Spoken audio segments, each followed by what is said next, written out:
Alright, nerds.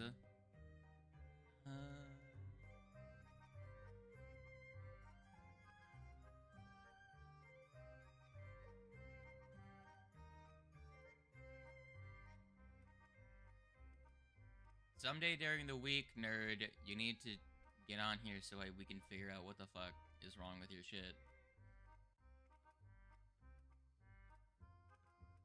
Yeah, that's the point. That's why I said to fucking join me one time so we can figure it out. Fucking.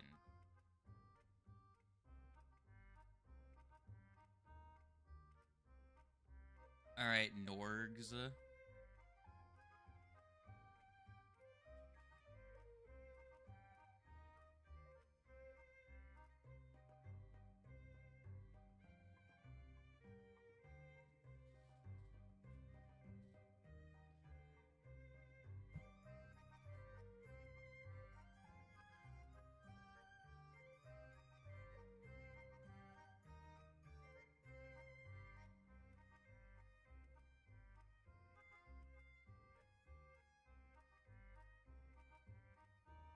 Entirely popsicle.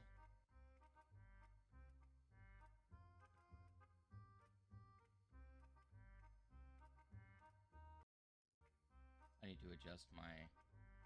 Which one of these is...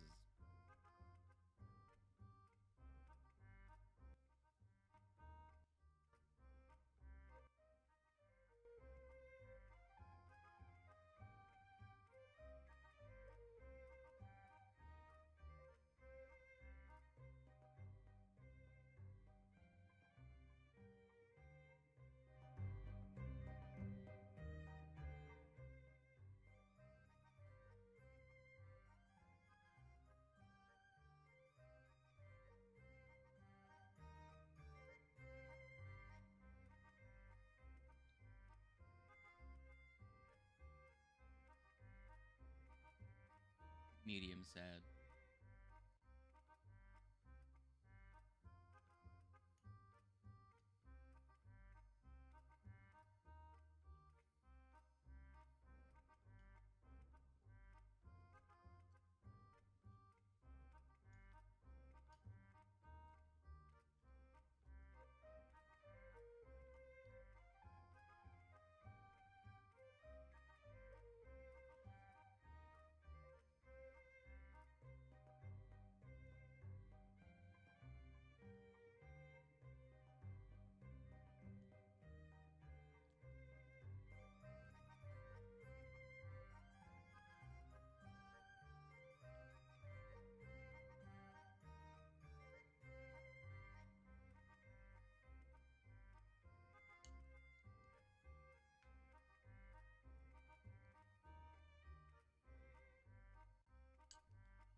We're gonna give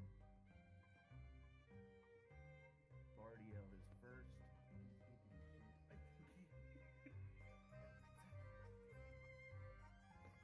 Stop laughing.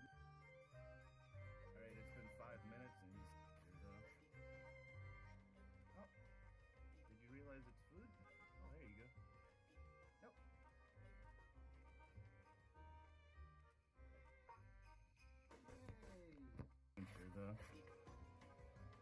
Oh, did you realize it?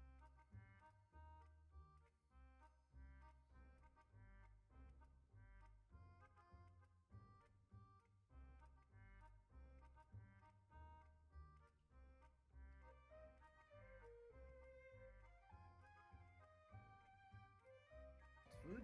Oh, there you go. Nope.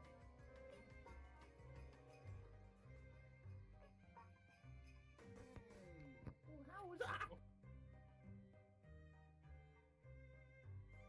We're gonna give Bardio his.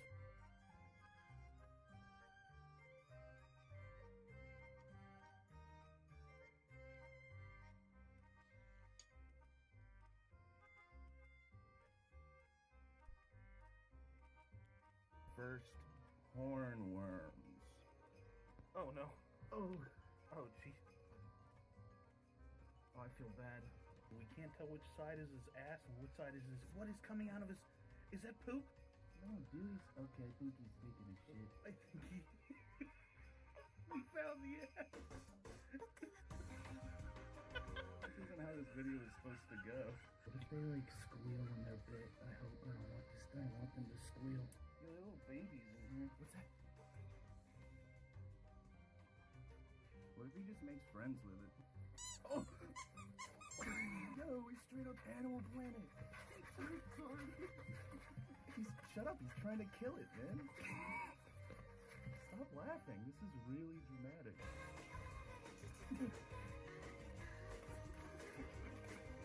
Party elf. It's not a paintbrush, buddy. I love that lizard video.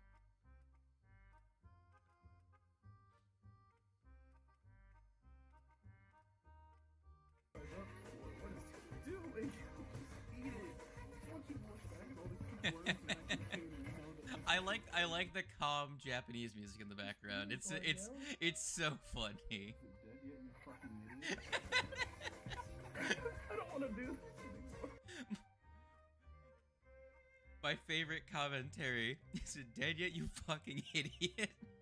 And then it goes back to swinging it back and forth, and the dude's friend is like, I don't want to do this anymore. It's so funny. Oh man. Yeah. Alright, it's been 5 minutes and he's still just painting. He's not a very good painter, though. Oh. Did you realize it's food? Oh, there you go. Yep.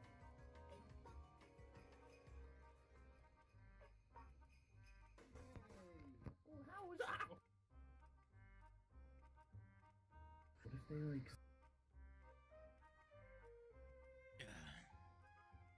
All right.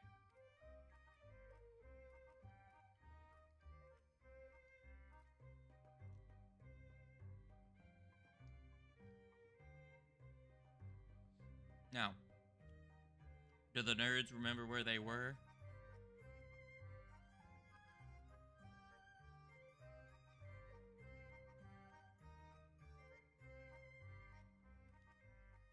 No one's actually looking at the stairs, but stairs are the next option.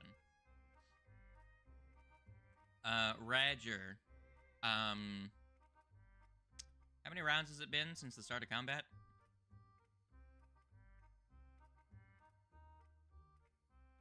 Okay, you were slowed for another 6 rounds.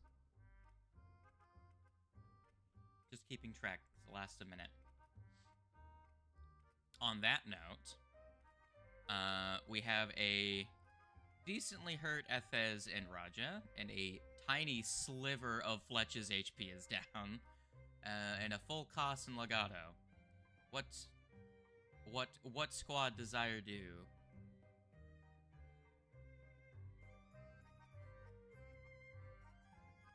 You have, did you not prepare the heal spell? And you also have a wand. You have 2 heals in combat.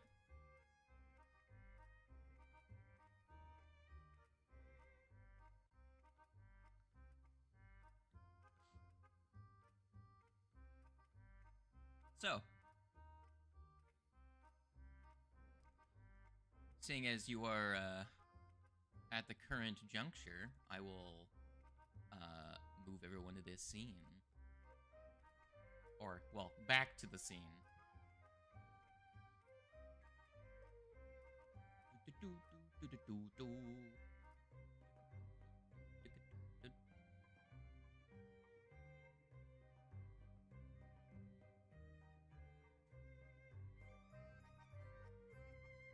And from here, the options are open to you, theoretically.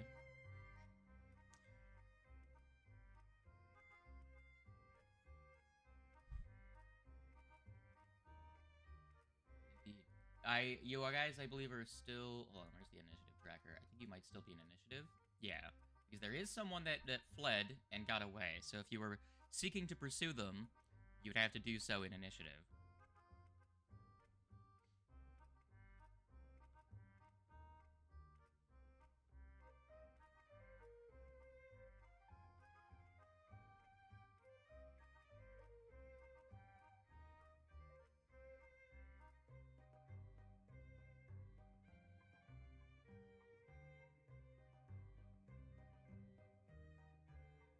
Okay.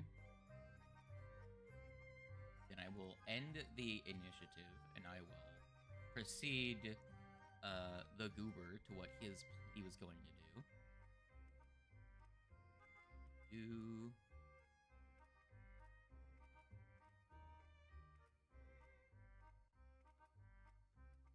All right. So, what are you doing in the meantime? You are taking a couple of minutes, I'm assuming. Okay.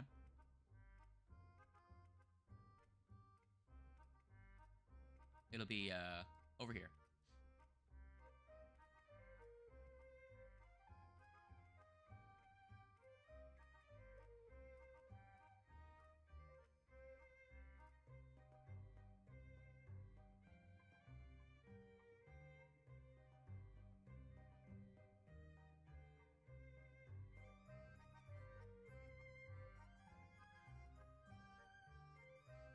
All right.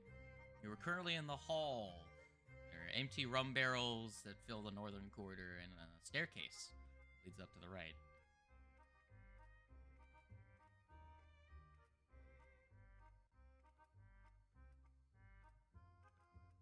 You haven't healed anyone yet. You patched up Fletch, but that was well over an hour ago.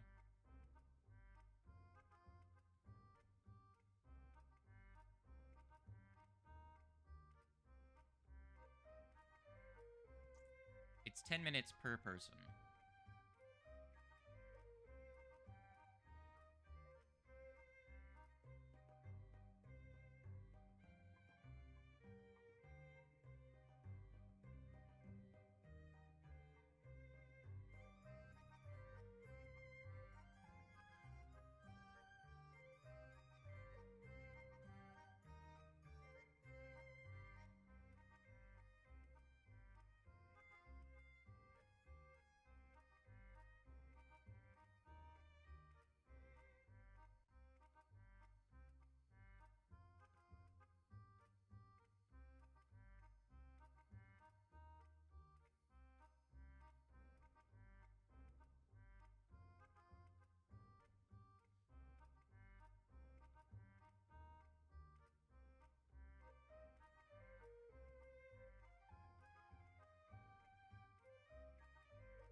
Okay, so...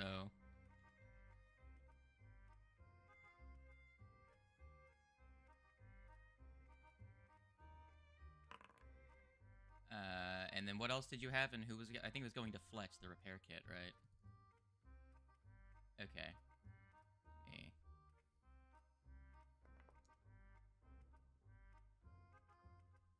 $25, that's a crit success. Roll 4d8.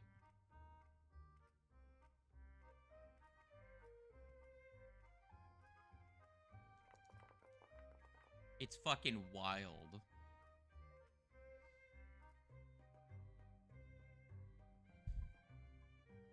Alright, so Ithez gets 18 HP, and Roger, you're using your Lay on Hands. Did you already apply the 6 HP to yourself? It looks like you did. Alright.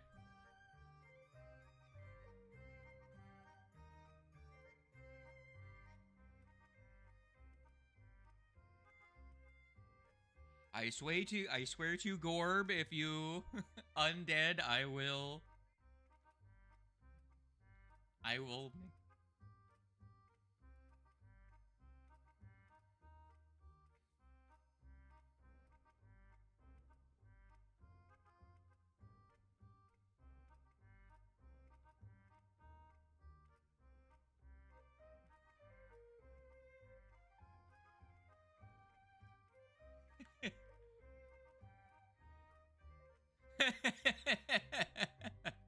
dwarf skeleton.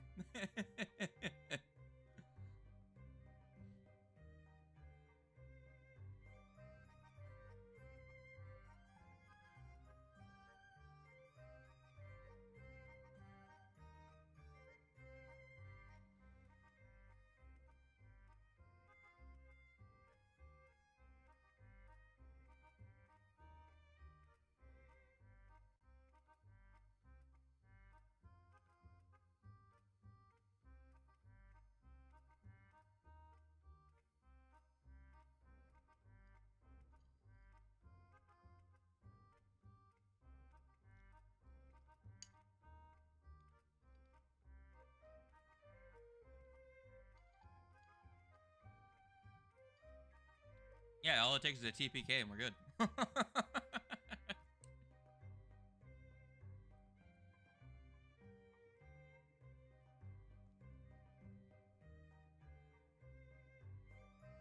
It took 10 minutes because Koss had to perform medicine. To do the medicine actually takes 10 minutes. It's not resolved until the end of the 10-minute period.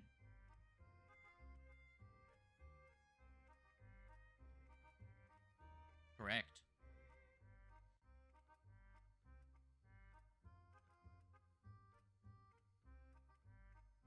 Mm-hmm.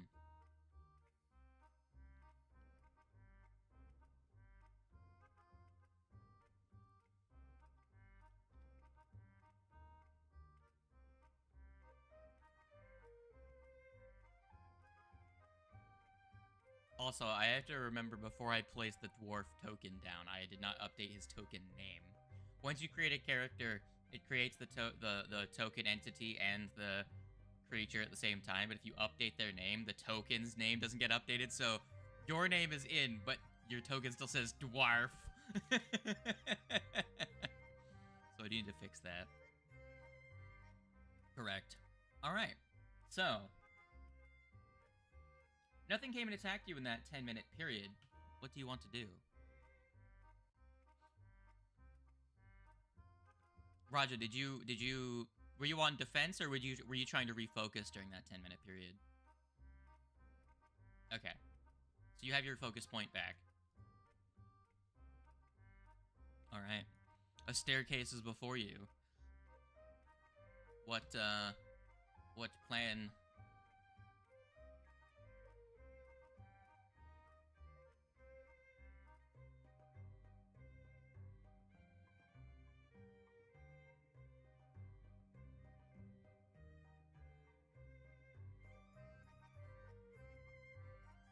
Alright. Who's going first?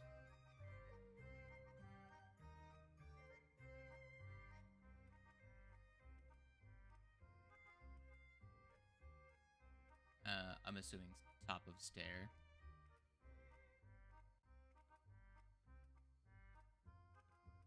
Who is after Raja and Fletch? Yeah. Who is after Raja and Fletch? In order.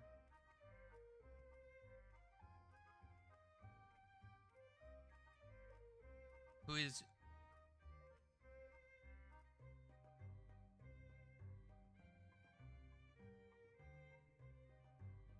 I'm gonna assume Koss is gonna be last, right?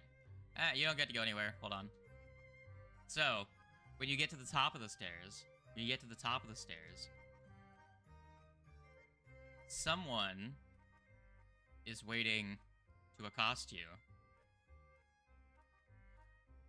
I'm going to need for the nerds to potentially roll initiative as you have some goons that have waited for you. I don't know why this one isn't. There you go.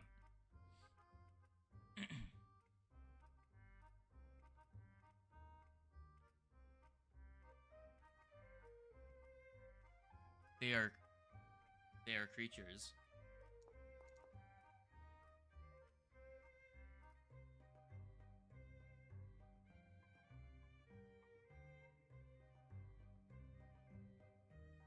There's some goobers.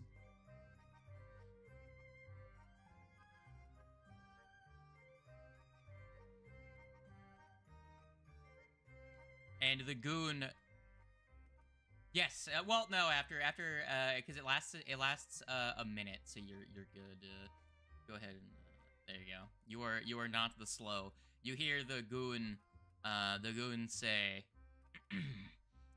"Boss told us to hold you back, but don't think he's not ready for you if you get past us. Now put up your dukes." As he aims a dagger at you.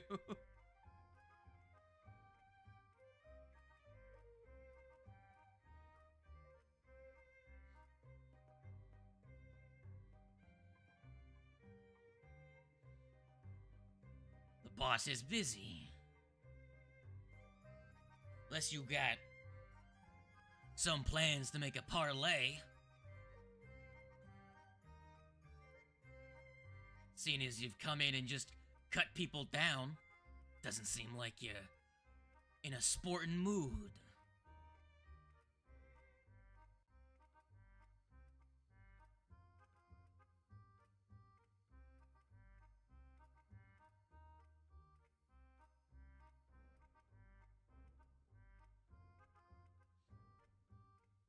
So are you going to attempt to parlay? Is that the case? Okay, make it diplomacy.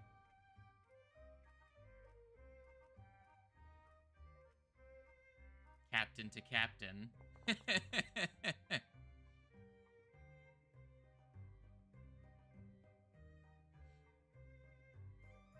Man's is gonna be like, "I'm not convinced."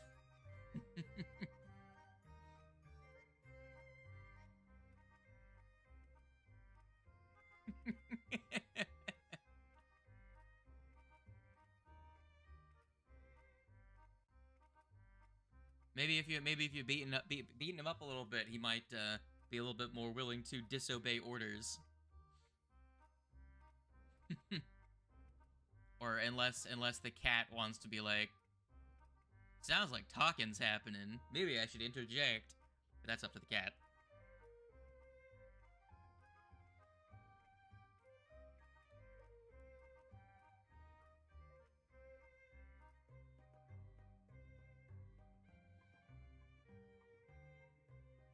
Make your decisions.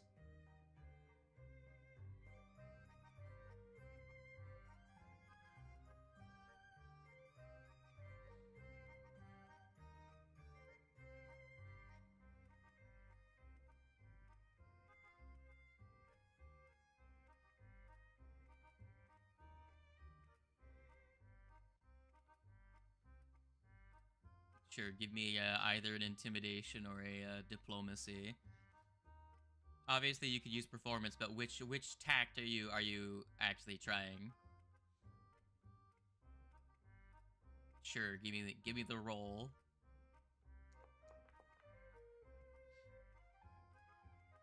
$18.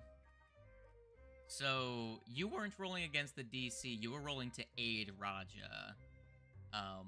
And the DC to aid would have been 20 to succeed. Had you regular succeeded, you may have changed the outcome, but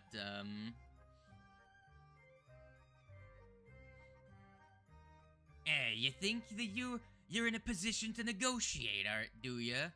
I ain't scared of you. Come on, Rupito. Let's kick their ass. And the female bird with the mice is going to be like, "Well, I suppose that's how this is going to go." And she's going to click her beak at the mice. As creatures. I just used the mouse that was available, and they have the same name. Going to hide their initiative so that when they roll the initiative, zoom. It's a number of dice. Raja, if you wanted to, you could have used Deer Plurm.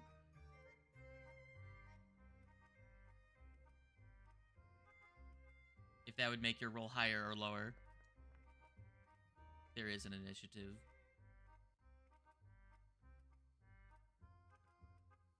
I'm gonna put you, like, right here.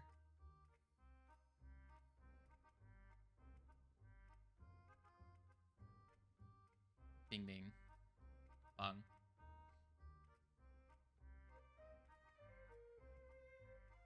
Alright, is that everyone? 1, 2, 3, 4. I am missing a one,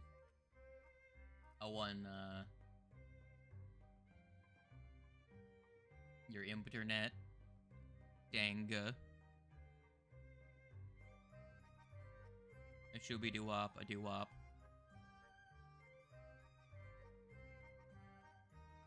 Do you have any idea how little that narrows it down?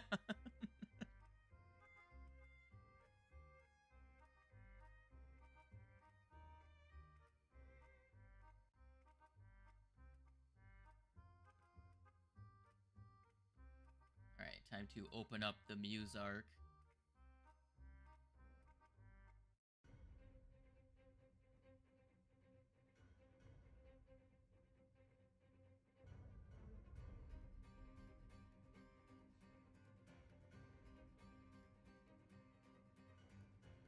The Boris.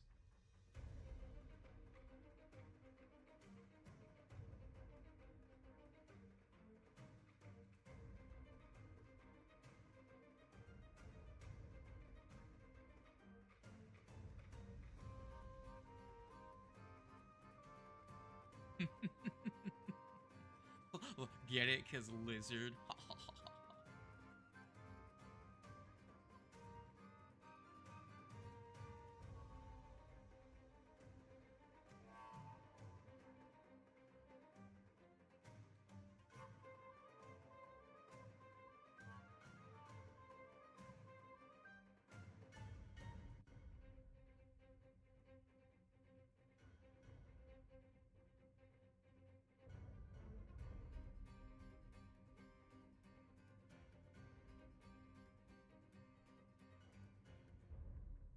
I will say, you already have deception and intimidation, right?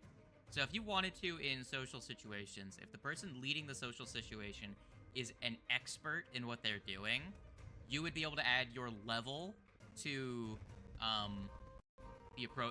the same skill. Does that make sense? Because you'd be following the expert on them in that case. So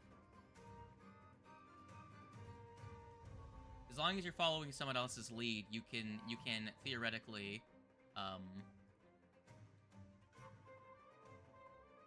Cat, are you struggling? Here, would you like me to roll your initiative for you?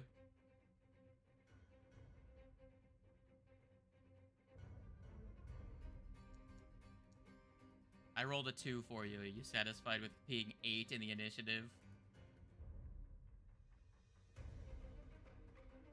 Also, it didn't put you in the initiative for some reason. Hold on. Let's do this. I'll do it again. Oh, I rolled a 1 after that, so it didn't change much. Here, I'll put you as a 2. Wow. Wow, trying to interact with you just breaks everything for some reason. What is happening?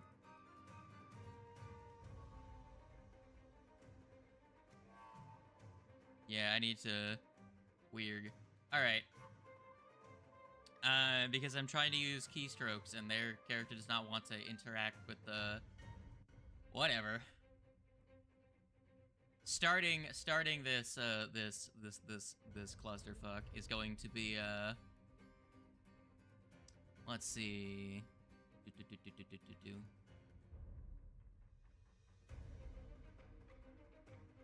How far can they get? How speedy are you?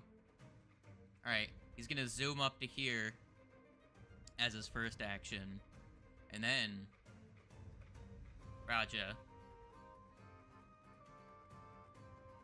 He's going to use 2 actions to leap onto you and give you a good,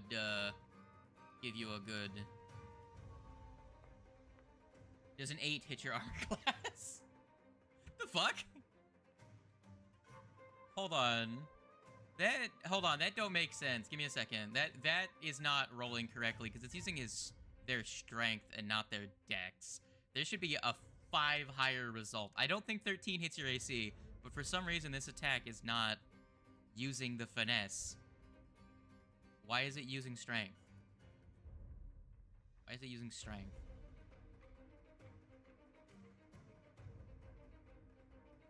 Properties, details. I suppose. Here, I think it's, okay, hold on, let me do this. So, the modifier is, should be 5 higher, it should be, I might have to, hit 9. Trying to enter numbers isn't working for me. I might have to refresh, give me a second. This, sorry guys, I have to refresh because the hotkey bar is taking priority over me trying to type things into number fields. So it's bringing up pop-ups when I'm trying to type in numbers. All right, I refreshed. Let's see if I can fix it now. Come here, you fuck. Attacks.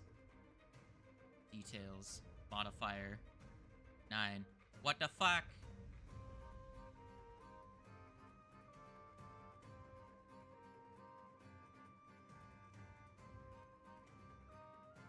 Who gone? Well, I can't type numbers in for some reason, and this is getting very annoying.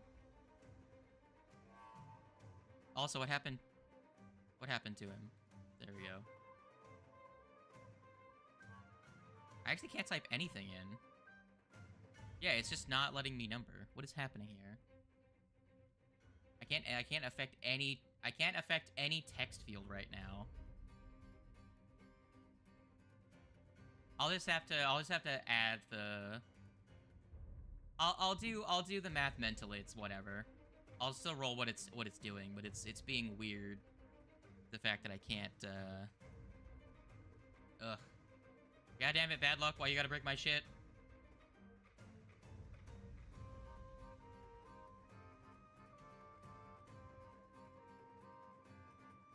Correct. Well, whatever, that's a fucking miss regardless. So, that's gonna be a, legato. The turn is yours. I didn't mean to add the encounter. God, titsing damn balls.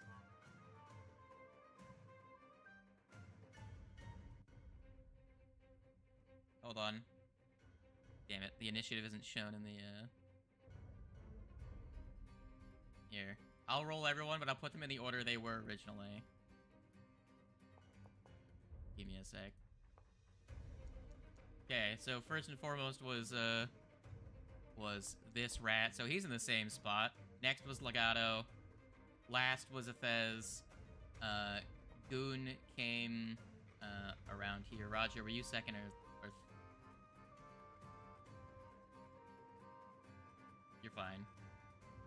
Roll your initiative. Just click the thing and I'll put you in.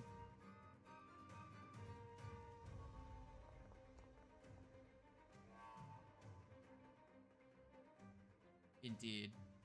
Alright. Koss, you were... Koss, I think you were right.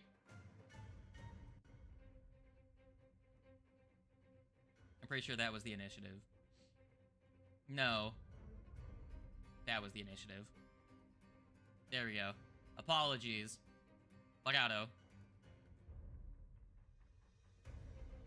Yeah, that's how we know it's correct.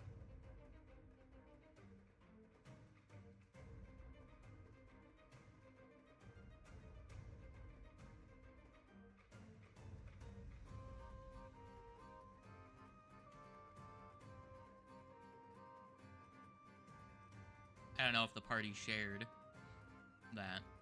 It was mentioned in the context of being in the jungle.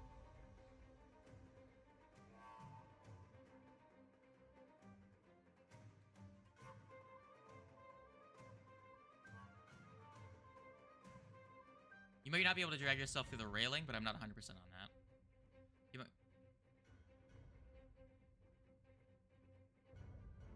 What square do you want to move to? Here? Oh, good. Let me check the walls. Weird.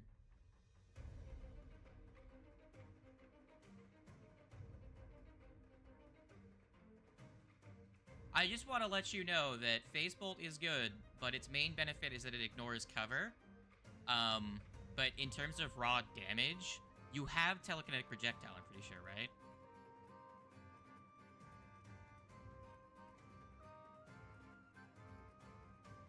I don't want to, like, poo-poo on your parade, but I just wanted to make sure that you knew that, like, in this situation, there's no reason to use it over telekinetic projectile. It does, yeah.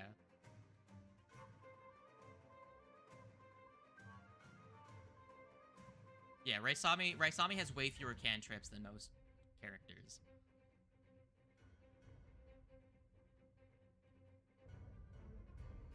You could also use like a knife on your belt or something. Yeah. Whatever you think is most flavorful for you to telekinesis at someone.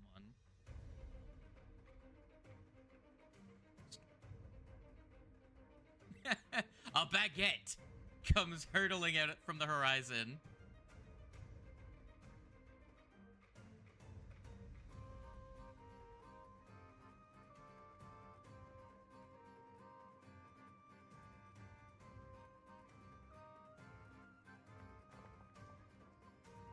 Well, once you throw one and it's in the environment, they can just use it.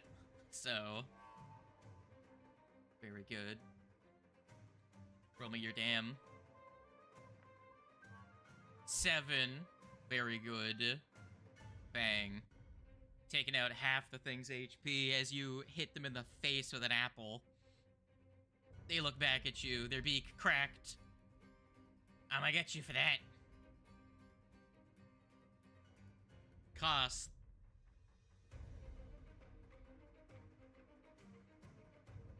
Sure. First 10 feet of your movement gets you to here. Really, it would be 15 because stairs use extra movement.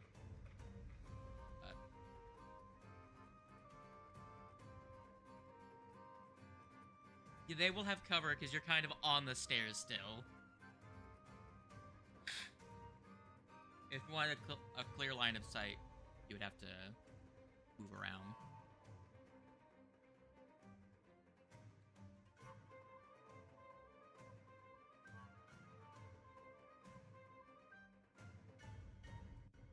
Do it up. Do it up.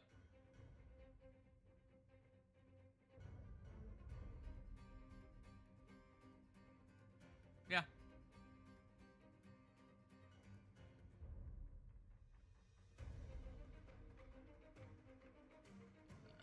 Going to click that one and that one. You can actually target both, by the way. By using Shift T.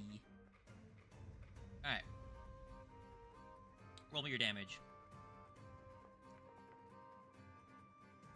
8 damage. Oh my god, let me do damage. Oh, this is gonna be real fucking annoying, isn't it? As you cook the rat. It is not dead, though. And then the eel takes another shock of damage. Another little fuckboy runs up to here, jumps on the barrel, and then jumps onto a Thez.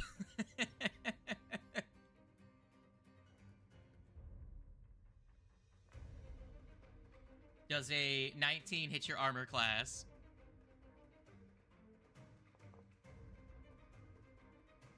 Good, I rolled minimum damage. Thez, you take 6 damage as its boar-like proboscis digs into your shoulder. I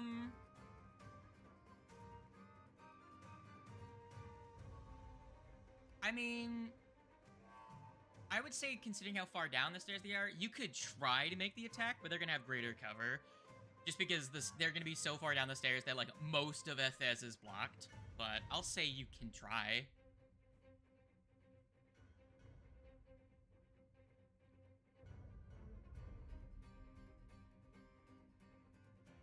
You're gonna move to here. Okay. Do. Yeah.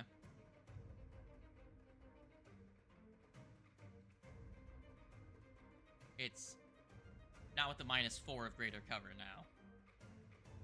So it's regular damage. Yes, you hit, you hit, you hit. 8. So how the fuck am I gonna heal Athez? Athez, give yourself back 3 HP. This is... I need to find out...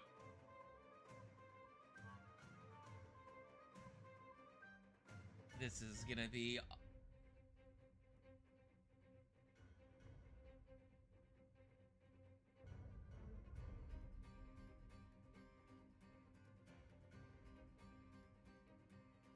Oh my god. Ah, there we go. I tabbed out and tabbed back in. I just googled it and someone said that works. Okay. Weird, but it's working now. Athez, did you do it, or do I have to do it for you? I got you. I got you. Alright. The eel. Fuck you, Raja. You mongrel. You threat, you.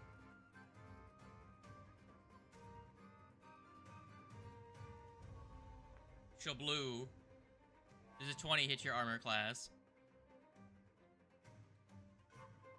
Does a 5 hurt you? And they're gonna draw another dart, and they're going to make a, attack on, Legato, because you did things. Oh, that's a miss. You're fine. Flurch. Flurch, what would you like to do?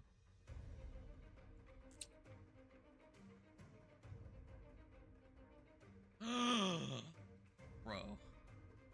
That's cray. I am shocketh.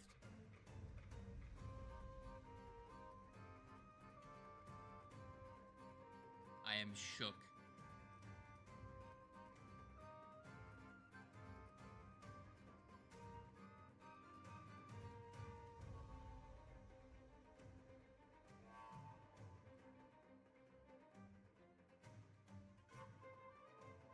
Going to liquefy rat. With a 3, it hops out of the way. And you miss.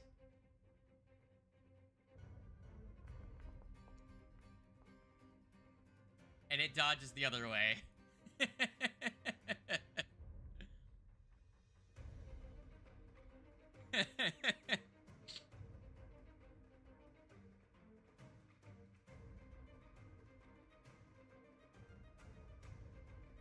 Alright, let's see. 5, 10, 15, 20, 25, 30.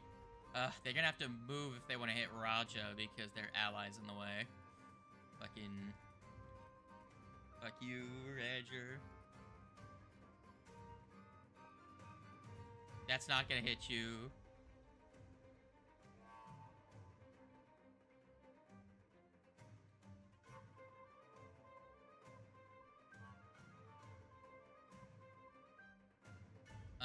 Second verse, same as the first. On, give me anything. 17 doesn't hit your armor class. Should have aimed at someone else. Raja, the turn is yours.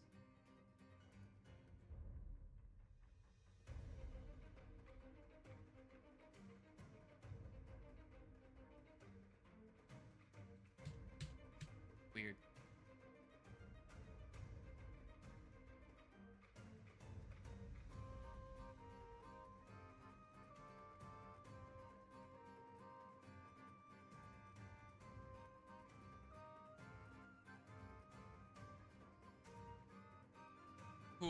Whomst exactly? This one.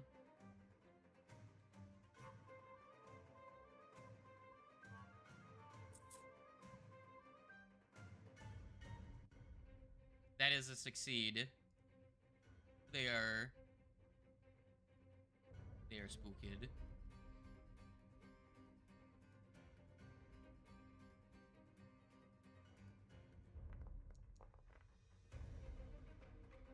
against this one. Very good. Roll me your damage. It's dead. It threw and hit you with one dart, and you just murk the thing. Sure. Let's do a morale save on this one. They're pretty brave, apparently. Athez. What do? You have a rat attached to you.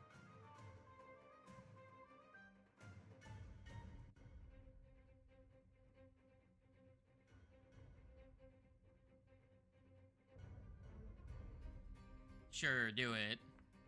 Nat 20, you hit it.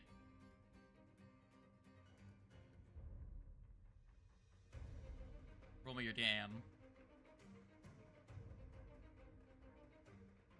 I think that's the 7th one.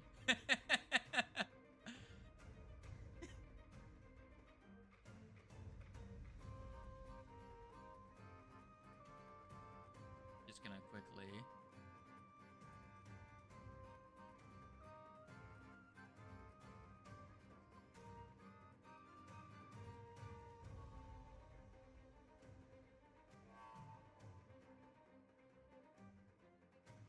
I just, hold on.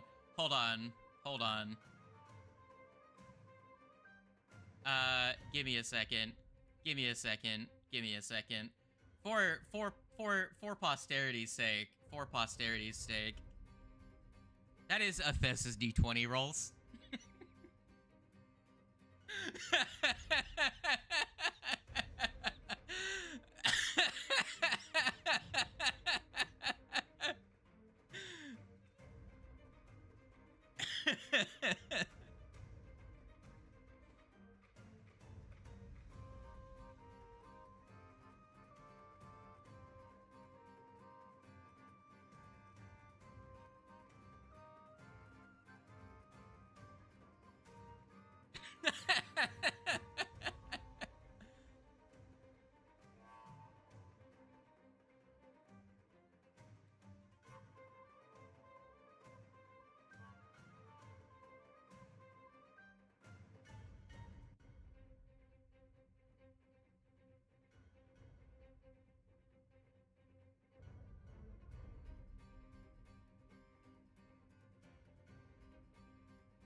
Now, okay. You surgically slice the fucking rat off your arm. It is in twain, on the floor, dead. Congratulations, you murdered the fucking thing.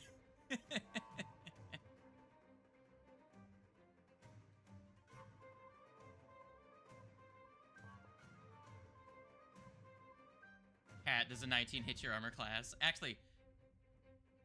Oh, okay, yeah, go ahead. Go kill the other one before it can attack your friend.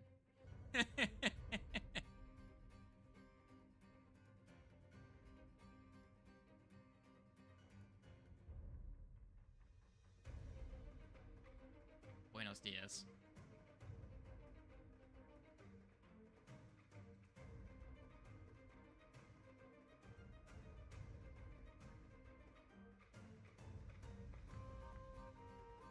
That's, because it is flat-footed, that is a crit.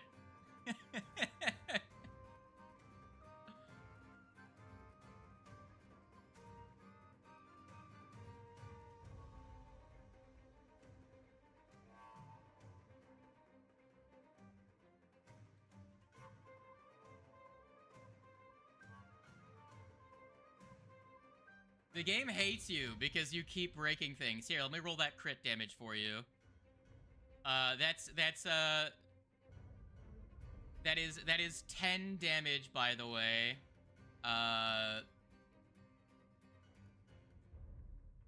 So we found out who the real rat catcher is in this fucking town, as The rat would have attacked your friend and succeeded, and you fucking murder this thing.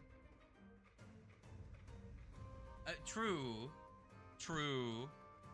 So Athez just in one turn crits the mice twice. Very good. Going to,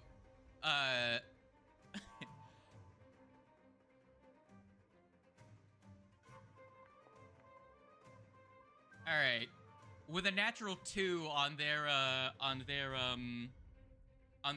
fucking, morale save, they're going to, you know what? Fair. I'ma fuck off.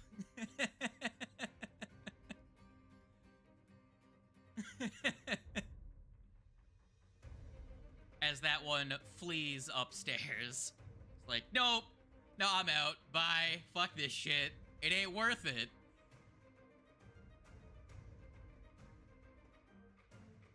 As she gets away, you're left with a bloody mess on the snake. My God.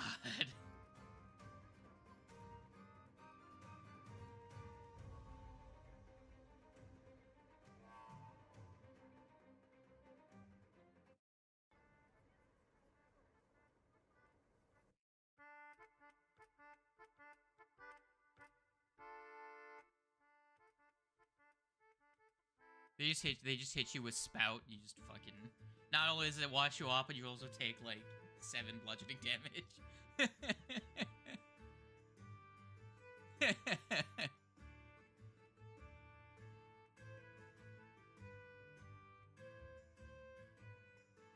It does. It needs to be, so if you read the rules, it has to be a substantial volume of water. It can't be a puddle. But if you had, like, a pond full of blood, yes.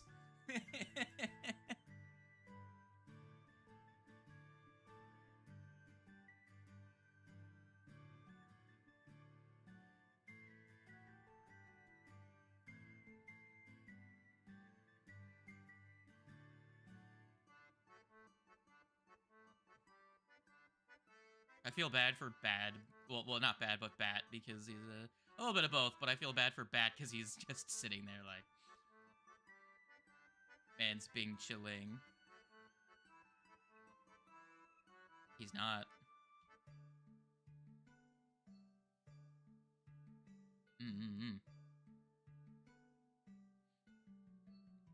I love Raja just being like, I'm good, and just keeps moving.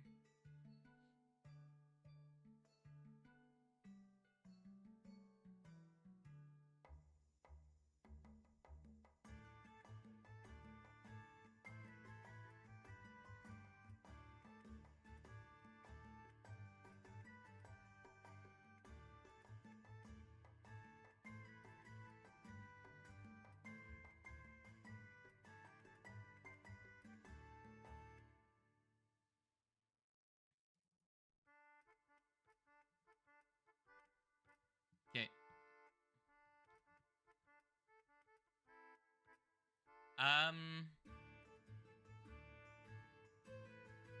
I forgot to check through what the correct armor to give you would be. Look through the starting armors. Look in medium armors to find one that has a, I believe you have a 14 strength, right? So strength cost of 14, and then whatever else. So they're.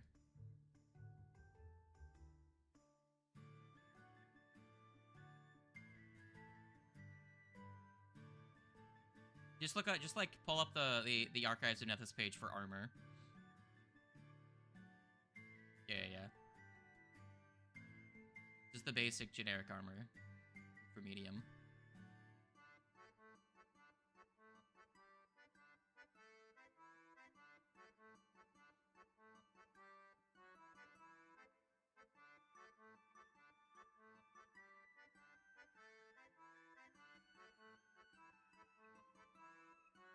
So, what are you doing?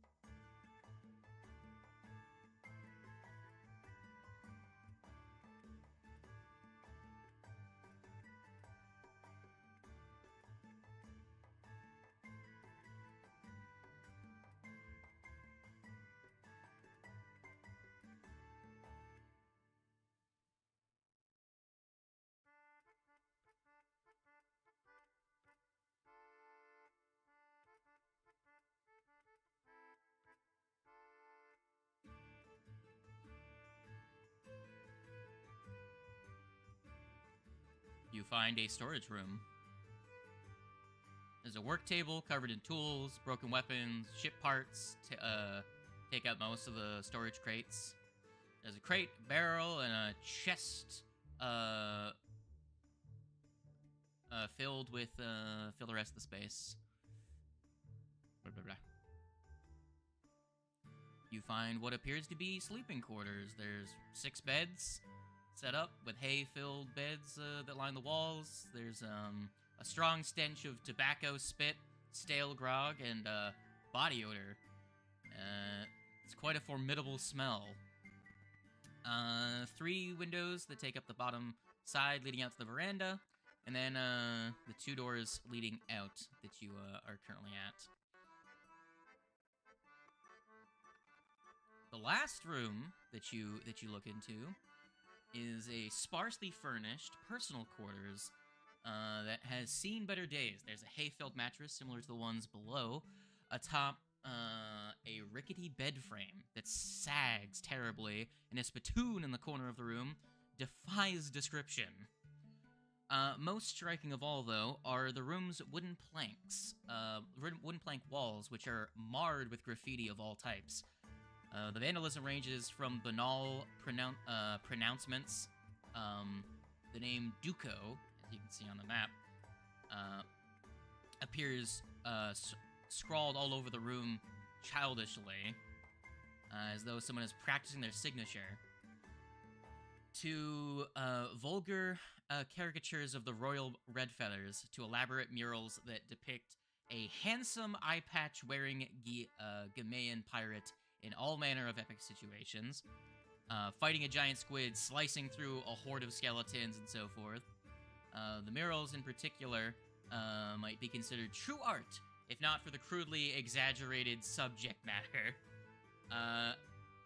Half-empty paint jugs, a sticky hog bristle brush, and other painting paraphernalia lie scattered about the floor.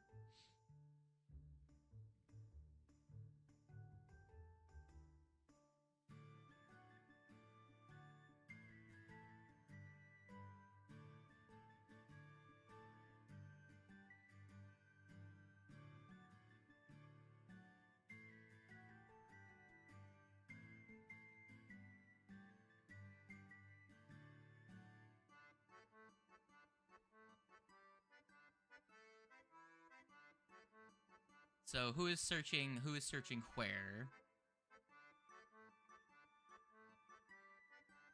Who's this searching where?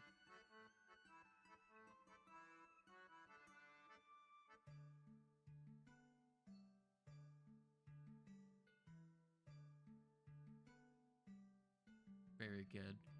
Well, look.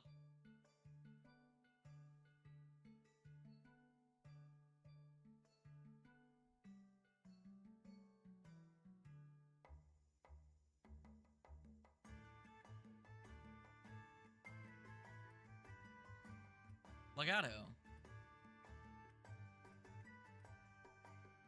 So, Legato, as you search through the room, you find there's actually quite a lot in the room you're currently in. Go ahead and dig through that treasure stash you found. You're a crack den. Alright, Athez, are you...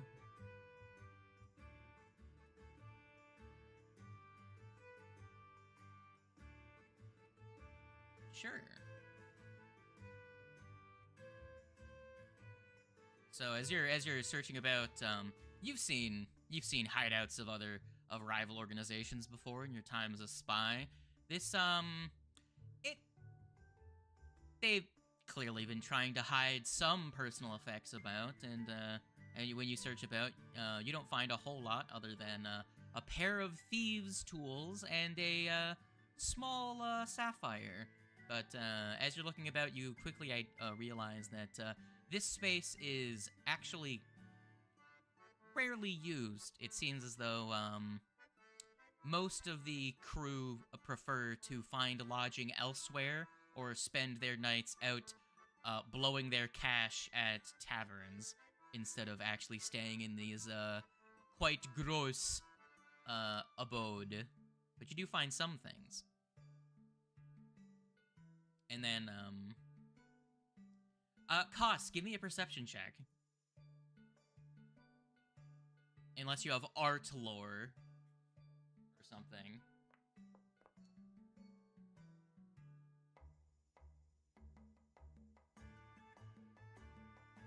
Well, you search about. You can't make much information out of the doodles and drawings here. It seems as though either whoever was in here is a bad artist, or maybe this room belonged to someone that the crew didn't like and have defaced the room. But as you're searching about, you find not too much beyond a odd-looking deck of cards in one of the drawers. What do you do with the deck of cards? Would you like to look further, or would you like to leave them be? You've not. I'm assuming you just pulled the drawer out and you saw them. You've not interacted with them yet.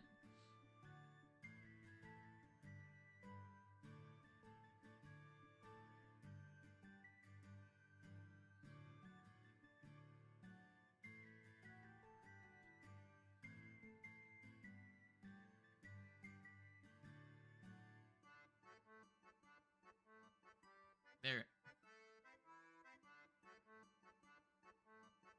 So you grab the deck of cards, and the door behind you slams shut, and the deck of cards begins to glow in your hands as the candle gets wicked out. Who be it that disturbs me? Ye aren't me master.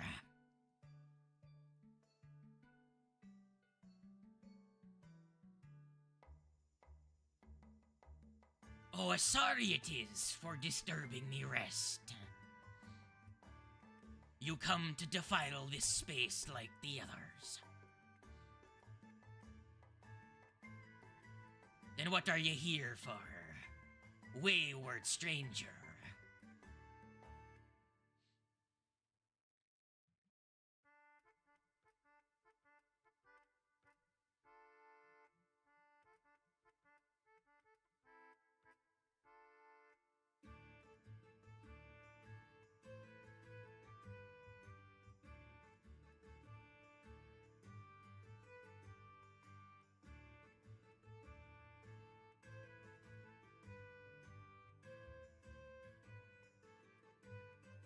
Get that booty.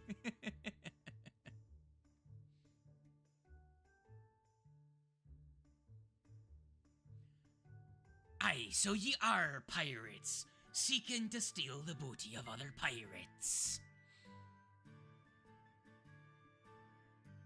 Ye a wayward sailor trying to take from me master's old stash.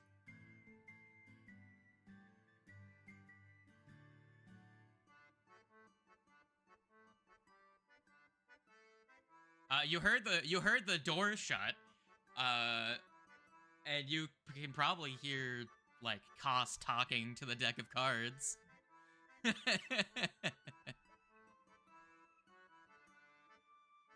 he's gonna come back and then just like.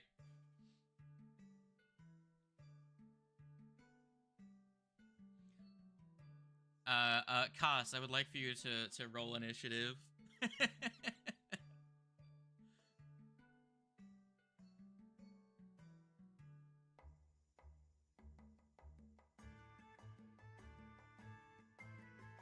All right, roll me a diplomacy then.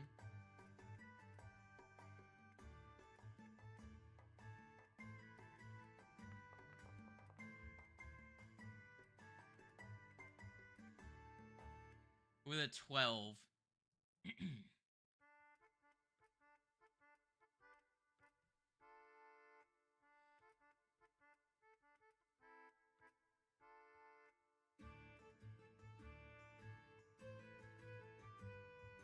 A fool...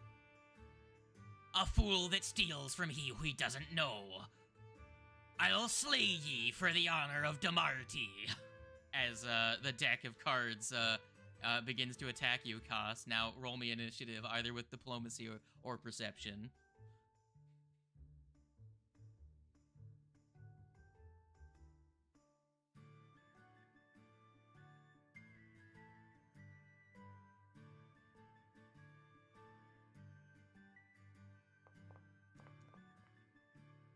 Ah ha ha ha ha ha ha ha.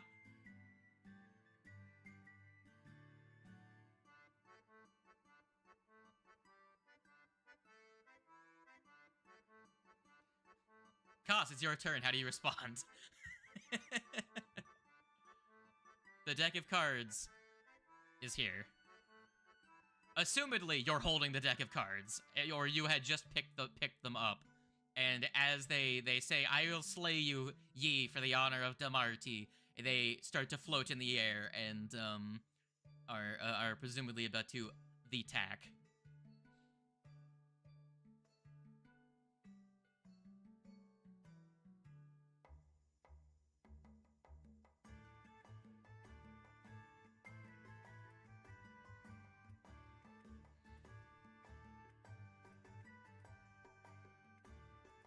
Okay.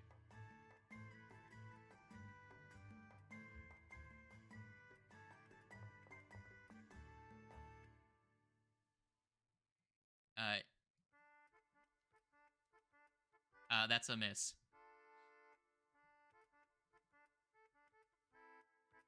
It's like, all right, sounds good. Deuces.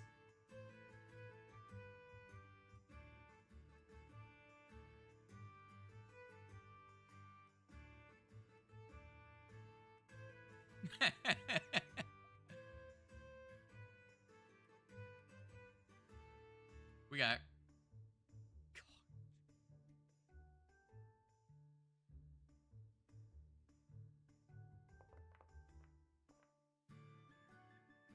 That's a hit. Go ahead and roll me your dam. Gamer's gonna blast. Alright, you deal 6 dam to the deck of cards. Bang.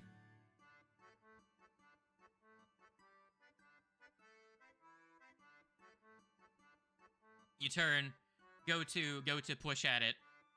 The door shudders, but it doesn't open without a feat of strength. You turn to the back to the deck of cards floating in the air.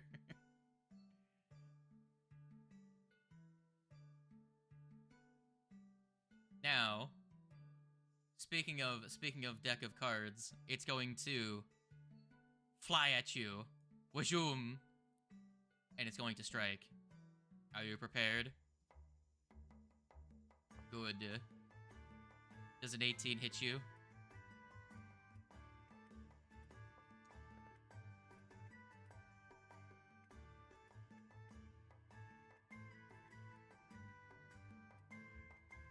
You get to go after the first round has taken place. Not a lot. You take 3 damage. And now, since it hit, you are dazzled. As the cards are flying around you in a distracting pattern as they swirl and waterfall about you. And then they're gonna go again with another. Just trying to check that. It seems incorrect.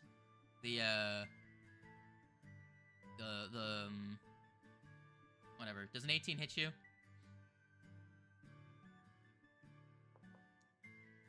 Another 3 damage. Good. Good to know that I'm rolling real bad for everything. Impressive. And with... Correct. Alright, it is now at which the rest of you may begin to act.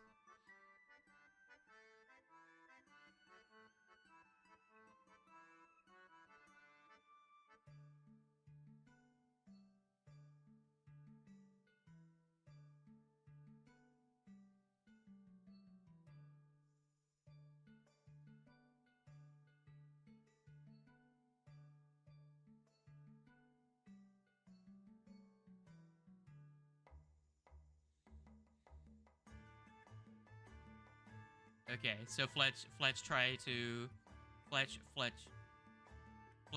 to break down door. Sure. Are you Wedge? Okay. Don't make me an attack roll. Just roll me damage for one of your strikes.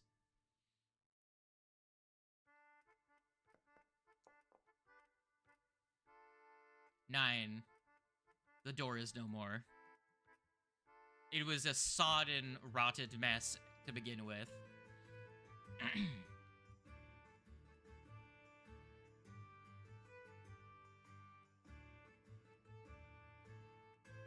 I'm assuming because their weapon is like a pick in design, they swung at it, it pretty much they hit the door and then dragged down, and like the door pretty much disintegrated as the was that?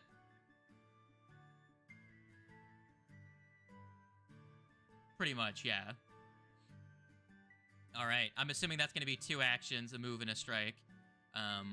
Go ahead and, if you would like to roll initiative, anyone else that is around may roll initiative.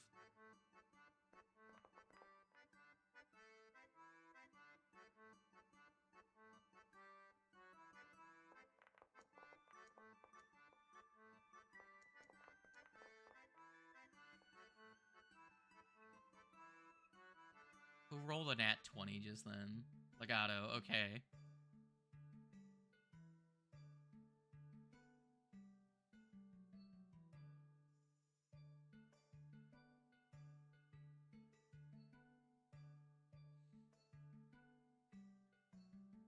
Kos, go ahead and turn.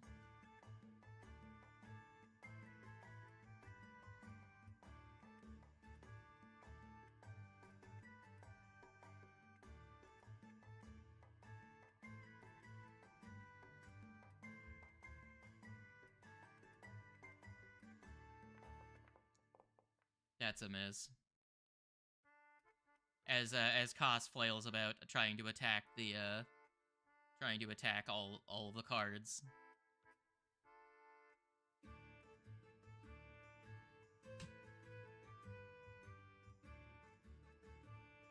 Shut up.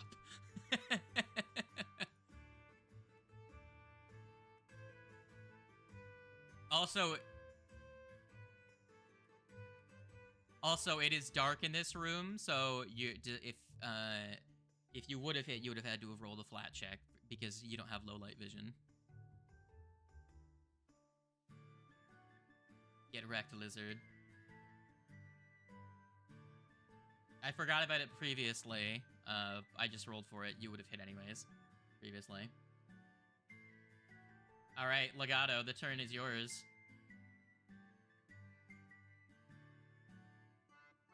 Yes, they de-doored the door.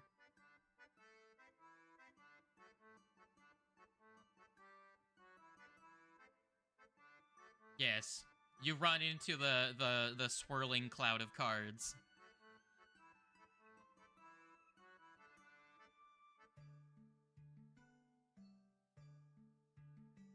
Hello.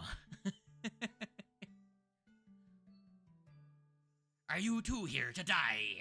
I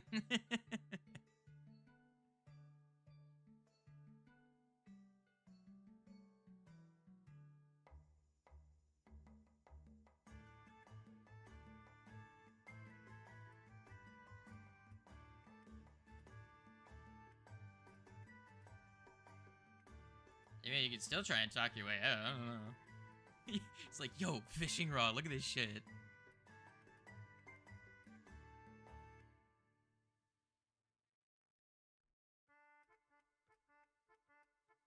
Roll a diploma. Yes, there was. Legato, what do you wish to do? You strode?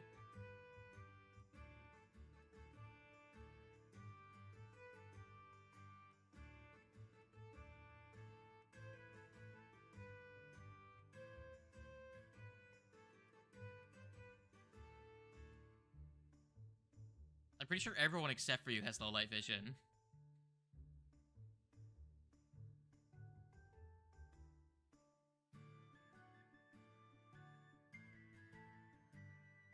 Well, they're concealed for the same reason, so it's...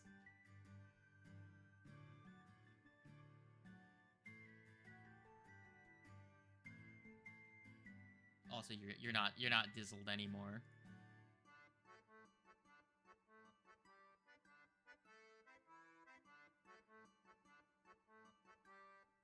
Do.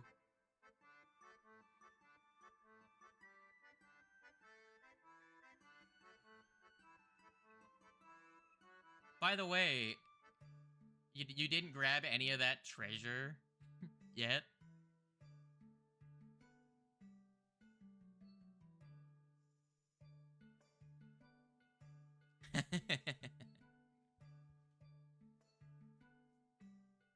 Ah, this is fair.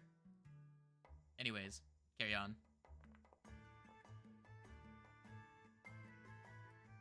That's a miss. You failed to cut the deck.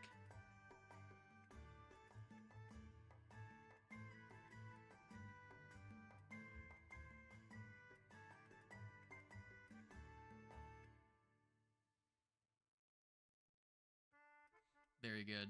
What else?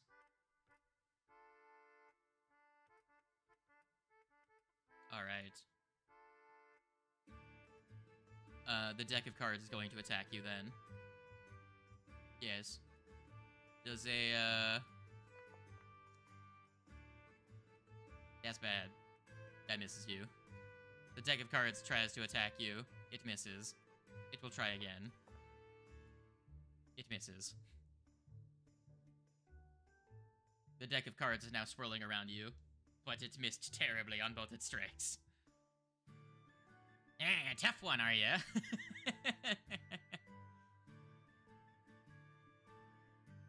Shit.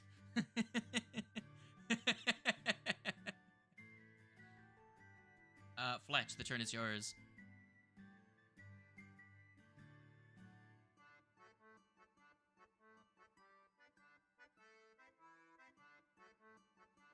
Indeed.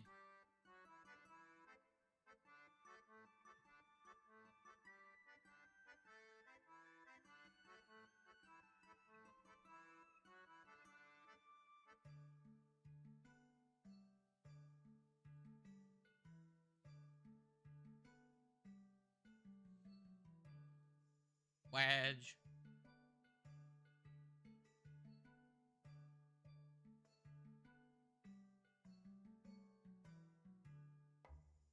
It should work. There, your wedge just popped up in the chat just now.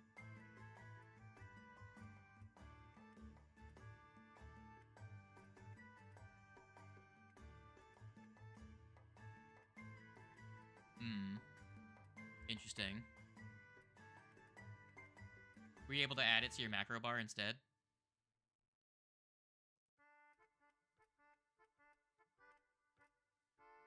Oh, if you have yourself selected, you should just be able to click the. You should be able to hit the macro, hit the button on your number pad or your key, your number. Yeah. He is.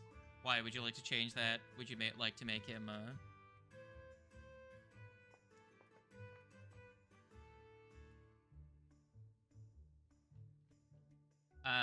so you crit it.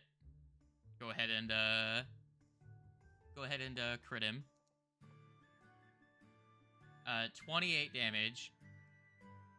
With a swing, you destroy the deck of cards.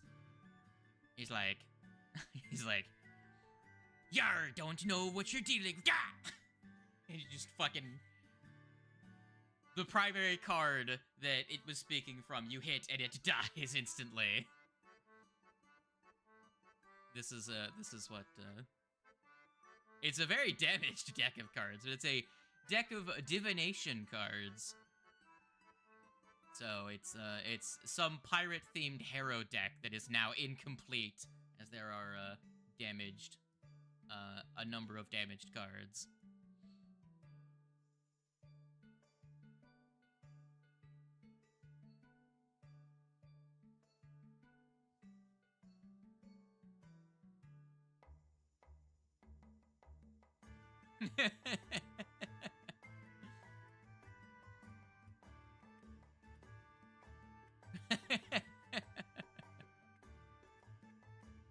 Yeah, they're a hero deck used for divination.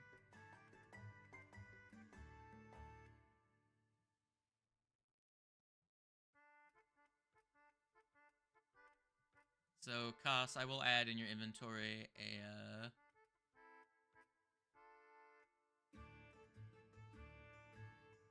I will add it. Do you want this to be considered treasure or equipment?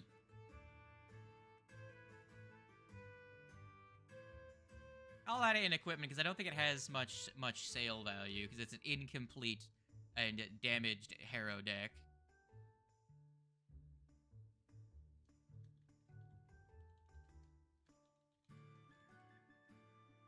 Incomplete. I will put a modifier. Pirate hero deck.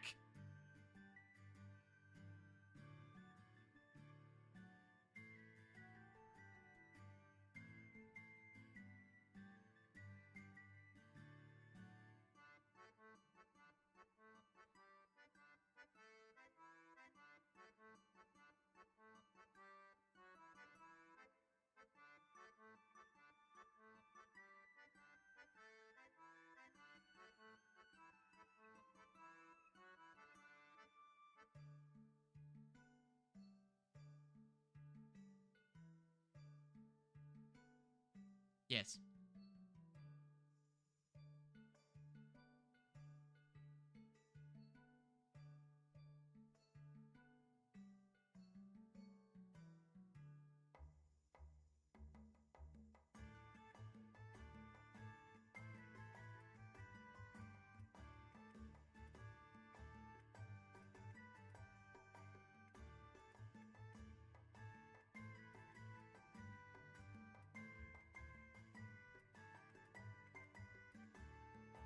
I believe it would be survival.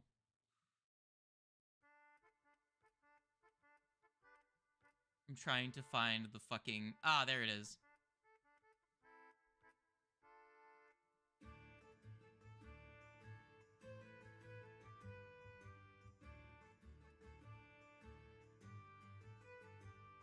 It'll only to cost you... I'm not going to do the whole, like, you need to have every single arrow you're going to use. You need at least 10, so 1 bulk worth of ammunition for a weapon, and then I'm not going to track it from there. I'm just going to have the 1 bulk that you need to have to be considered equipped enough, and then I will set them so they don't get destroyed when you use them. I've already elucidated that to the other people that it's relevant to.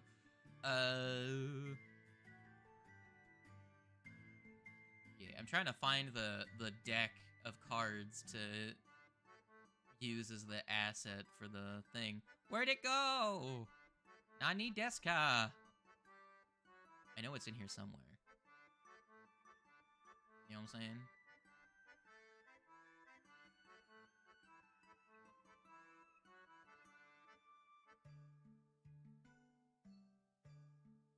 You're a people's loot.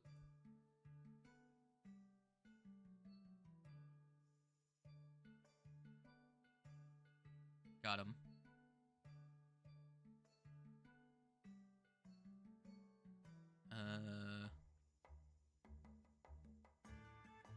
Well, I can't find the deck, and it's perturbing me. Sag.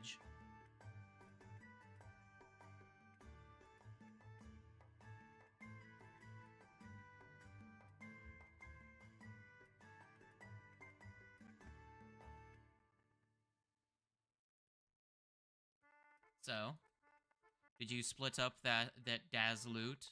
I see there.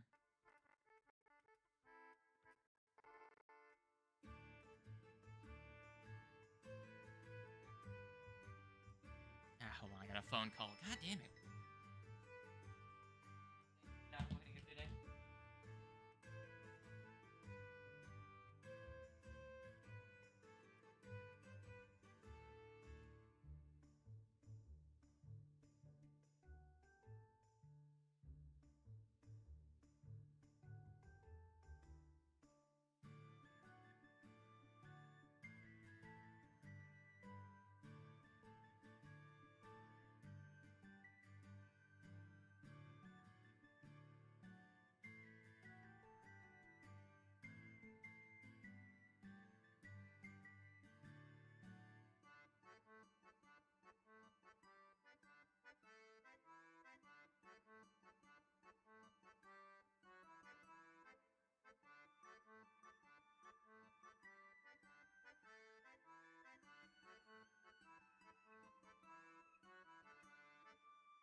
I just realized I was muted. Thez, you can use the studded leather as it will increase your AC by 1. So, want me to put that on you and just give you one of them? No, I was talking to someone. Someone called me. There you go.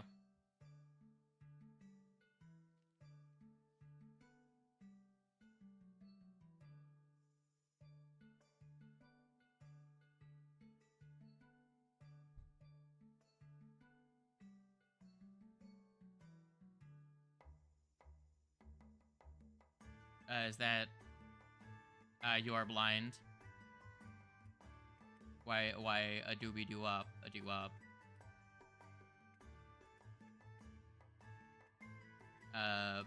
Bat, how do you fix black screen?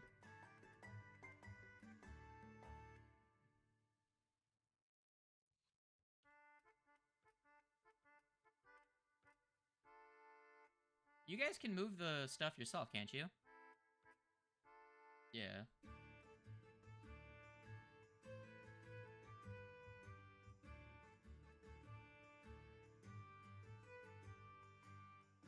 Yes.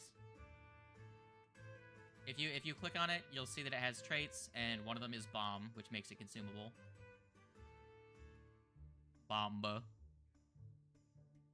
Yeah, but bombs also inherently gain the consumable trait.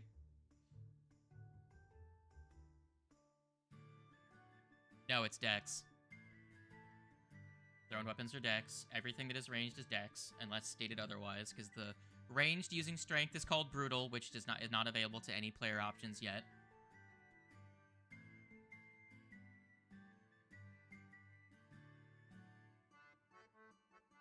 Can you see now?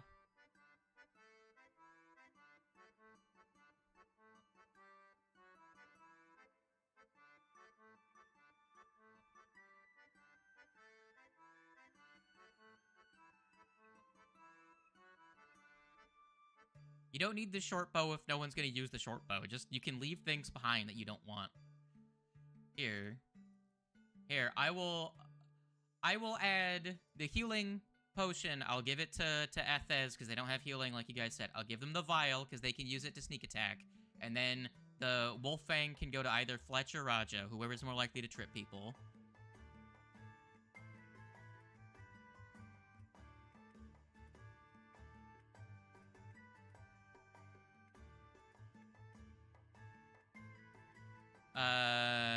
Ethez, to carry the arrows, they would become encumbered. They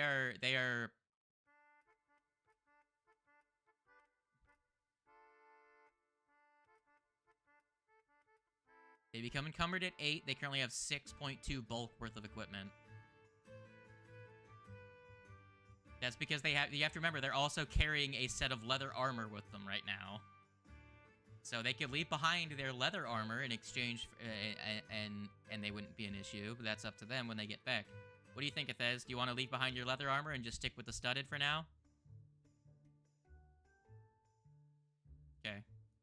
I'll leave the studded behind, and then I'll give you a short bow, which for you, honestly, a compound short bow would be better, but, you know.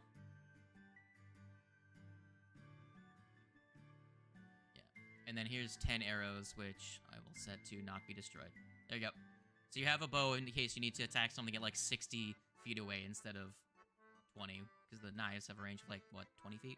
No, they have a 10-foot range increment, so... Yes. Alright, I believe that's everything you were going to collect from that. Wolffang, who's taking it?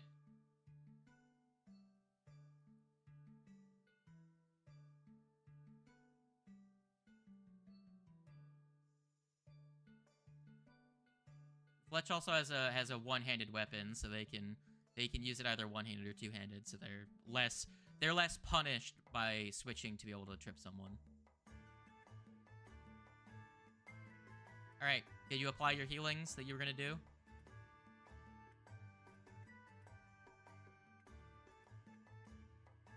All right, who's taking the thieves tools and the tiny sapphire?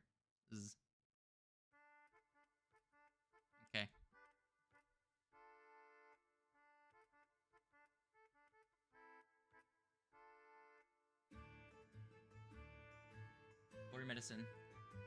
Let's go. Regular success. Roll 2d8. 2d8.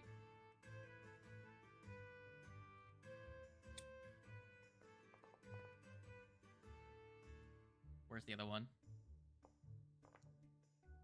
Very good. Bang. Yep. Alright. You're gonna hear from above. What's keeping ya so long? From upstairs.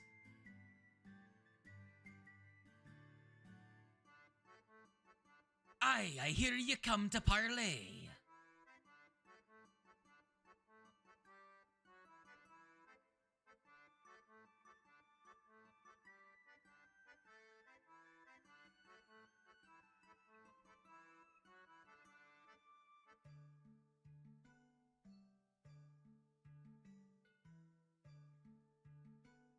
Aye, a lot of fools they be. Shut up. Might need to just leave that up there anyways. Alright. So. Why don't you come join me upstairs? We can have a chat. Who's, who be doing the, going upstairs?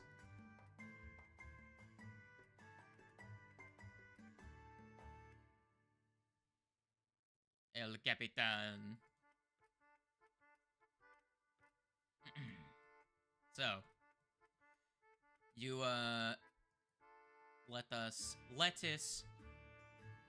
go hither, and sitting in this dark room, you're going to see a dark red looking, rough looking pirate sitting at a table in the center of what appears to be a captain's quarters. A wide bed with a 4-poster canopy that dominates the northeastern corner of the penthouse bedroom.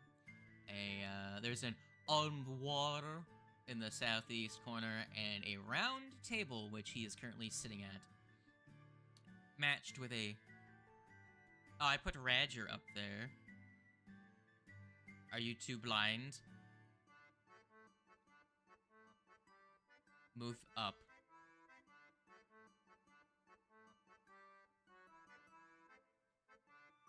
It's just like, move.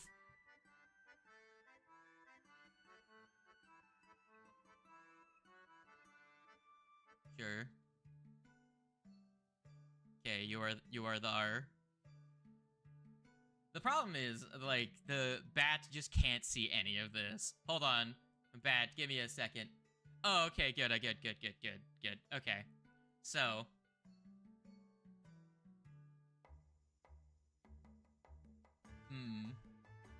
Do I need to delete and re-add you?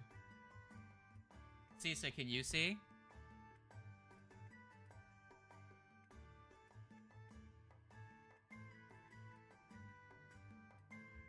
Bottom floor, you should be right here. Yeah, no, I only moved 2 people up there so far. Yeah. Because they said they were going up first.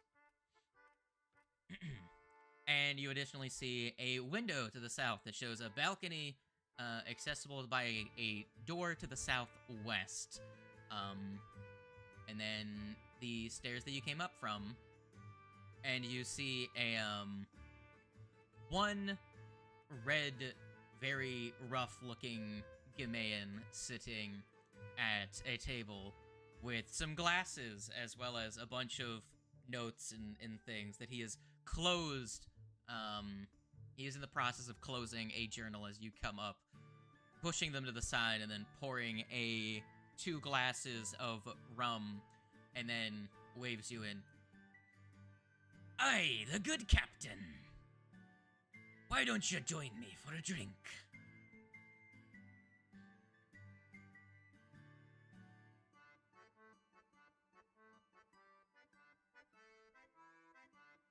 Would you like, are you going to sit down?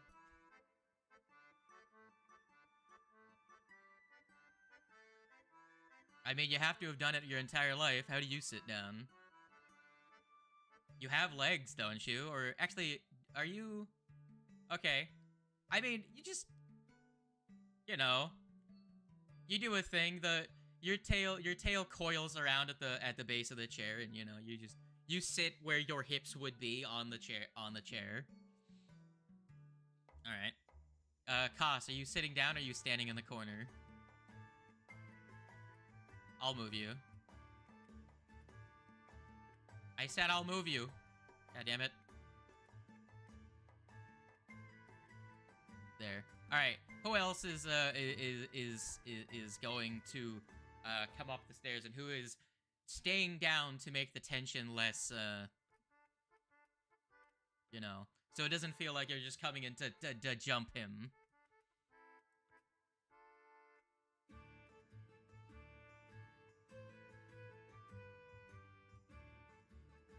A diplomating?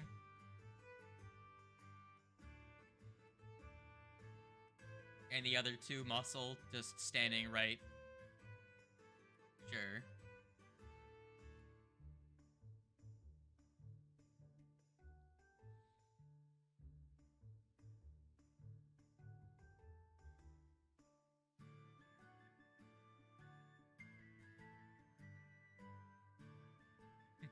just two pairs of eyes. So Legato, you make your way up. You are now in the room. Can you see? Very good. I am surprised that the stream does not show, from what I can tell, the stream isn't showing the, very weird.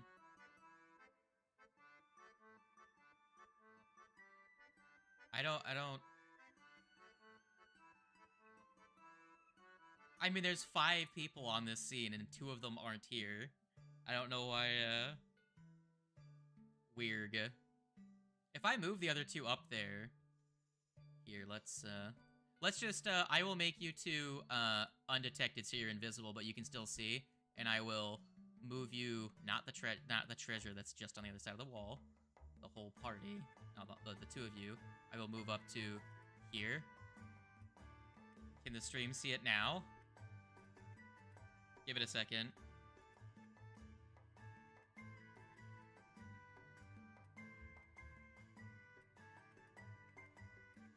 Yeah, now you can see. Very good. That was weird. You should be able to now. I can see on the stream view. I can see the lot of them.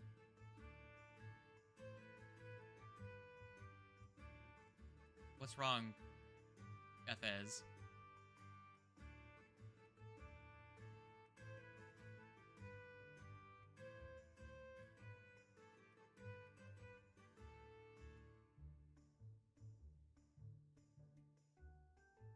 Hold on, let me delete you and add you again. Lo siento. Ugh, why is it being so painful? Can you see?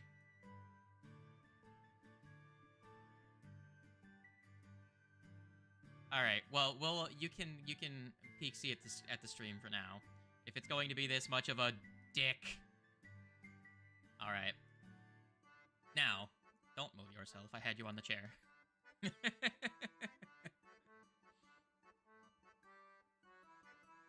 Also, you aren't wadging. Cease your wadge. There you go.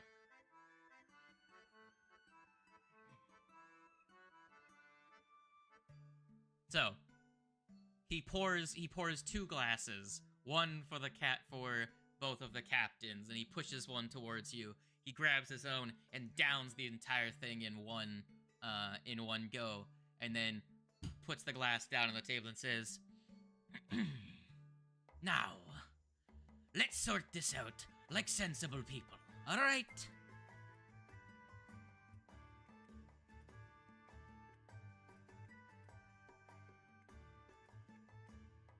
How would you...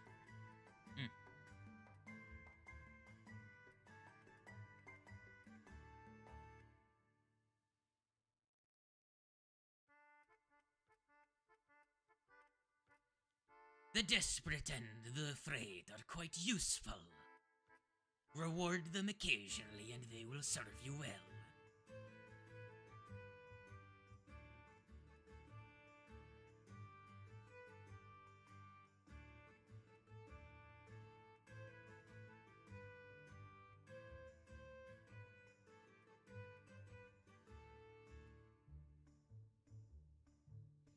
May it be or may it not. Does it matter?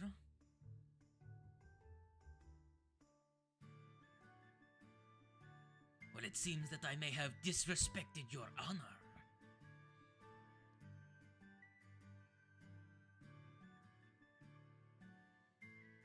But you have also disrespected my home.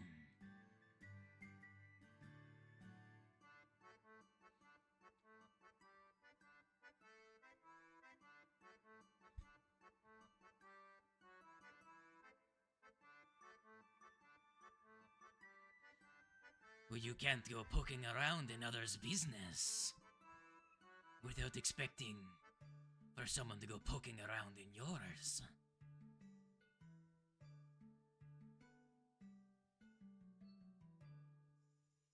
Oh, come now. As a fellow pirate, all's fair. What is mine, stolen fair and square.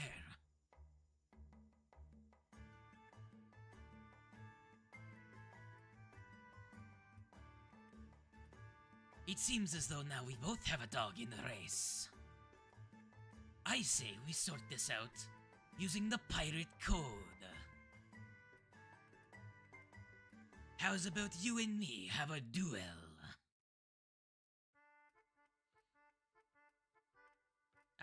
Sure. Would you like to give me you can give me a recall knowledge with society or warfare lore, if you have it.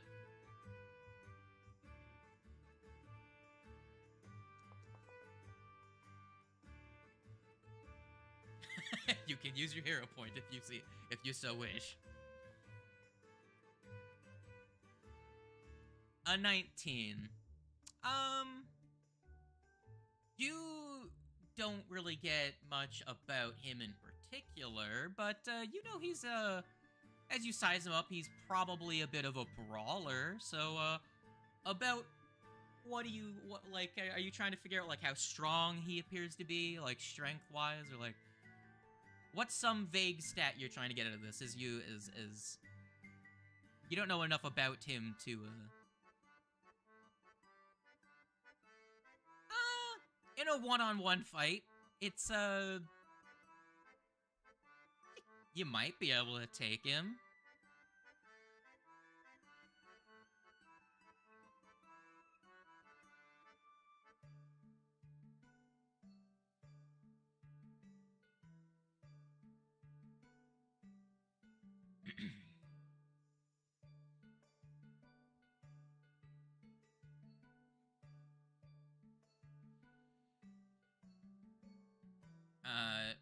Last week, do you remember the rules for dueling?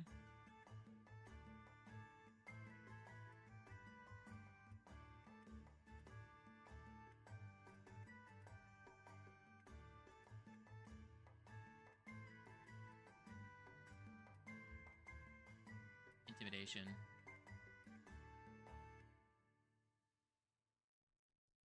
Yes.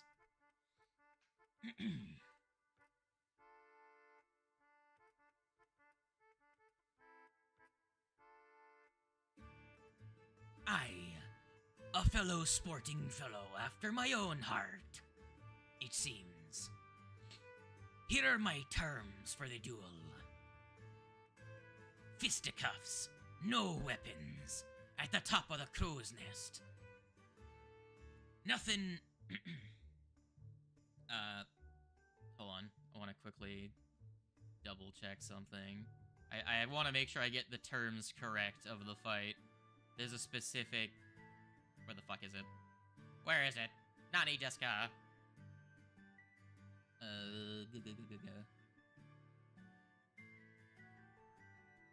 Why is this on a completely different journal tab? What the fuck?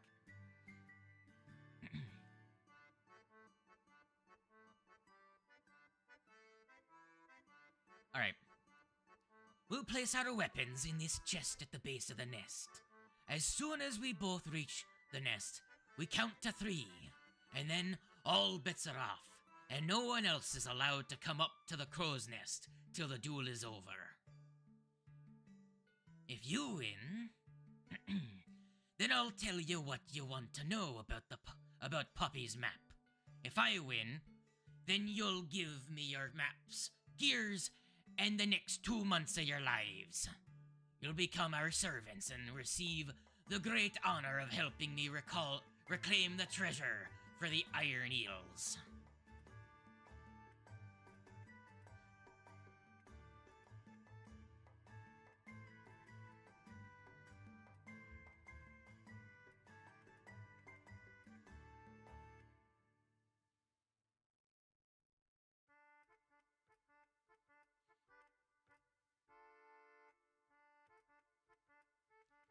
Ye aren't the ones that took the risk to get that information in the first place, now did ya? I stand to lose more than you understand, it seems.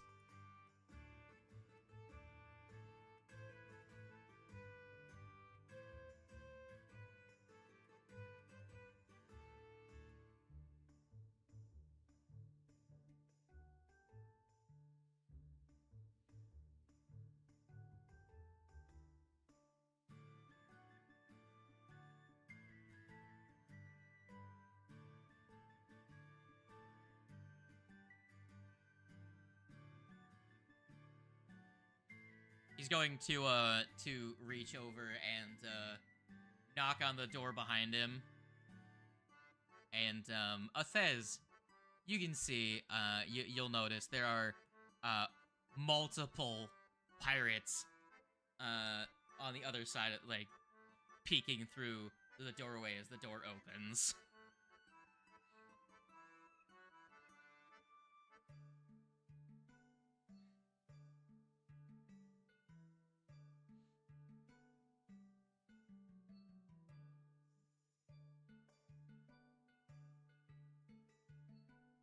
By my terms alone.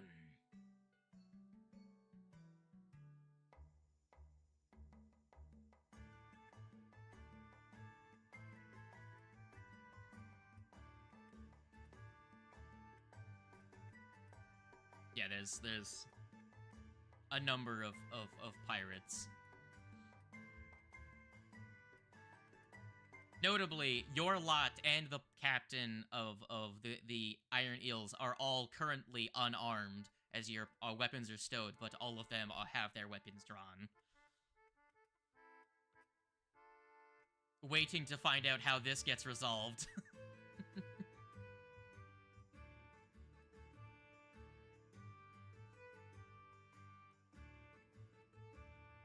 He shakes your hand and almost lifts you up out of your seat.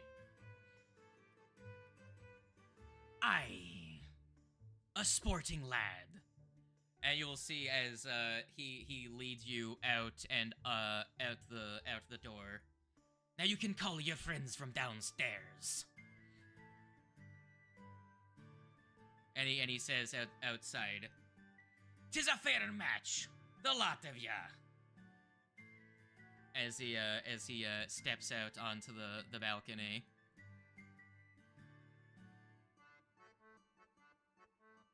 As they are going to give you space to come up. He will guide you, Raja, up to we could move everyone. I'm assuming everyone's gonna come up to the up to underneath the crow's nest, correct?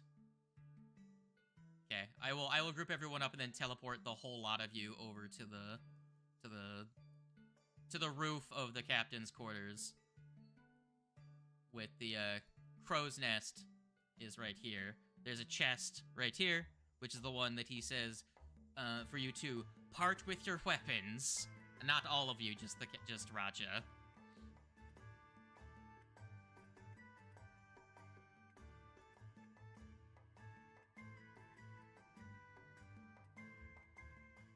You want to give him a guidance as he goes up. You can do that as he's going up if you want to do that.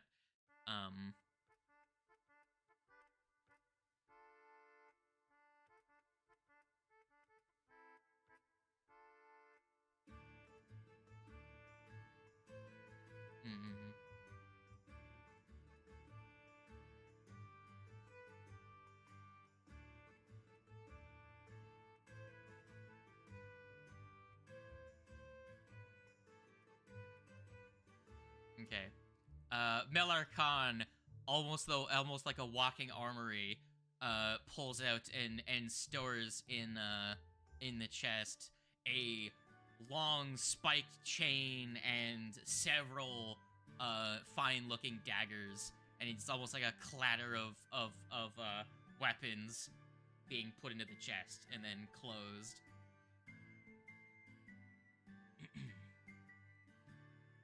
Are you carrying any sidearms?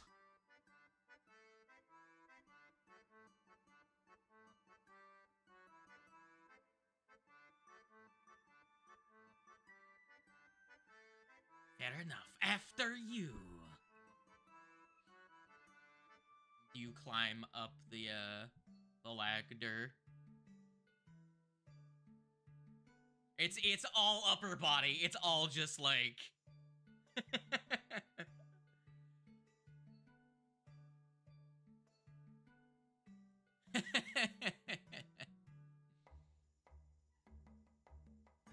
Sure.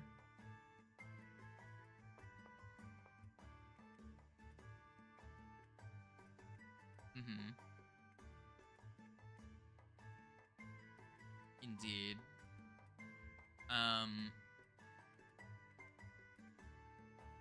You give the lad the thing. Do. All right, so you climb, you ascend the ladder in all of the deft slitheriness of a snake. Don't worry about it. Very good. Hold on, there's a fucking dog whining outside the door. Hold on. What do you want, dog?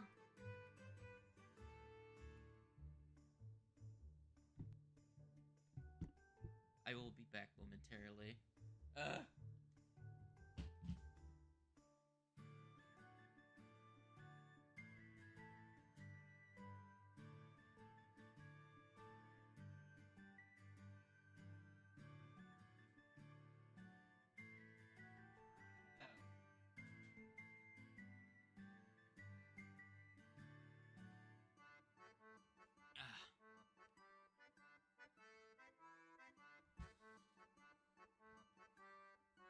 You can try. You can try.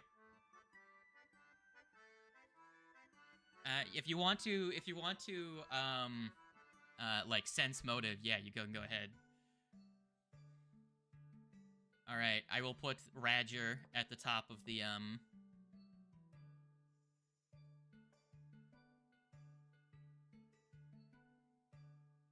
And anyone else that would like to try and get a read on this guy can go ahead. I will uninvisible two of you that were okay. Fletch already uninvisibled himself. Very good. Also 14. Very good. I mean, they're pirates. Yeah, who knows?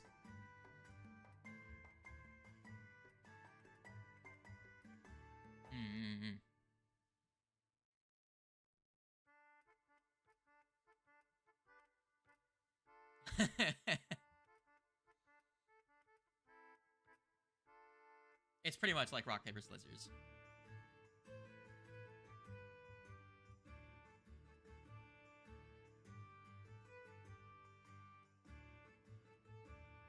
Also, I love the circle that everyone has been formed by the enemies and the. I know, but it was their placement and your placement were all coincidental. So, I find it funny. All right, Melar Khan climbs up the ladder to the top of the crow's nest and arrives at the top of the crow's nest. And Raja, give me a perception check.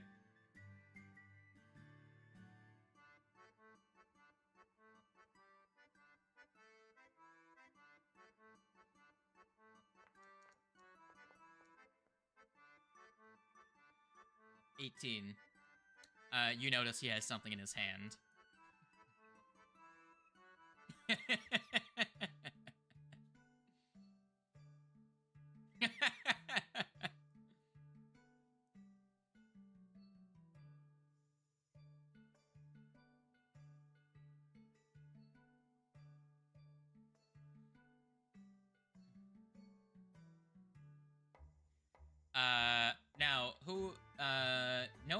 else's perception checks were really bad, right?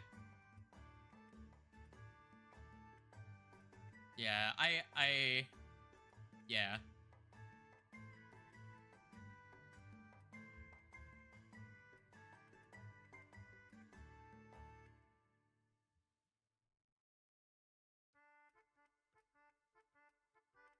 I mean, if he is, he's hiding it very well.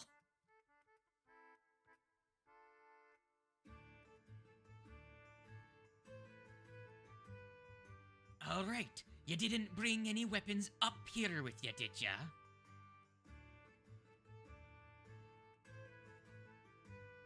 Oh, I didn't bring anything up here. That doesn't mean... It doesn't mean it wasn't here all along.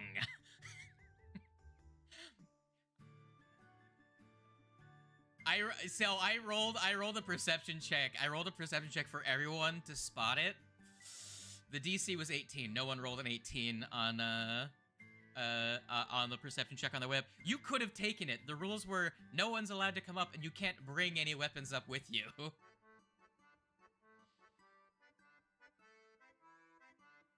There was a dagger stabbed into the wood underneath the nest.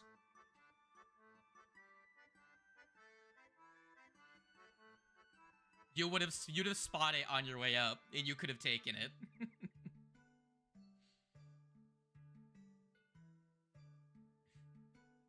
The terms. I mean, Raja has fangs, so there's that.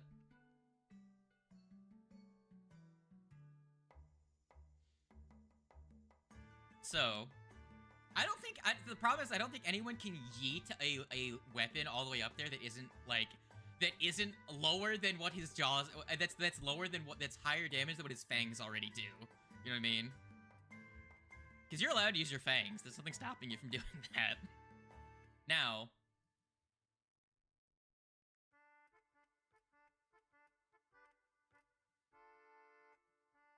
and at that, I will the 3 seconds as you square up on either side. There is the cover in the middle, obviously. And 3, 2, 1. And he's going to, both of you are gonna need to roll the initiative.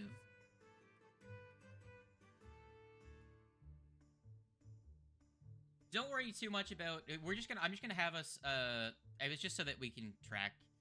Actually, fuck the initiative, it doesn't matter. Roll whichever check you want, because there's only 2 of us. You know what I mean? Roll your check and he's gonna roll his check.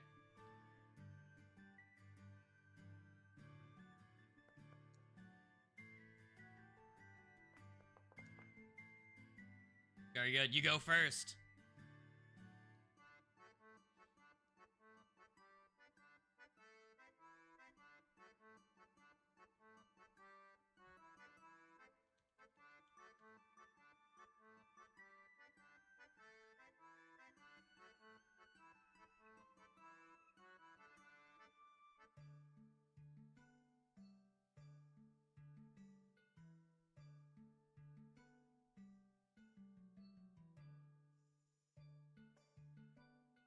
Very good. Give me your attack roll.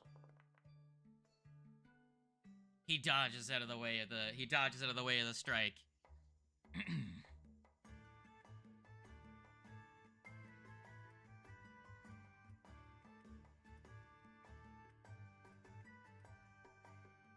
Sure, do it up. Give me your grapple.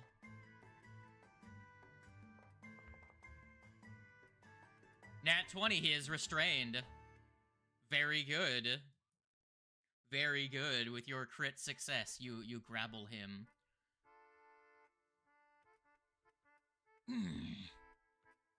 Fair play to ya.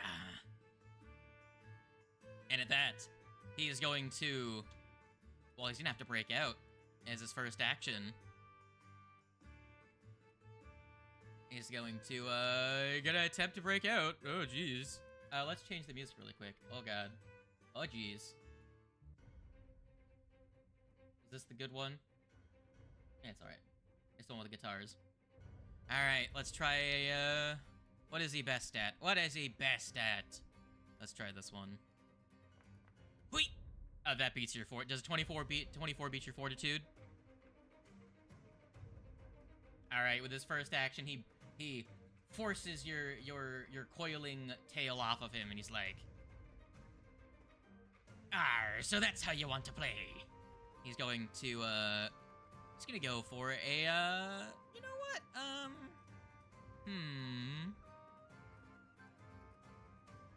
He's gonna go for a stab with dagger.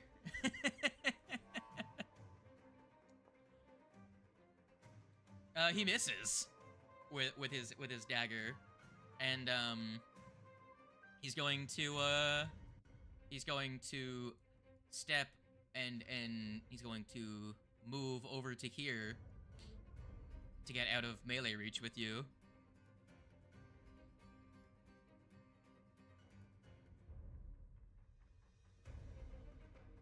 It was not one of the ones that he dropped in the chest, that's for sure.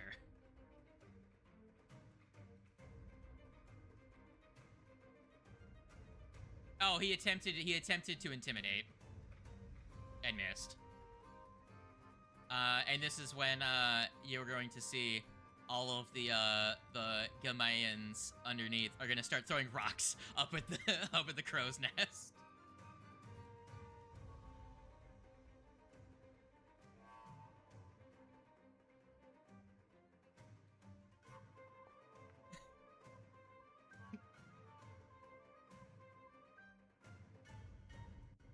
Hold on, just let's see if any of these hit as they all start throwing rocks.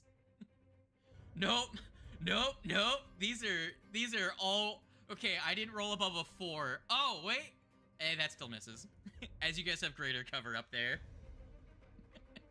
It's a bunch of fucking misses. The only rule was they couldn't come up here. Doesn't mean they can't contribute to a fair fight.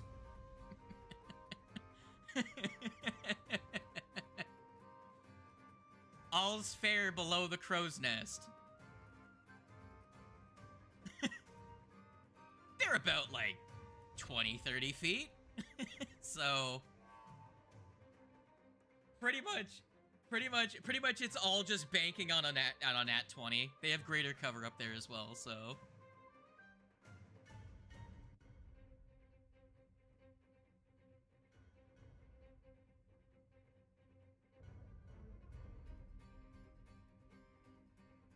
let me pull out this bow really quick. Just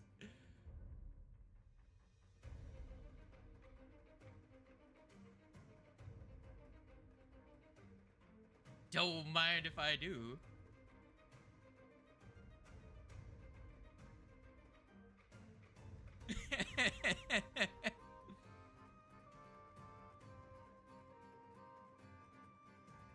So I'm not gonna let you guys roll initiative, but y'all get like one thing to do, whether that be a spell or an attack, if you would like. Fletch pulls out an axe and starts cutting the fucking crow's nest down. It's like everything's below. It's just like everything, the crow's nest comes down. It's like, we didn't come to you, you came to us. It's all fair.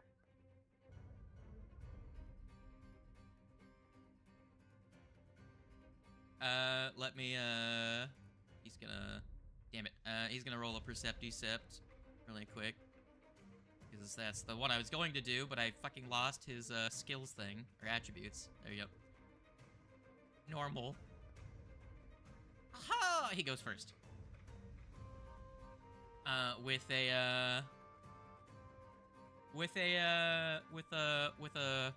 He moves, and he's going to attack you. And you are flat-footed as he used Percepticept. Time for a miss. A glorious fucking whiff. Let's go. A nat 1. Very good. God, this guy sucks. He's gonna step back. It's like, well, damn, that's a fuck up. Go ahead with yours.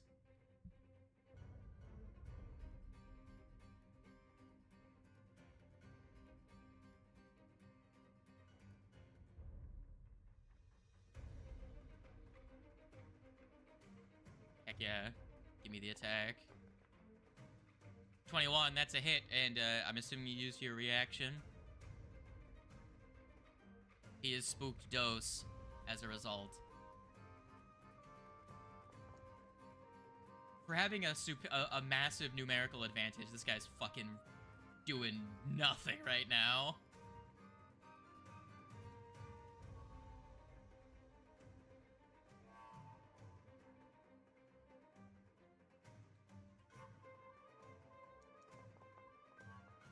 What the fuck is wrong with you?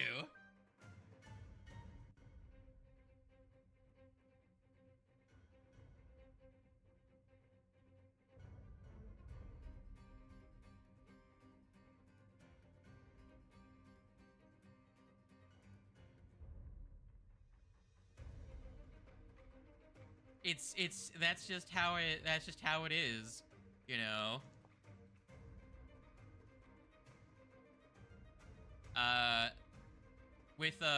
Although your feelings are hurt, Raja, as you hear from below, "Boo, you suck! Get a new trick!" As you become frightened one as one of the Gamayans demoralizes you.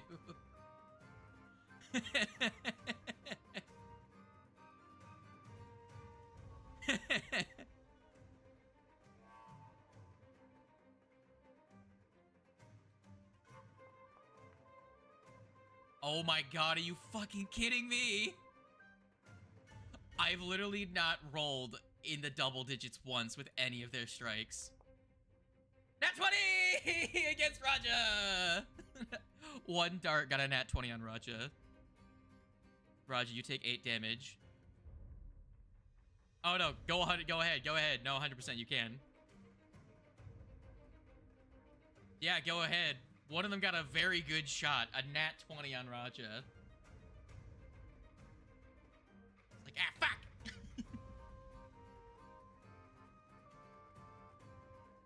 Just make me an attack roll. I can see everyone, so I can roll them, but just do the thing. As a miss.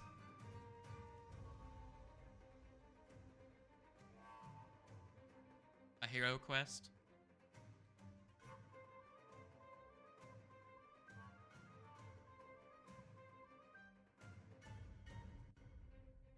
I'll say if you want, you can use it. I think it actually is within 30 feet. It's just he has greater cover, so it's hard to see him. But he's not invisible. You get a sight of like his tail hanging off the edge, and you see him like dodge out of the way out of a stab every once in a while.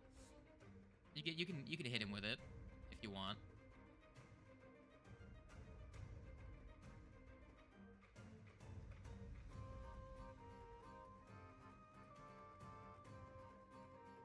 I rolled a nat 20, and I rolled like second away from max damage on the die.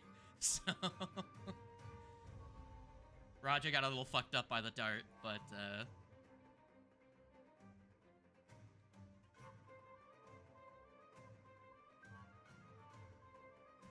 alright, that heals Raja. The +8 is enough by itself to heal him up to full, so you don't need to roll. Alright, you cast the heal. Athez and Legato, did you want to make a range? Legato already did. Athez, would you like to make a strike with your wiggity woo?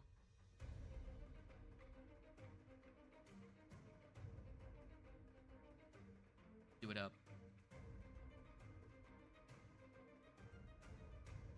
It was this one.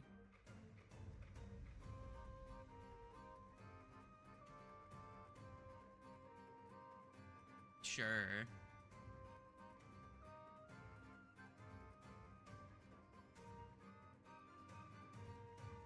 Athez is kind of standing in the way. I'm assuming Athez gets over into the corner so they have a better line of sight. It's not going to mechanically change anything, but just for like what you're doing. Nat 20. Okay, tell me how you liquefy him. Roll me your fisting damage.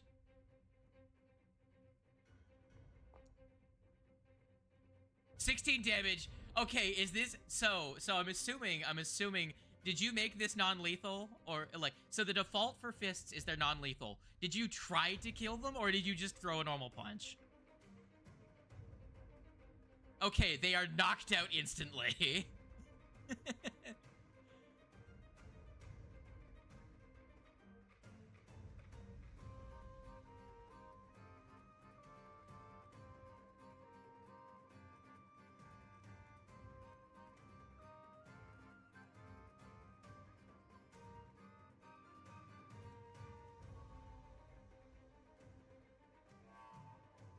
Without thinking about it. Do it. Okay, so you fucking hit this Gambayan so hard, you hear a crunch as their hollow bones fucking break, and their bottom jaw gets dislocated and jammed into their face as they drop fucking dead.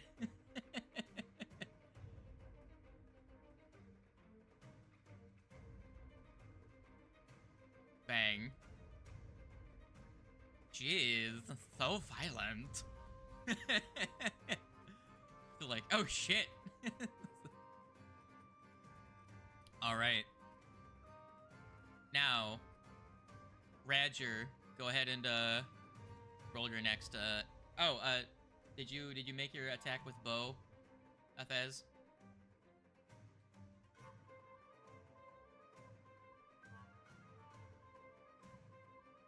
My condolences. It says you have no ammunition assigned. Jesus. Actions. Bow.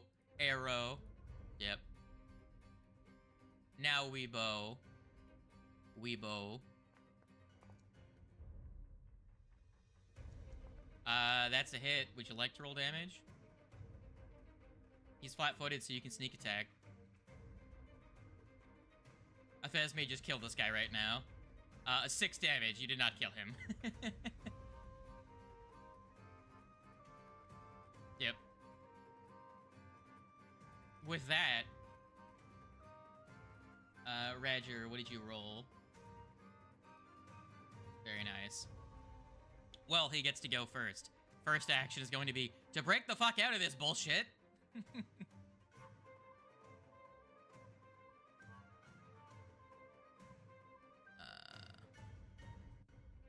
Where is his,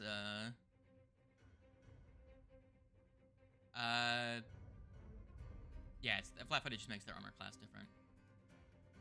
Because they're restrained, they're flat-footed. So, they're gonna try and break out. What is your 5 to 2 DC? It's 15. I'm looking at your character sheet, it says 5, because you are frightened 1, bitch! Which means that his 15 on athletics gets him free! As he breaks free, he's going to, as his second action, he's going to, you know what? Hail Mary, actions. He's going to try and, does a 17 beat your fortitude? You are knocked prone.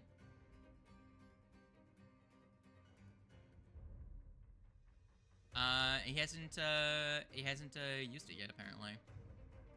And with knocking you prone, he's going to, this is never gonna hit you, but it's worth a fucking shot. 13 does not beat your, 10 does not beat your AC. Oh well. I just want to double check,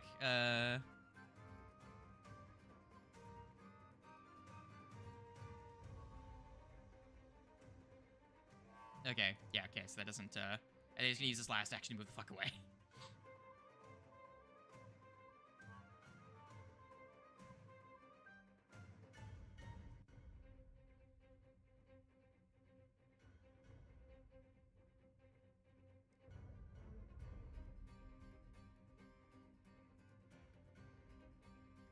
Maybe it could make him not able to run away from Raja, but it's a 3x3. It's a 3x3.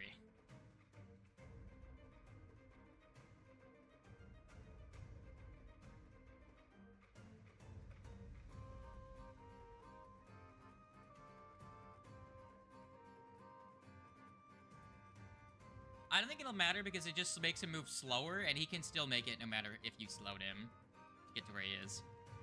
So, but at that, Raja, it is your turn.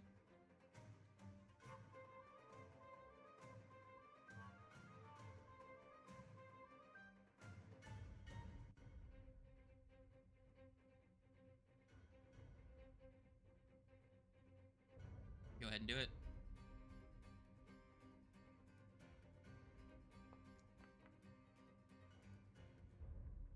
Ah, that is a miss.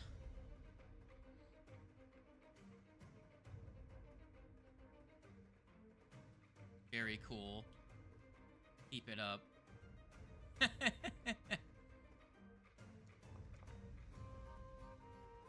These are gonna be a bunch of misses. That's a nat 1. One of their darts just goes way off the distance. You hear a cat.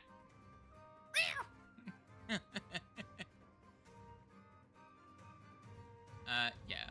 I'm just gonna do that in a second. What's your will DC? What's your William DC? Oh. Damn, if you were still spooked, that would have spooked you, but... Damn, buh. Oh well. Rest of squad, what do?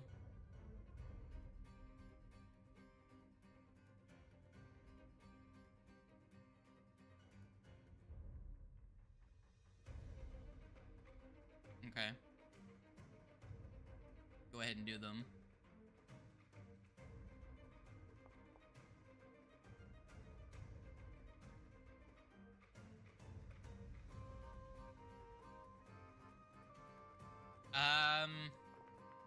I mean, not really, but... a 24 will hit him. 7 damage. That 7 damage drops Melarkan, actually.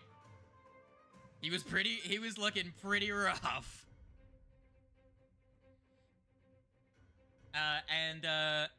Let me just, for the rest of the party, Legato, do you dodge out of the way?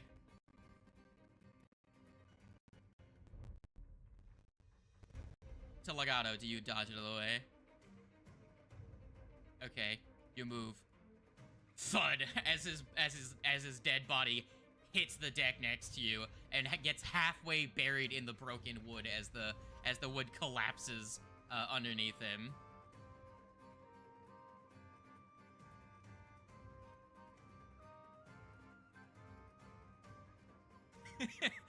As he lands head first, he fucking breaks his neck and his legs are hanging limply up through the roof of the building.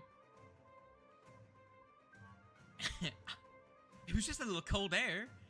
as you see fucking icicle embedded in his fucking head. He's dead.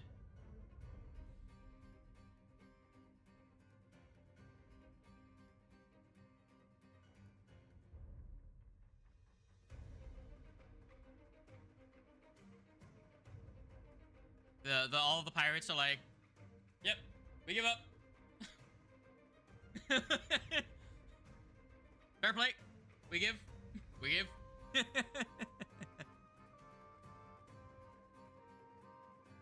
I mean, even if he dropped to make death saving throws, the falling to his death would have killed him. 30 feet, that would have done an extra 15. There's, it's entirely possible that you could have just overkilled him enough for him to just be dead with that. So, he is dead. He's not spooked anymore because his corpse. But there is a dead Melarkan.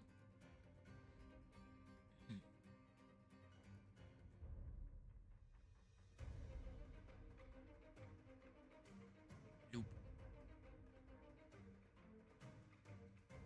He did. You schwieled.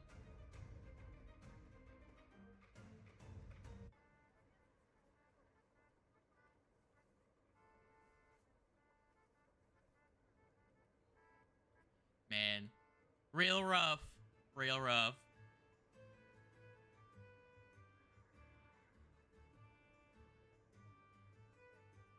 Raja had a really high AC, which is kind of this guy's downfall. Because your AC is high enough, yes, he has less than a 50-50 chance of hitting you. So. And because you restrained him fucking twice, I never got to use one of his unique abilities, fucking kick them while they're down. He, as a free action, if he successfully trips someone as a free action, he can fucking kick them. But because every time he started having to burn his multiple attack penalty on getting out of your fucking tail, he never got to do anything. Well played, well played. You kicked his ass, Seabass.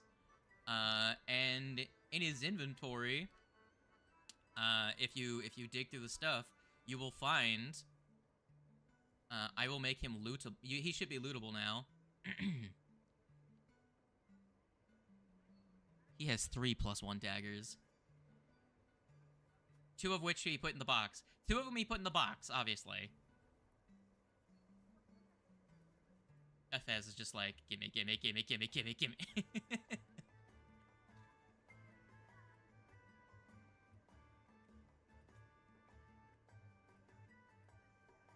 But if you wish to spend time at a future juncture to transfer those runes, you may.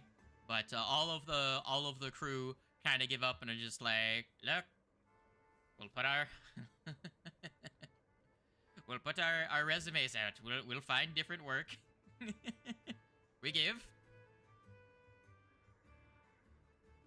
All of them are scared of the lizard now.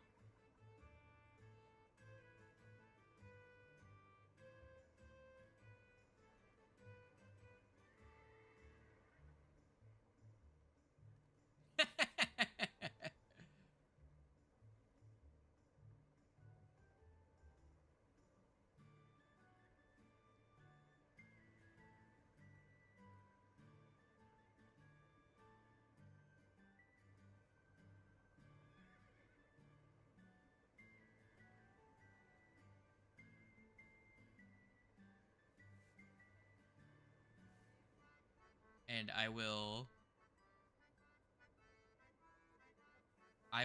now, since you have cleared the place out, I will, bang, you should now be able to see the entire hideout in its glory. No sense not letting you see all that beautiful artwork.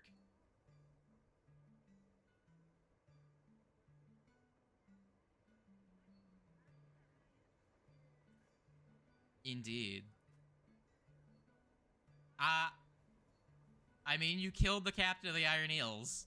It's, you know.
You killed everyone else except for the guy that you let free in town.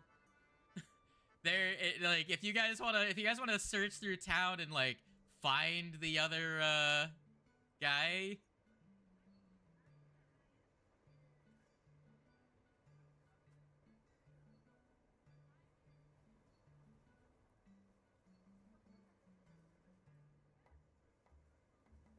I will clear the map of the of all the corpses for you.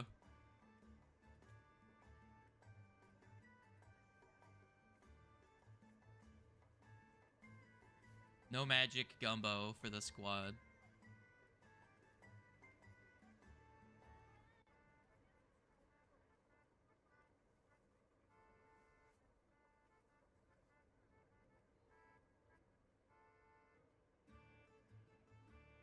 You can investigate.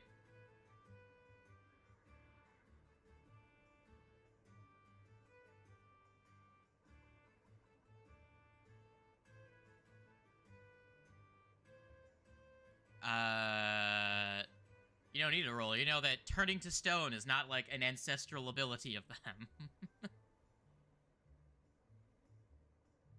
It very much it appeared in the moment to be a result of the gumbo.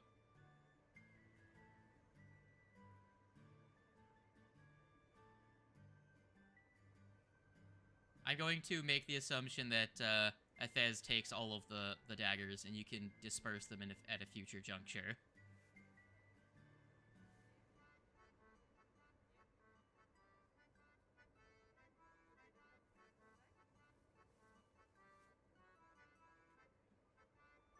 And then there's also the spiked chain. I don't know if anyone's really gonna use it, but it's at least 3 GP.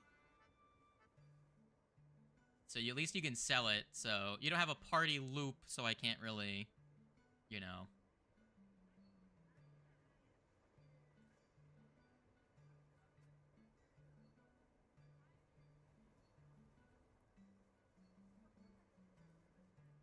Here. Since, no, you can't, actually.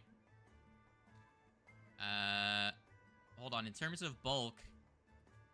Okay, you just can carry it. Remember, your weapon is 4 bulk. You have a carry weight of 9 bulk, and you're carrying a 4 bulk fucking pickaxe. Or anchor around. So... Here, I will, since the party, is, if you guys are planning on keeping this as a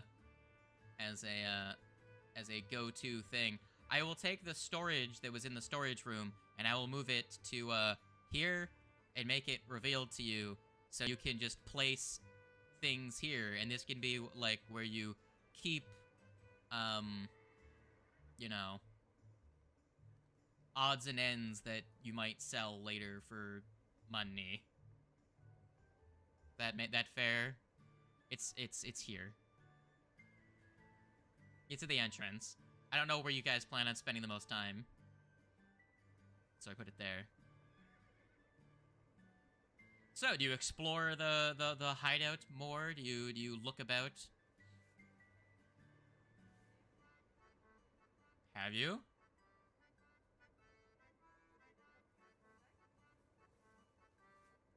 You search the 2nd floor, that's it.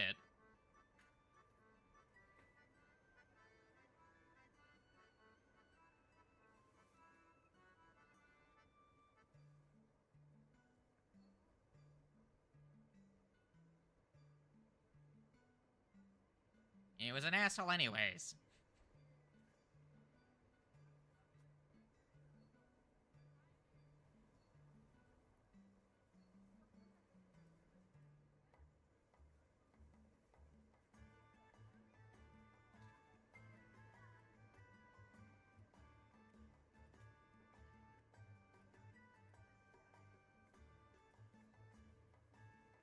I mean, it's part of the benefit of being a Gamayan. You look at their shoulder, you see the tattoos, they just pull the feathers out that are tattooed. See?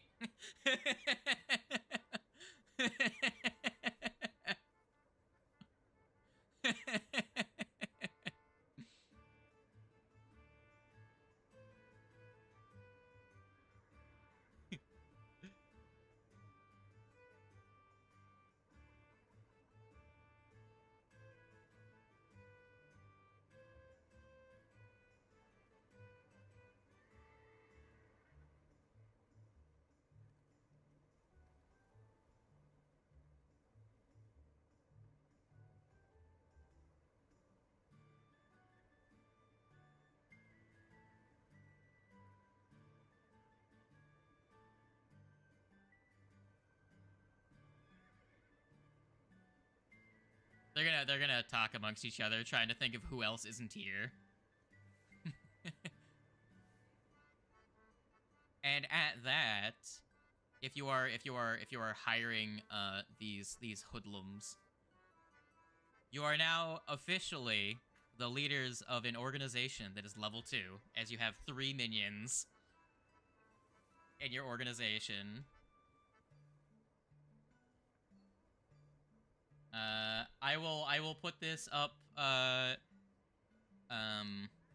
There's an Archives of Methods page for the subsystem that is leadership, if you would like to look it up. But having at least 3 followers makes you a level 2 organization.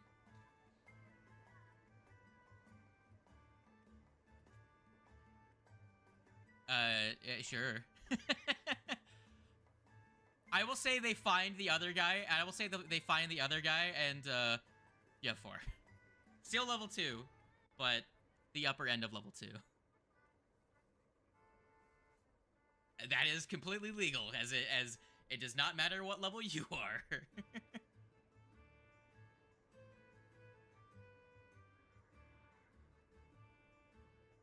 They're all going to, well, I mean, are you going to continue to interrogate them? Because, like, these 3, seeing as they are not being interrogated, are going to totally go back to playing darts.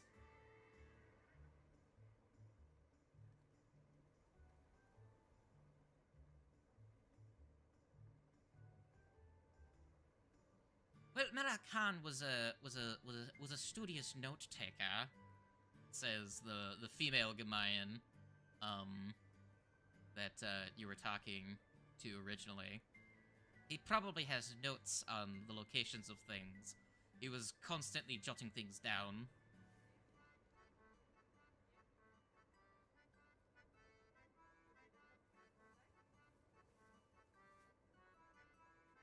Also, if you're out in the forest, you come across some blood rats. If there's any young-looking ones, you should bring me back one, as you did kill my pet about 20 minutes ago.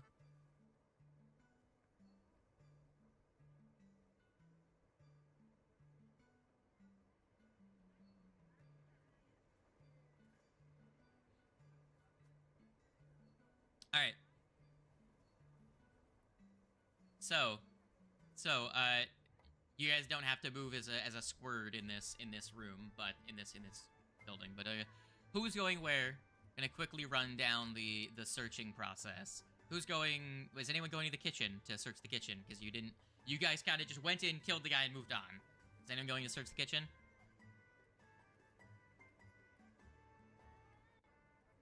All right, so kitchen is.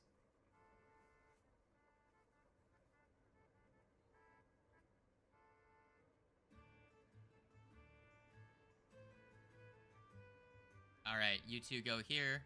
Ethez, what are you doing? Are you practicing your stalking or are you going to the, Another room you guys haven't explored is the mess hall.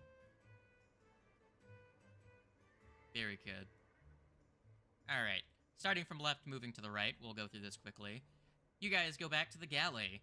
The strong scent of seafood is still strong in the air. However, having been spilled, the fire having died down, not being tended to, it is not as blisteringly hot near the stove as it would have been originally. The corpse of the dead pigman is still in the corner. Give me a what would you like to give me to investigate the gumbo?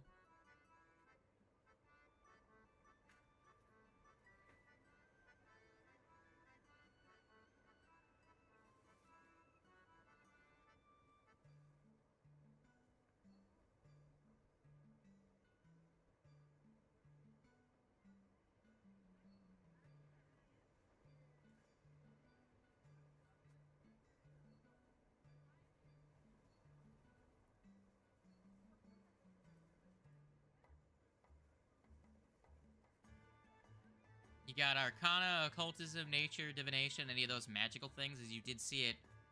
Yeah, it was a weird soup. Alright. With a 23, it doesn't seem to be occulty. It seems to be more magically infused. As, sadly, this is not accurate art, as is on the floor. Not not nice and soupy. But when you investigate it,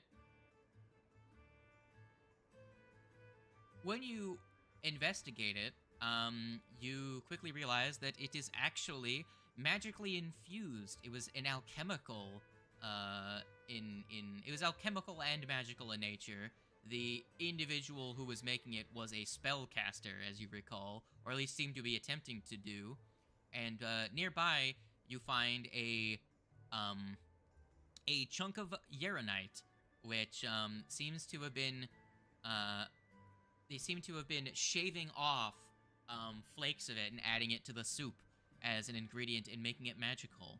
While not inherently magical in the hands of an untrained alchemist or spellcaster who specializes in food magic, but it is nevertheless a valuable gemstone. Also, I'm just going to take this off of Clancy and just put it here. He has a recipe book and assorted spices, but they have no inherent value.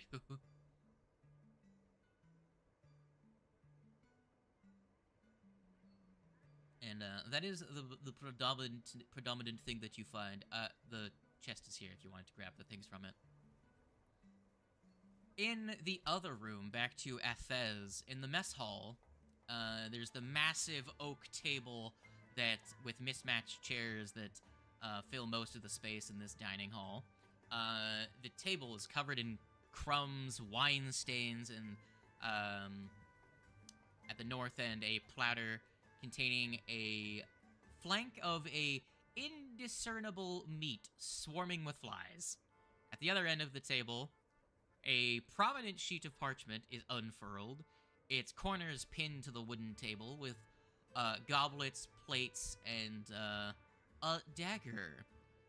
A rough map of Goldcrop Island is drawn on the parchment, and hanging overhead is a chandelier. Its candles are burning down to stubs.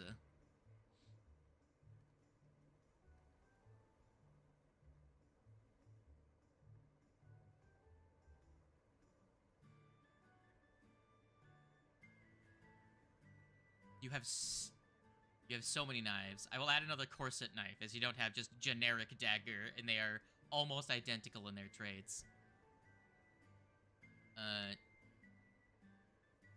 Yeah, the corset knife just doesn't have the... The corset knife just has the concealed trait, so we'll just... They're the same. One just has agile, has versatile slashing. All of the knives.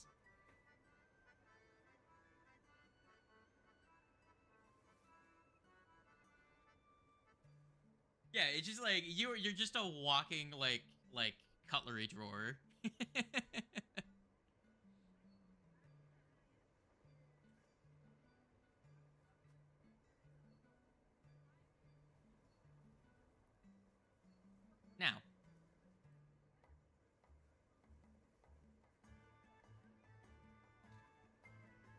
Now, if you so it seems as though what you're looking at, if you investigate the map, you can piece together that it is a shoddy attempt at drawing the island, but it seems as though they were trying to replicate their piece of the map when they had it. But if you compare it to the map that you have, it doesn't really line up. It seems as though even if someone had good memory, they are incapable of trying to discern the features that were on the map.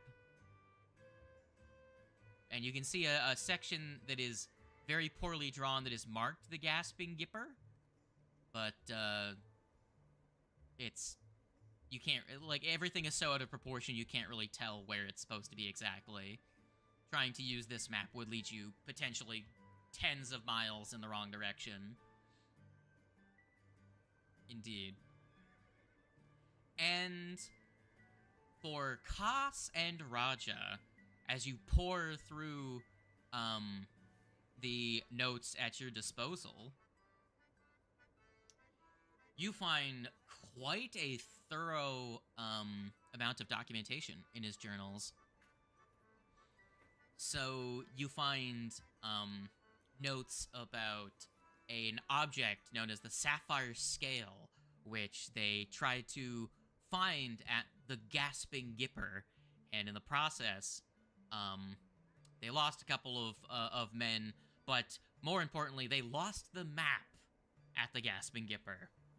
And additionally, they did return with the Sapphire Scale, and only had a short time to study it, as not long after getting it in his hands, Miller Khan lost the Sapphire Scale as one, I forget what his first name is, but one second mate, Malardy, made off with the valuable scale.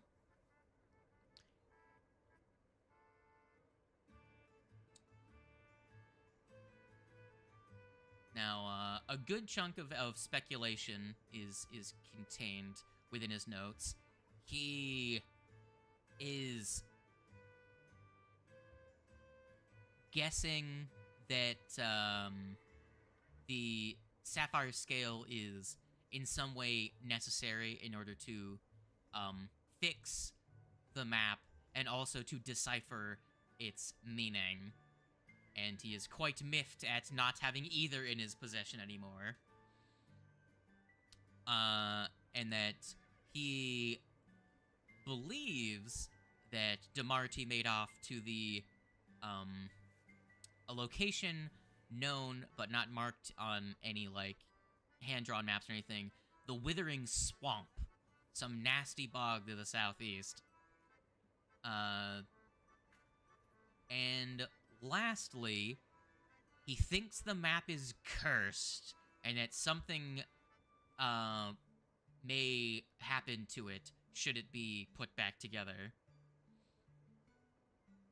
As he notes that Poppy was a cunning one that always tested her students, and no doubt left some wily trick to make their life much harder if it was put back together. He seems to have in life been a well-read and quite learned individual for a pirate.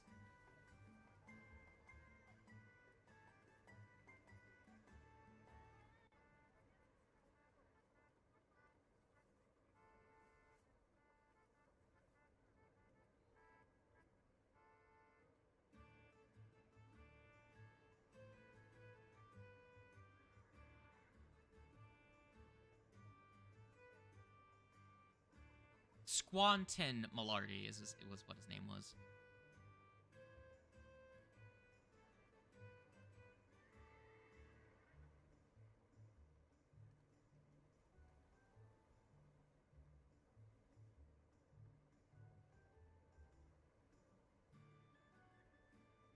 Oh.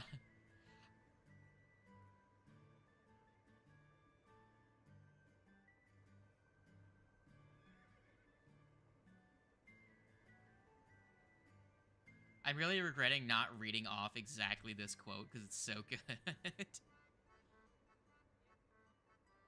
He's like, on our way back from the Gipper, we were slogging through the writhing swamp. Nasty bog to the southeast. Terrible place. When Malardy made off with it. The cad! If I ever see that traitor in Rumplink again, I'll string him up from the crow's nest, I will.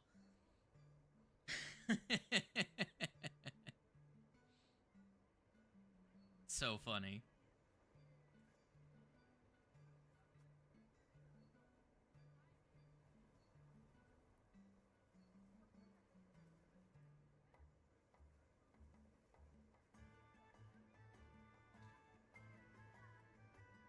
No, it's, it was taken by someone. It's Yara Knight or something like that. Yeah.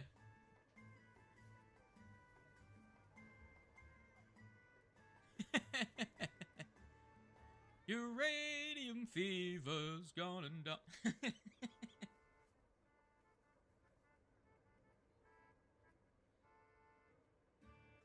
Now,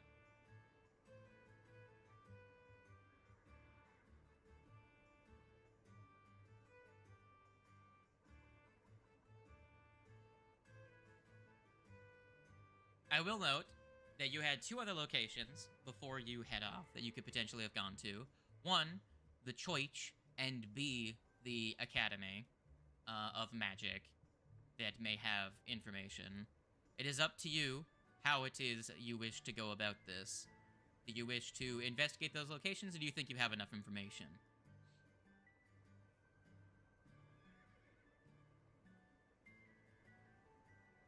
Mm-hmm. Uh-huh. It's gonna be a pigeon.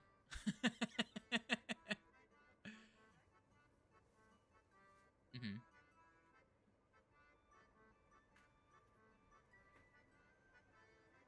Okay. So there actually is a spell that exists for the primal spell list that is literally a messenger animal. I think it's a sending animal. Hold on. What's the fucking primal spells? Primal spell list. It's in there somewhere. It's something animal. That serves a very similar purpose. But if you want to use mundane means, it's entirely possible. But to send it either direction will call for a animal handling check on the part of who's sending the thing to the other side. And if it gets lost as a result of poor animal handling, the message doesn't get through, and it just comes back to wherever your home base is. In which you don't have the bird until you come back. Does that make sense? So.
Huh?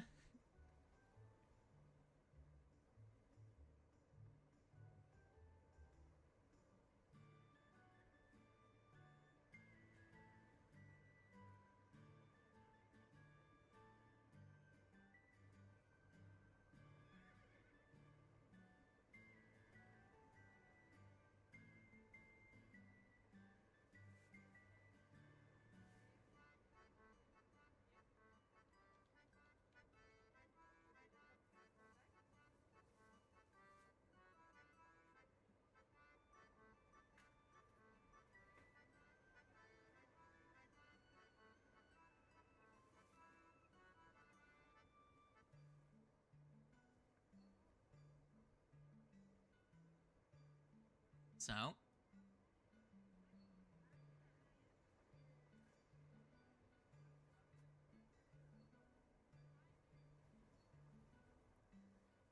This is the party that really wishes they had someone with a familiar that could fly.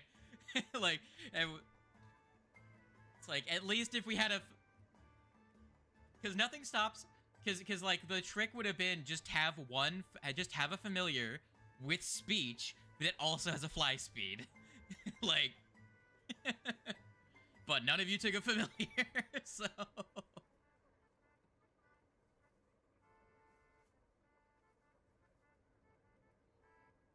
Yeah, well, if it was a utility familiar that didn't have a token that is on the battle map, I wouldn't mind. I don't want someone with an animal companion that's more space during a fight. You know what I mean? You know, if you're using them just as a battery, or if you're using them for utility things, I don't mind it. But if it's like, aha, I use him to deliver spells at enemies, like, fuck off! I don't need more bullshit on the map.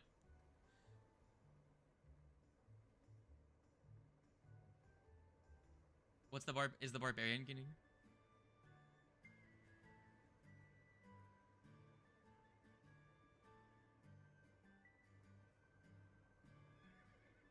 Just give it legs.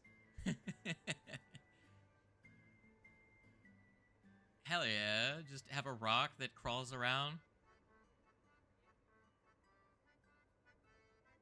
Alright.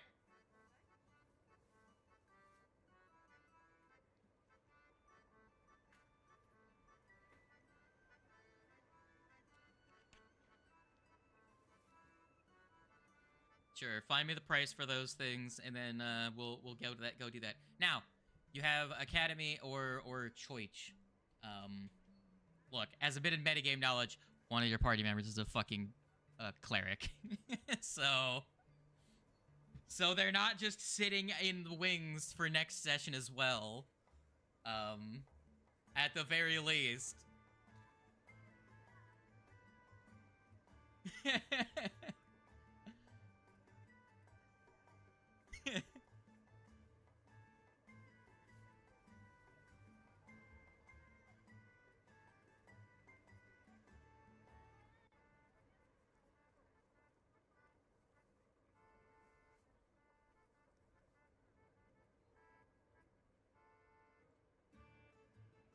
Okay, so who's going to the church?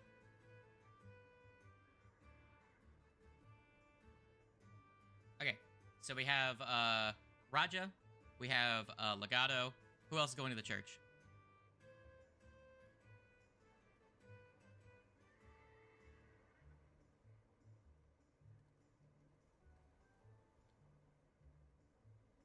You just Assassin's Creed it. You put the hood over and you're just like, I am one of the holy...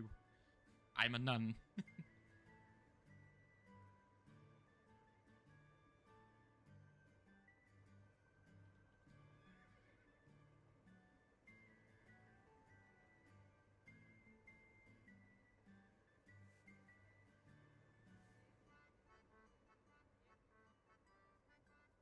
I think realistically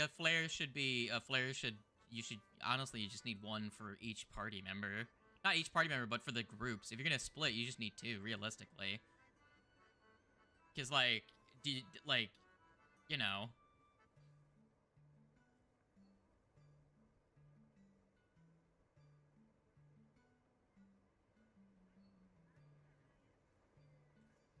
Yeah. Alright. Sure. So, let me find it again. I'll place the flares in, I'll put 2 flares in someone's inventory. Someone, who wants to give up, 8 gold?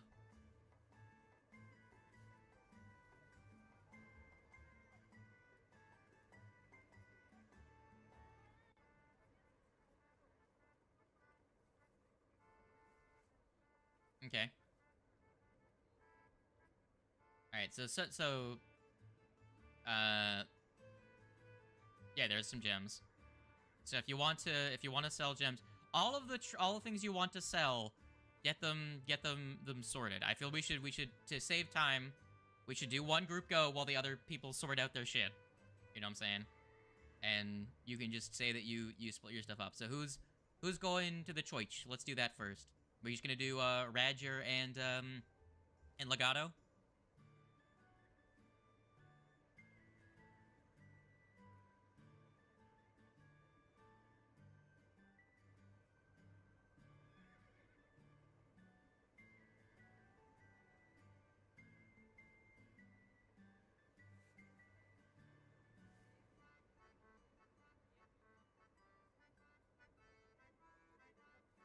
You wrap your cloak around yourself and you're just like, I have no knives.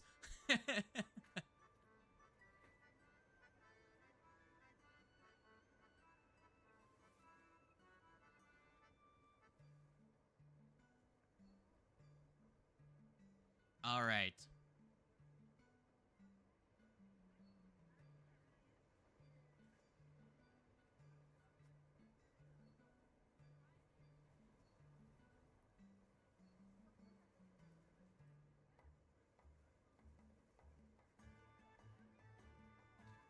We currently have it set as Torag. No, Torag. Torag.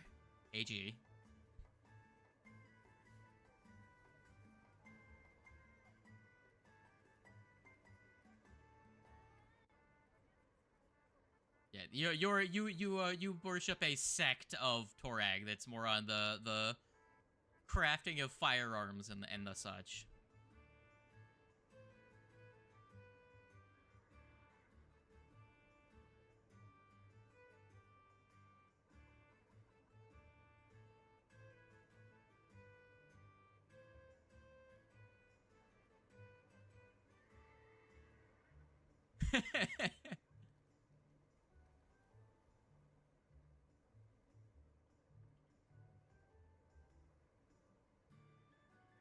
He was the sniper before.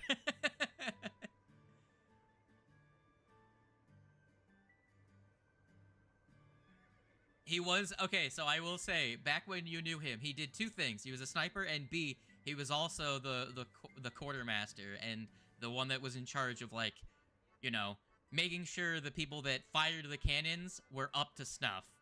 Like, he was the one that trained people how to load prime cannons, maintain them, and he was also the one that, when the captain said, like, broadside port, he was the one that actually called for the fire once all the cannons were ready. Does that make sense? So, he was, yeah, gunnery captain, I think, or his background is cannoneer though. So, pretty much.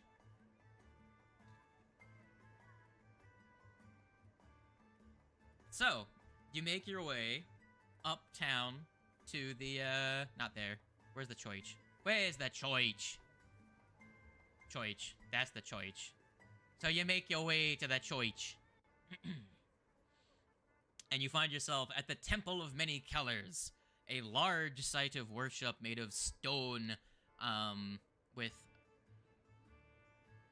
like, dozens of devotees to, this region of the world has its own faith, the pantheon of balance, fucking colors, and everyone's got colorful nonsense on, but you also can see, walking about the halls, several different, minor sects of different, religions. It seems, as the primary site of worship in town, they are more of an open door policy to any goodly form of worship, as far as you can tell, or at least neutral.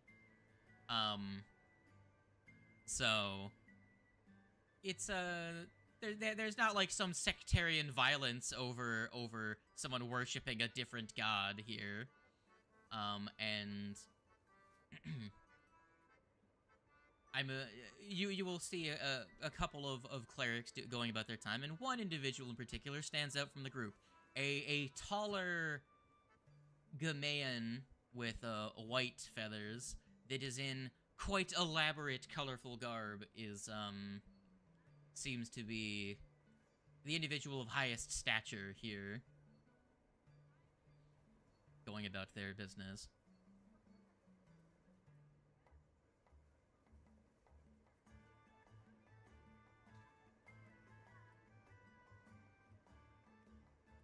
Very good. What do you do as you arrive at this place of worship?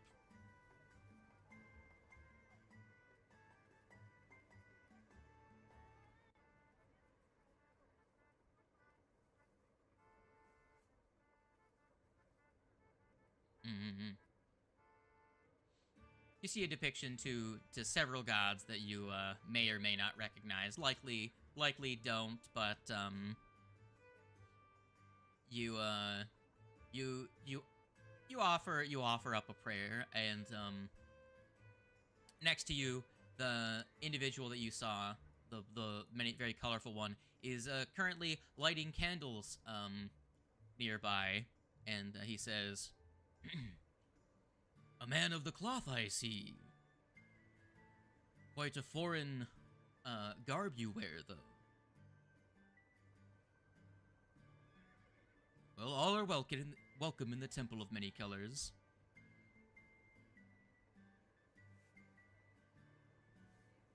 And he introduces himself as "You may call me Prismatic Colvy." Colvy. Yes. Now, to what do I owe the honor?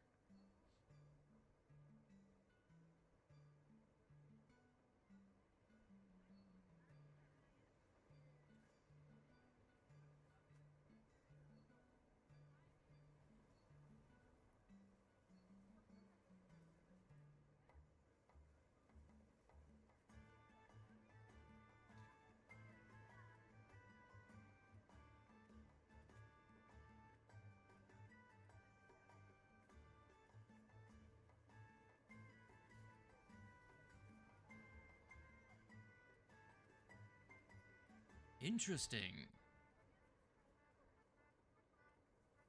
Oh, would you happen to have the map on you?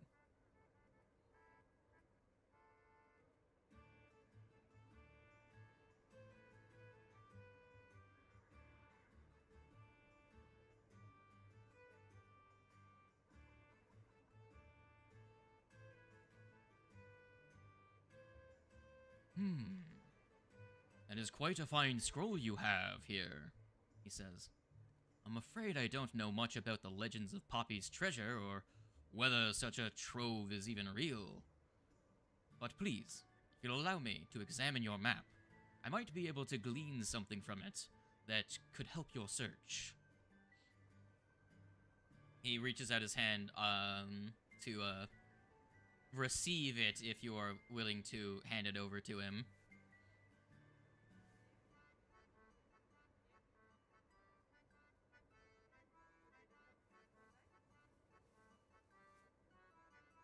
Why, certainly. Did you hand it to him?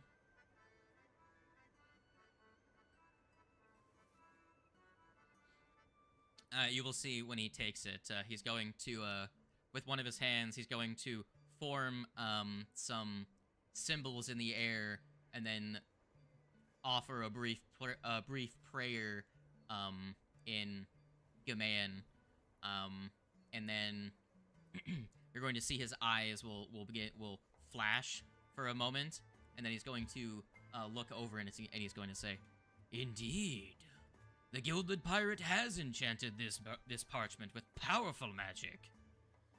Its markings elude understanding as long as the map remains fragmented. But I can deduce a few things about it. For one thing, once you have this map fragment with its partner, you will need a specific magic item to fuse them together. It seems they are parted by a magic seal. Simple mending will not do without the key. And it seems as though once you've reunited it, there is a powerful disintegration curse placed upon this parchment. Once it's back together, I assume it will begin to crumble to dust in your hands. Quite a remarkable thing, really. That pirate really did want only the finest treasure hunters to track down her treasures." As she hands it back to you, he hands it back to you with a nod of almost respect for the diligence that was taken in its crafting.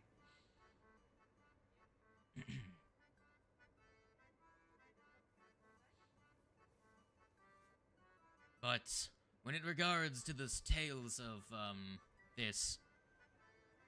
the Gilded Pirate, I can't say I dabble too much in the folklore relating to her. Is there anything else that the services of the Temple of Many Colors could provide to you? And at that, you're going to hear some stomping as there is off to the side. There is a corridor that leads down. You can see the ceiling sloping down, leading to some subterranean section. You can hear echoing up from that passage. You can hear the grunting of and squawking of a couple of Gimmeans as they come into view, carrying what appears to be some strange carved sculptures, statues that seem to be of a local black lava rock with very rough and difficult to discern features.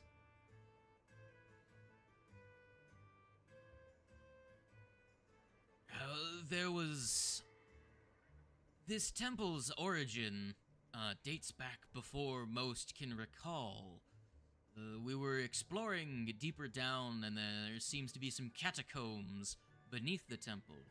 We were excavating it to find a bit more about the history of the location, and I had requested that some of the laborers that offer their services to the church to bring some up so that we can investigate them in the light instead of in the dim darkness of the caverns beneath.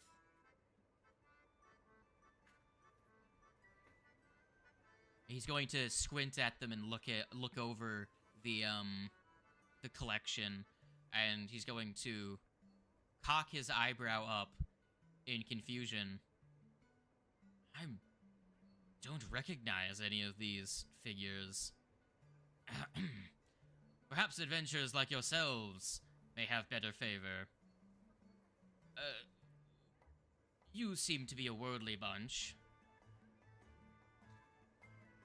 Could you potentially offer an aid to an old codger like myself and potentially help me identify who these may depict? I presume on a holy site they're gods, but they evade my understanding of the divine.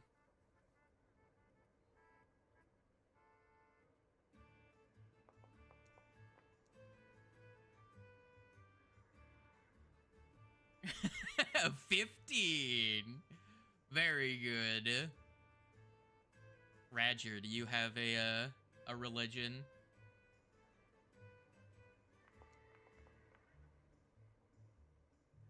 Raja also rolls a bad religion. And Athez also rolls a religion. So as the two of the individual, as the four Gamaeans that were carrying the two of the statues settle it down, you hear the thumping of one more pair of feet coming up the stairs with one last statue you can see appearing through, and you see it's carried by a singular individual instead of by a team, and strolling into view is a shorter dwarven figure that places down the statue with a thud, almost effortlessly.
as the party all notices, he is wearing the garb of a cleric, instead of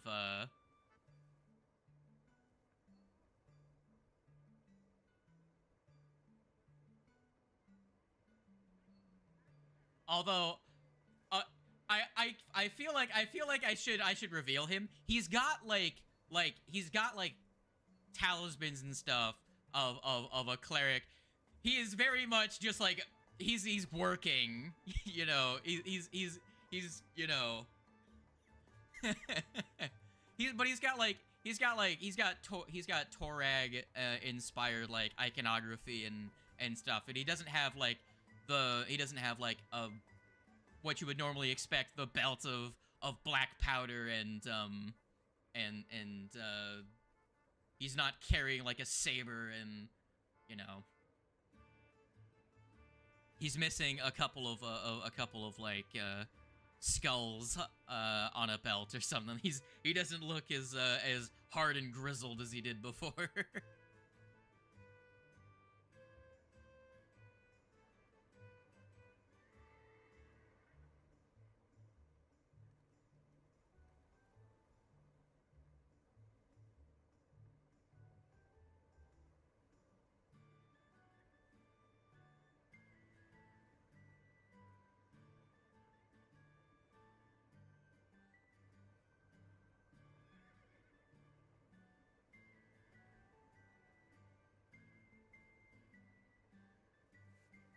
Now, let's test how good of a cleric you've become. Would you like to give a religion check as well?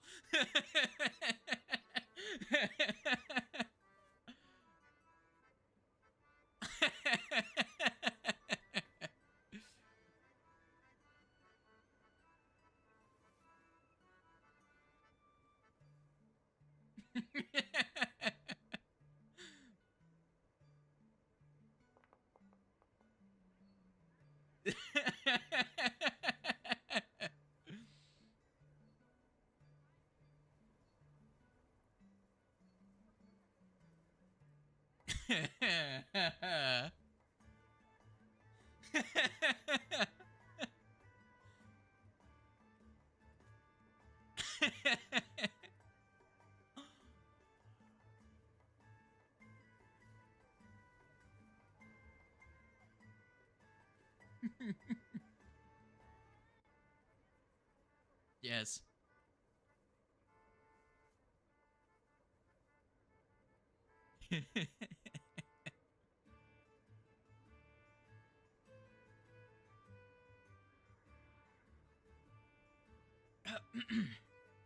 Well, at that note, Colby will say, well, since these are your comrades, and they seem to have been requested by the king to do a service for the town, I feel it would be fitting for you to put your old skills back into service of the Lord and serve the community.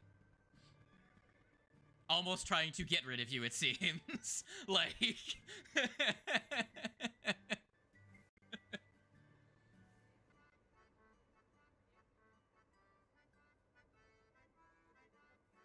Yes.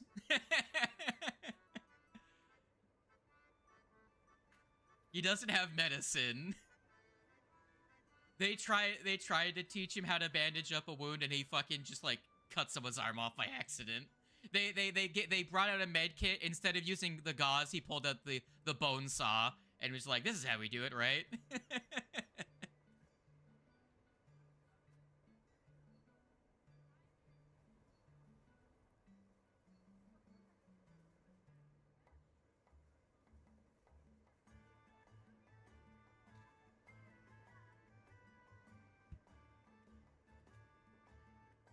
Would you like to share what your spells are that you have?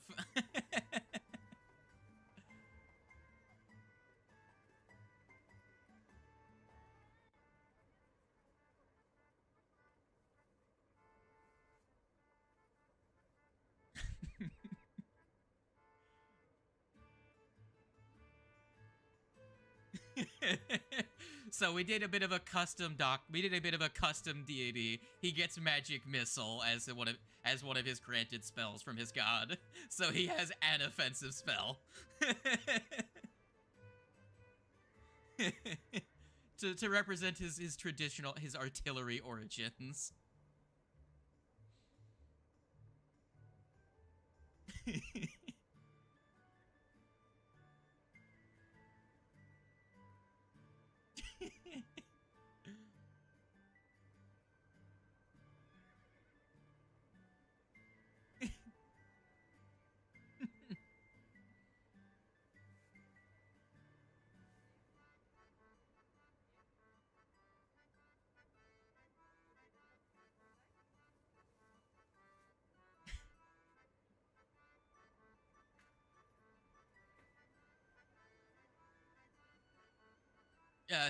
The DC even against undead is gonna be great.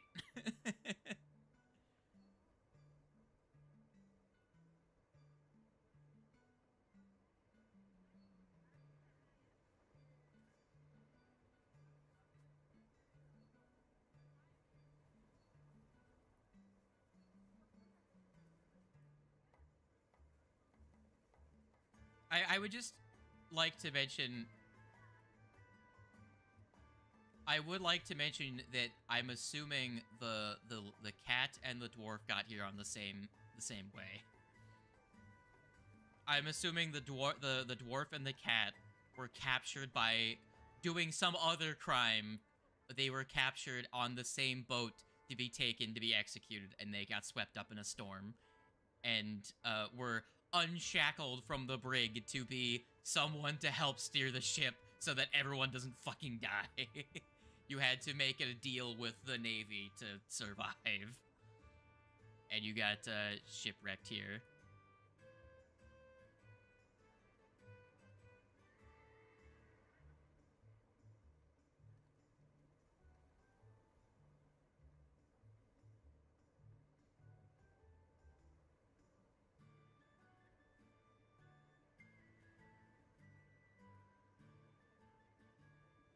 One dealt with the grief of almost starving at sea by kissing the sand and trying to change his life. The other one just drank their stress away.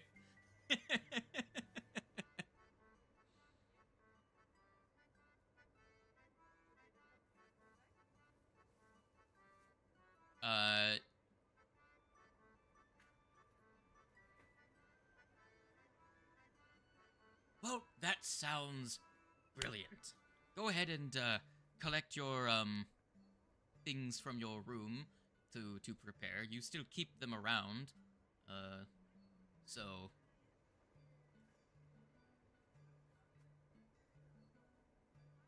he just always has them. He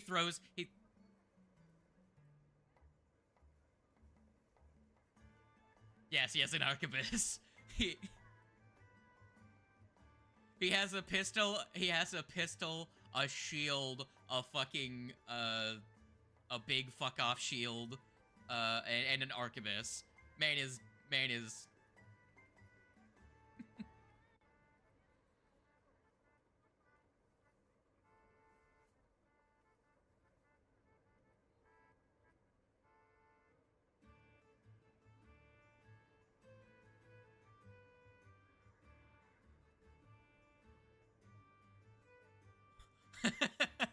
You see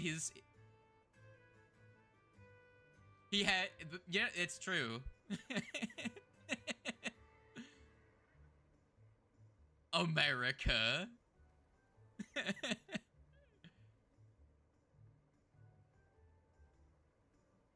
All right. Now, Lizard and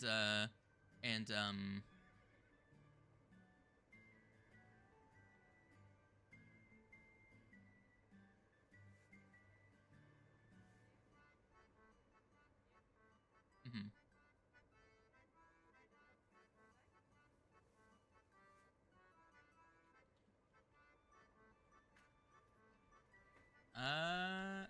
Hold on. Trying to find, Yeah.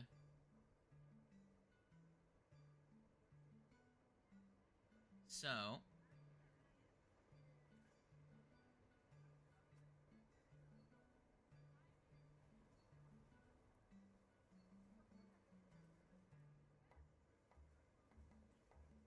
I will say you can get a basic bitch bird, but it'll be kind of dumb.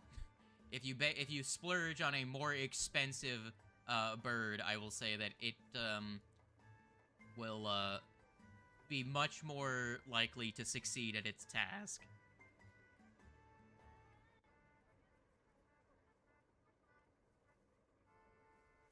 I like you guys can have taken money from the rest of the party as well. Like let's sort out first. Where's all the sellable loot? What did everyone where did all that go? Yeah. So if we want, what we can do is we can just I can sell those for you. Because there's a button. Yep. So bang, you have 10 gold in Athez's inventory. Legato, you have the Scrimshaw and the Yaramite. Did you send that with the Lizard and them to sell? Okay, so you like there you go. Sell that and sell that. So you've got 35 gold on you. Athez has 25 gold. Do you want to just you know, sell the you want to just give them the money? It'll be, if you want the eagle, it'd be, I'm assuming, an albatross. But that'd be 10 gold, and then 8 gold for the flares. So 18 gold. You want to just take it from Legato's inventory, or? Okay. Cool. And then I will go ahead. Sure. I will add, go ahead and delete it, and I will add 1.5 gold to you. There you go. And then, we will, give you the, I have to go back to the inventory. So, flare, you're gonna have 2 lesser flares, and then a, where's bird?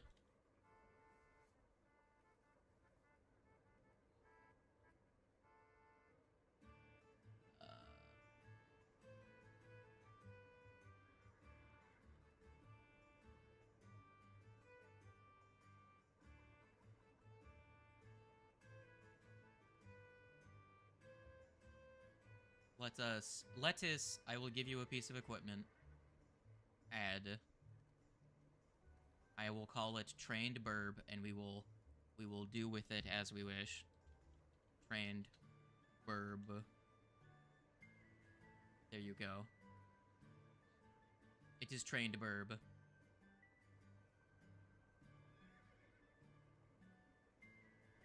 Yeah, I took the money from I gave them to I gave the flares to the Lizard. Yeah. Word.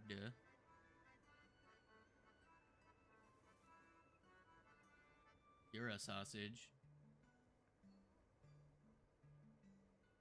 Damn. All right. Does anyone have like a little, like, does someone have like a Jolly Roger or something to put up as the party token? Because I kind of want to put a party token down just so there is a place where you guys can communally move items to, so that you can then take them, so I don't have to manually move everyone's shit. You know what I'm saying? Just a thing for that purpose. I will set that up here in a second, but you have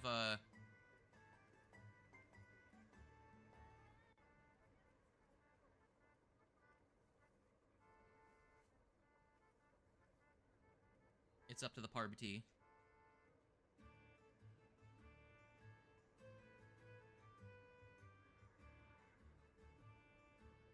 Yeah, let me save image. Gonna put this in data, just save.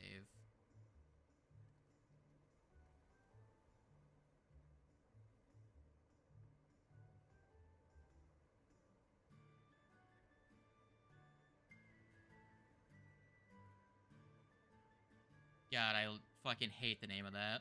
Hold on. Party.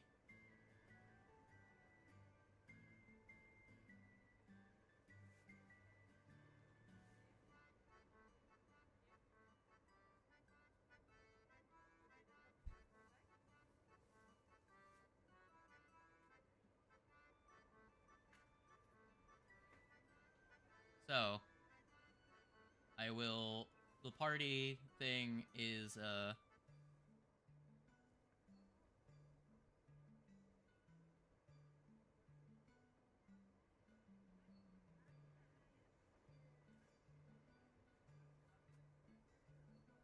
you go.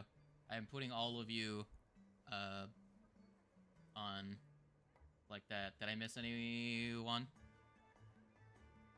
4, 5, 6, 7. Nope, you're good. All right. And then you can have the inventory where you can drop stuff in it so you can share it with each other so I don't have to manually move everything. It should be in the... Oh, hold on. Let me give everyone ownership of it. Configure ownership. Owner. Save. There you go. What do you want it called? Just, loot.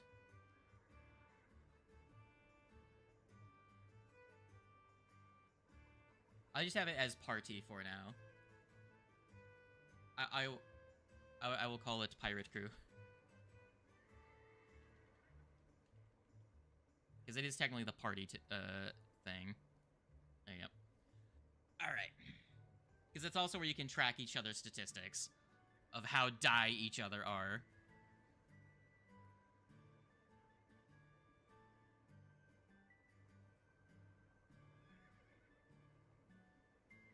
Impossible. They also have a belt of good health, but they'd still have 22 HP. Everyone kept a magic item. That's the one they got. Alright. Check your inventory, fucko. You got a magic wand.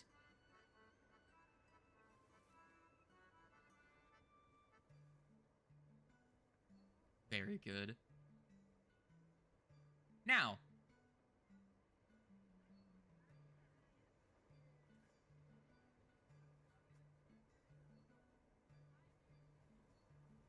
You're a wisdom-based character. What do you expect?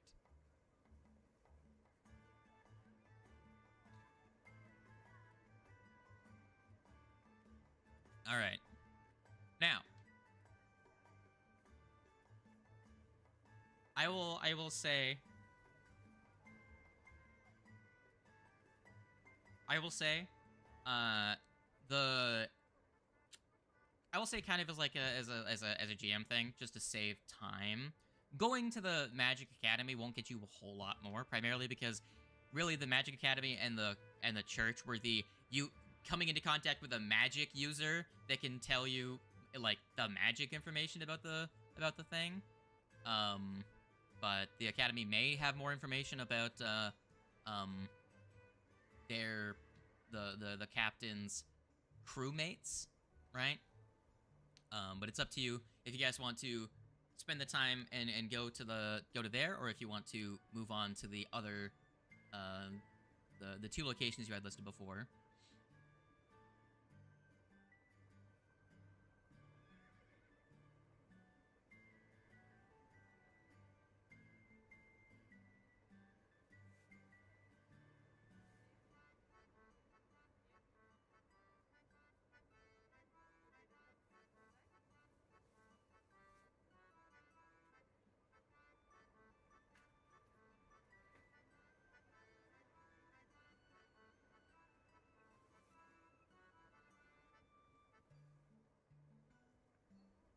You have 2 locations. There's a sunken pirate ship and a swamp. You can either split the party, or you can go all as one.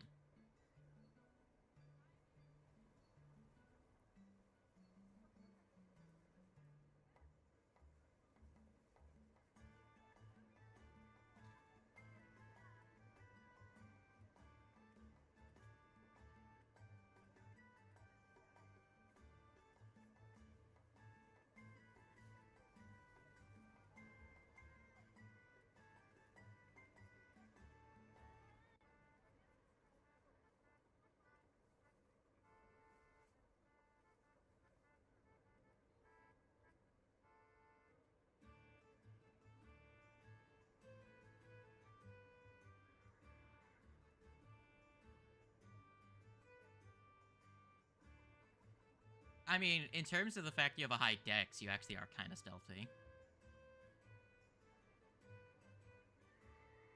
That doesn't affect your stealth in the system.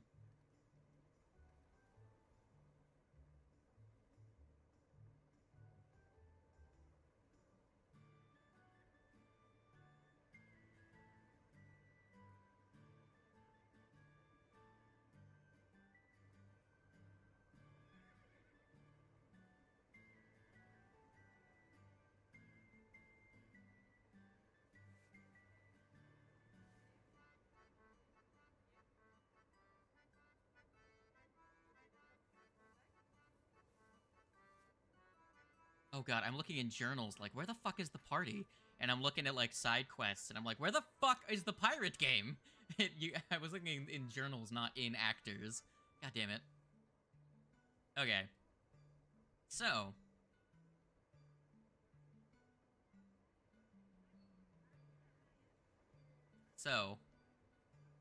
Do you guys, while you're shopping, do you guys want to spend 1 gold on a fine map of the island? Or at least the southern portion of the island? Sure. Someone take away a gold from themselves, and I will give you a detailed map of the southern portion of Goldcrop Island. I took away, whose did I take? Someone eventually, yeah, I took away your Legato's. Legato, at the end, had a shitload of money because they picked up a lot of the treasure items. So I just took away 18 from them. Yeah. Alright. So, you are going to plan out your exploration. So you have a detailed map that has charted out for you. You can actually see at the bottom right there, it actually has a legend you will see next to each route there is a number which tells you the distance in miles, and then if it has a diamond next to it, it's difficult terrain, and if it's got 4 diamonds, it's greater difficult terrain and will require survival checks to not get lost.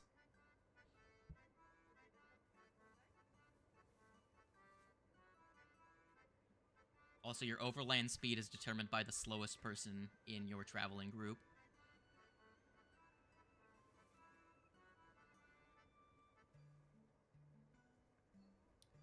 It's the distance in miles. So if you have the baseline move speed is assumed that the slowest person in your group has a 20 move speed, and it's pretty much a mile per hour. Unless it's difficult terrain, in which case it takes you 2 hours per mile.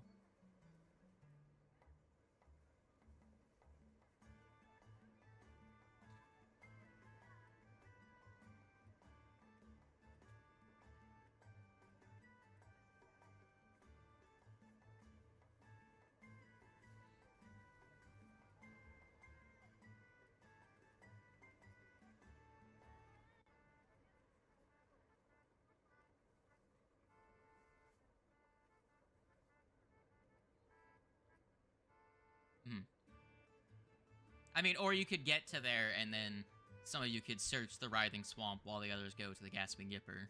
It means that means that you are still within, like, 30 minutes of each other, which means that if a flare does go off, you can, you know,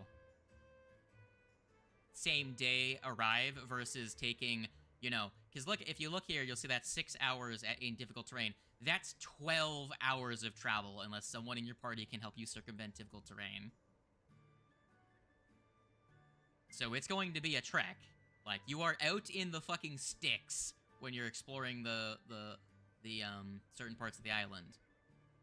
But notice, this is a bit of a thing for you guys to notice. This 4-hour trek here is not difficult terrain. That's on a path. So if you wanted to pass through Jacopo Town, 4 hours plus 6, so 10 hours. So you would save 2 hours traveling through Jacopo Town. So that's the thing you'll have to notice if you're looking at the map as it is marked out for you.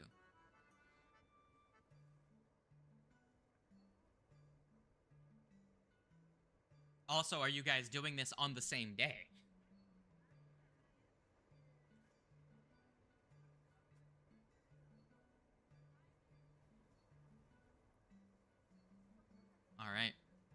So the party, I'm gonna assume you're carrying enough. Rations are not super bulky. You all have backpacks, right? Yeah. Again, I'm not a big fan of hyper simulationist stuff. Like, that's why I'm not tracking your ammunition. I'm just making it cost you the bulk to have your ammunition, right? If we were doing like a real survival game where you guys were, instead of going like one day out of town, you guys were going like weeks out into the wilderness, I would use a survival system.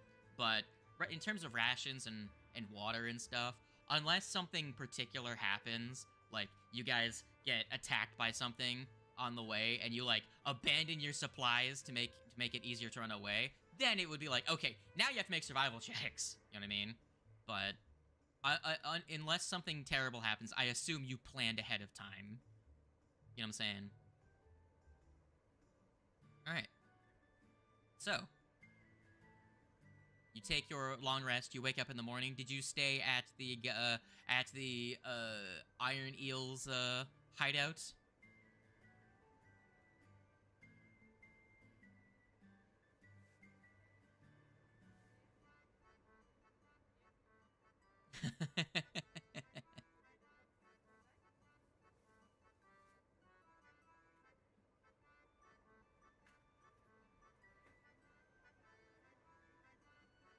Yeah.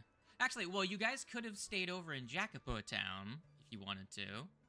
Spend the 4-hour walk there, because then you have a 6-hour trek. No matter what, it's going to be like a whole extra, like, day's worth of adventuring time to get to the Writhing Swamp.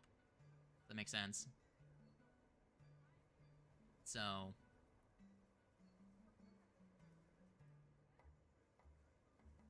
yeah. Very good. And then you leave early in the morning, so you get there, like, about, like, an hour or two after first light. Right. Sure. Someone give me, like, 8 silver for your accommodations. You stay in one of the, it's a very, not uncomfortable, but very cramped rest, as it is a town built and designed for sprites. So, the average residents of this town are tiny. And, you become faintly familiar with the Galtzagoras of the town, which are a species, or a subspecies of fairy that are hard-working individuals that are almost workaholics, in nature. But, yes, you don't have too much trouble. They are not particularly hostile to you or anything. And then you set out, and you get to the edge of the woods leading into the, Writhing Swamp. Is it at this juncture that you choose to, split paths?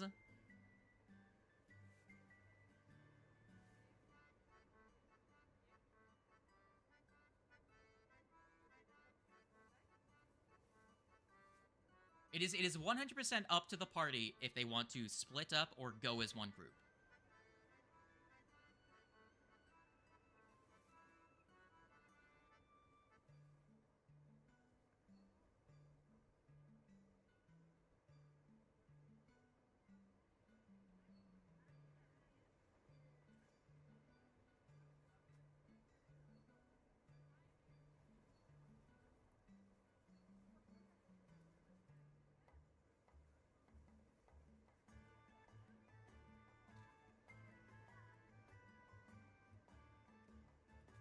Very fair. Alright, so Stealthy Group is trudging through the swamp.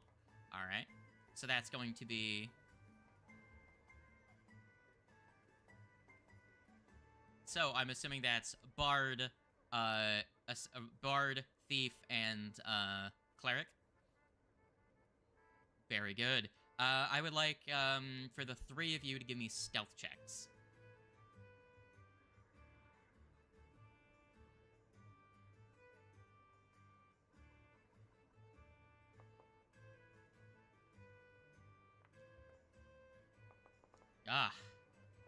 Very good. Legato, you are slinking through the goop with very little issue.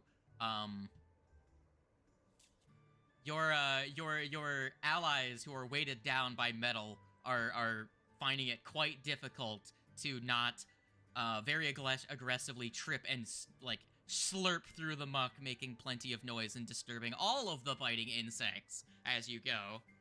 And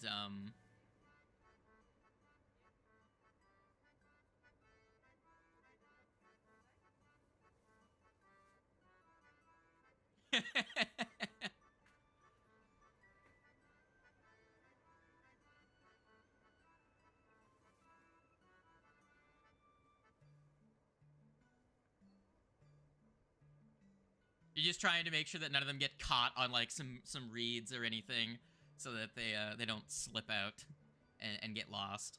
Very good. Other group, who would like to take the initiative first? Who would like to perceive their location first?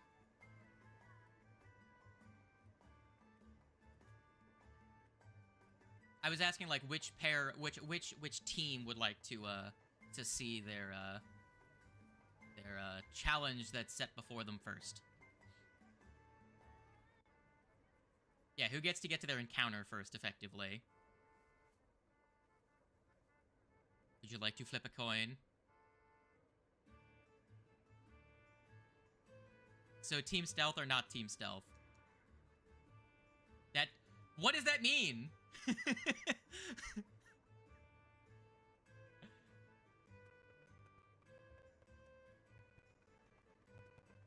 Okay, so evens we do the... So odds, stealthy it is then.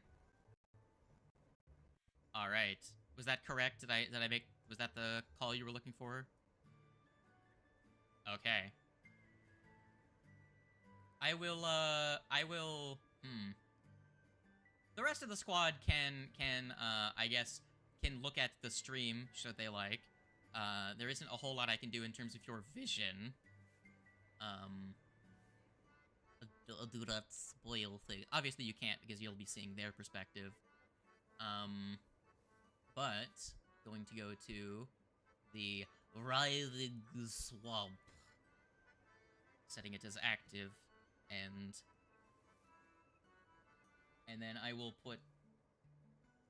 So, do you try to trudge predominantly through grasslands, or are you going to try and slip into some bushes and try and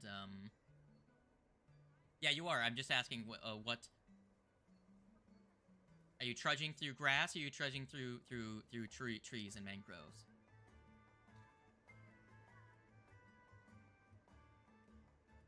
What do you feel would are you taking the slower, more cumbersome route? Are you taking the slightly less stealthy but still, you know, you're still sneaking route?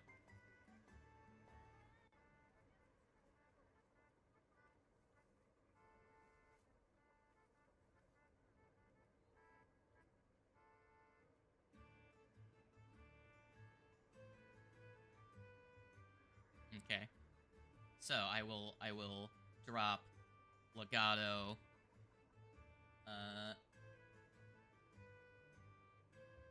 Wharf. Hold on. Yeah, I decided to make the maps bigger, right? So your ranges make a bigger difference, but you know what I'm saying? Bang. Right now it's 6, but, you know.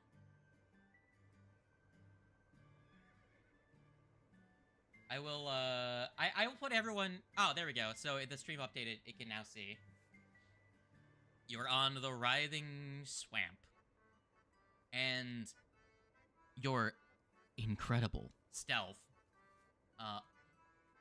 The clap of your ass cheeks alerts, 2 of the guards. As, 2 creatures were patrolling through the swamp, it seems. And... you almost can smell them before you can see them. As 2 gurgling, they almost seem like composting heaps shamble towards you through the muck. having spot you before you could have spotted them, and they immediately leap towards you to strike.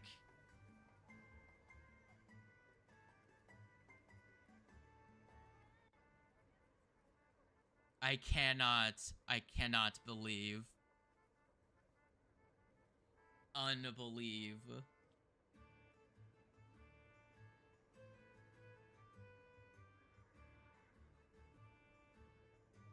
Unbelievable. So yeah, all of the maps moving forward that are combat maps are going to be the whole like 50% larger thing in case you guys all go there, you know. Also, I feel like, and a lot of people agree, the adventure path maps are kind of small. Like, ranged weapons and stuff become very invalidated by the fact there isn't 60 feet to get away from something. You know what I mean? So, yeah.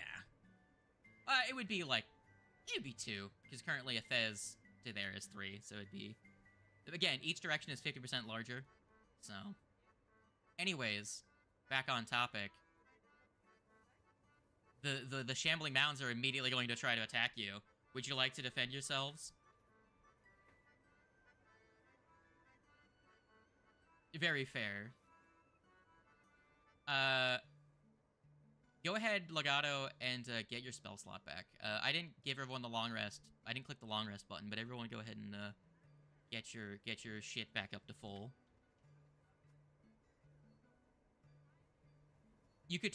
You were trying to sneak. Anyone that was trying to sneak can attempt to stealth, but they notice you. So.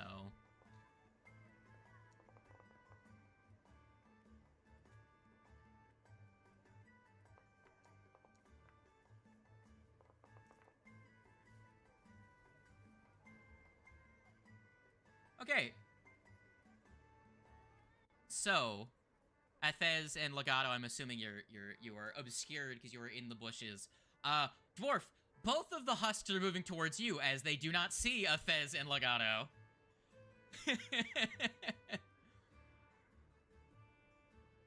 Athez. As soon as you heard shuffling, you were just like, nope, fuck that, and you just dumped in the bushes.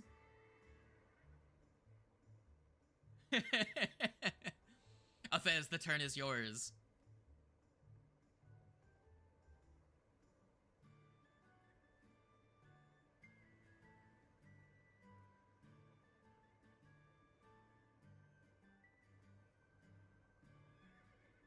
I will say, in these dense bushes, you are hidden, but it is difficult terrain within the bushes.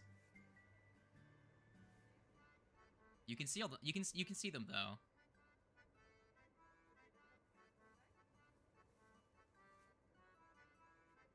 Perhaps. Because of how far away they are and you don't have strong arm yet, they will be at a -2 unless you get closer.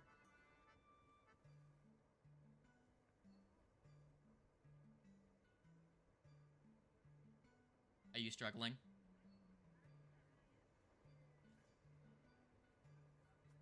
Oh, very good, very good, very good. The one drawback to the short bow compared to your knives is that the knives add your full strength bonus. So, also, what racket were you again as a rogue?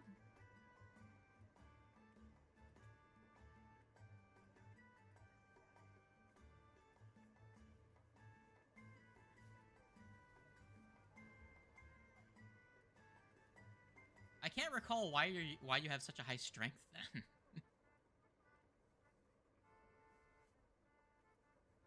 Weird.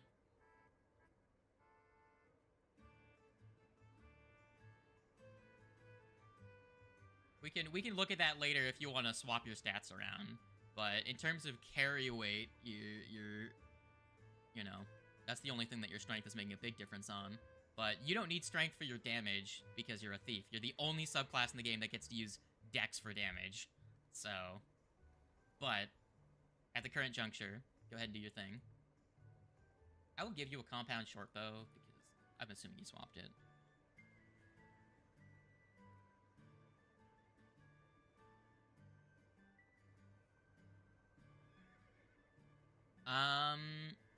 it would be... I would say you can see them, because they're coming out of the bush, and you're looking through the bush.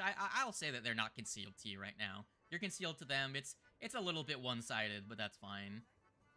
Here's a composite short bow, by the way, which, I will delete your regular short bow so you could use the composite one to at least benefit from your strength. I'm assuming you swapped it out at the market, or someone did for you. There, get to add your +1 to damage from your strength. Do it. Acquire the kill.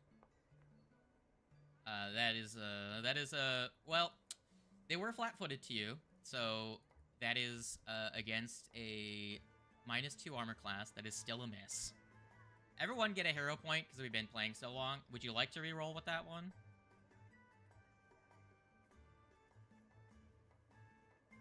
I just thought about it, because we've been playing for a while.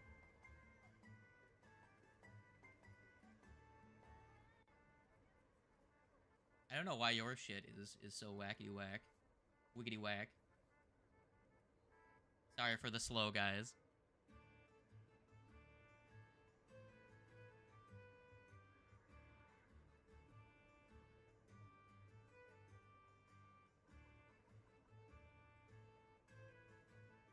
Would you like me to reroll it for you? Okay. Also, did you have a hero point before? You haven't used yours yet, so you can have a second one, which I'm about to immediately use.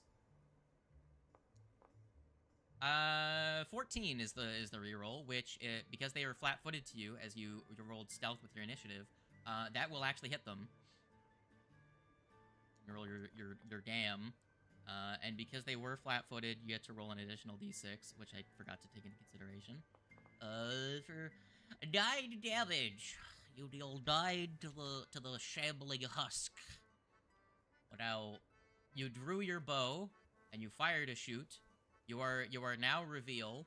Would you like to stealth again to become concealed again, or what would you like to do with your last action?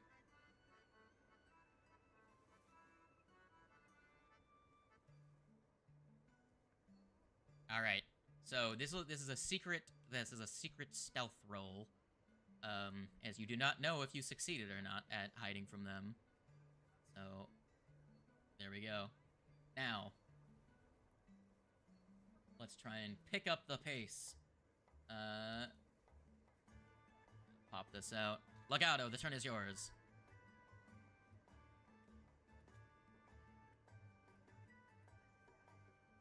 The one on the right, I'm assuming.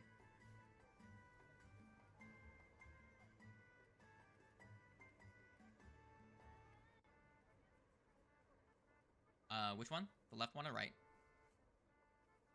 Oh yeah, you targeted it. Got it, get it. You got it. Do it. Hit him up.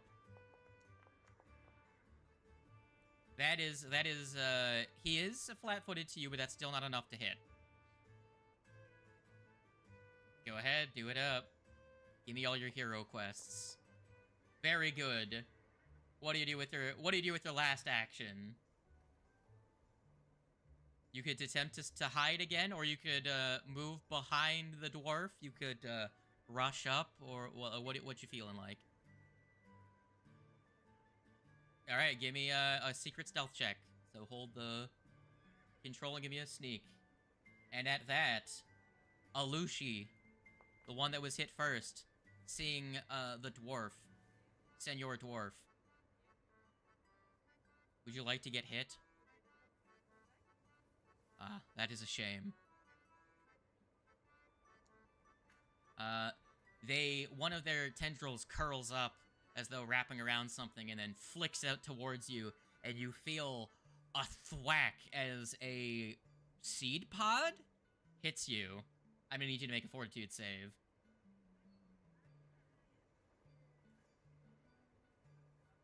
As the smell of rot wafts over you. It is an 8.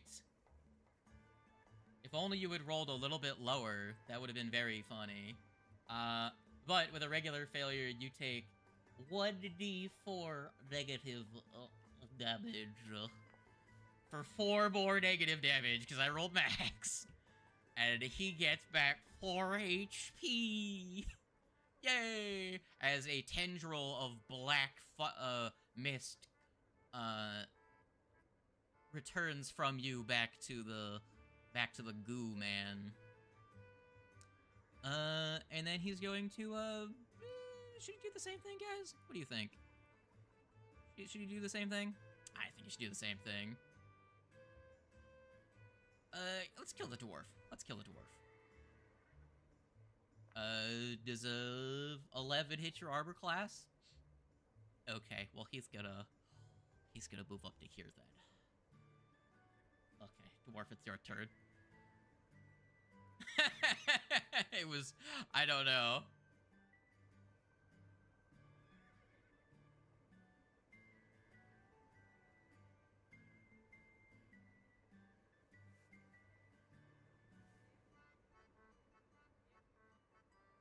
Go ahead and kill this poor chap.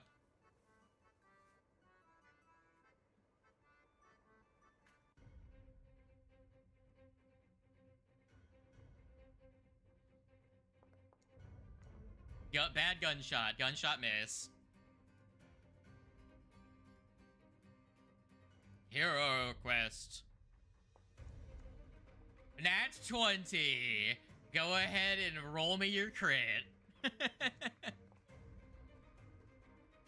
7 damage. Very good. Yeah, that's... Damn. Wow. That's, very good. Very... What do you do with your, second and third action?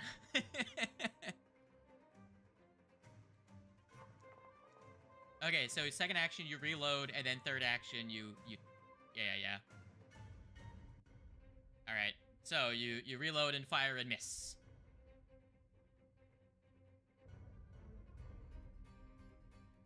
If you wanted to rush up and bap him with the stock of your gun, you can do that.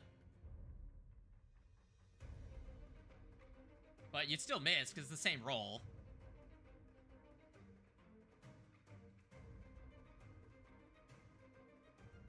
Well, you already made the attack roll, so you already committed to that you reloaded and shot.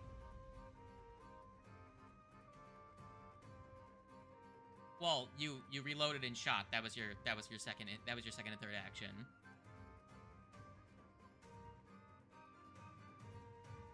Well, okay, so you moved up and attempted to bap him. Okay, that's fair. Gun is still unloaded, but yeah. Indeed. Being the only visible target, as the tank of the group, this one's going to sling a pellet at you. It's going to miss, and it's going to schmuffle its way through to here as its second action, and it's going to go and attempt to hit you with a noodle. He misses you. Wait a minute. Yeah, you're already flat-footed, so that's... It does not hit you. They try to gang up on Dwarf. What does Athez do?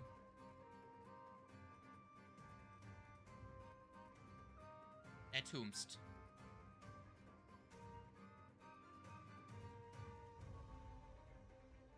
They're up and down. The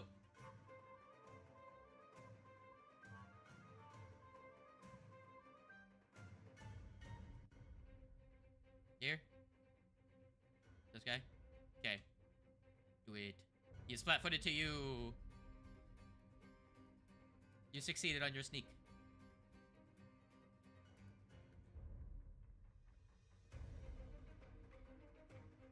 It refuses.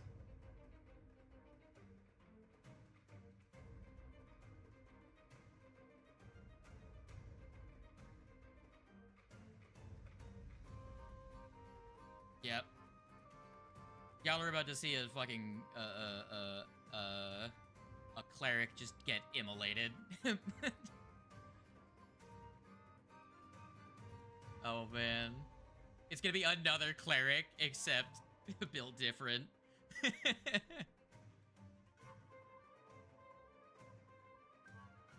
Are you struggling? Do you need me to roll attacks for you? Gamer? Do you need me to roll attacks for you?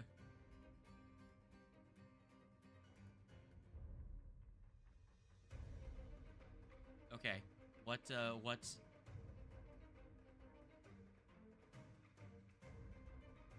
Force a knife? Okay, so first action, draw a knife. Second action, throw knife.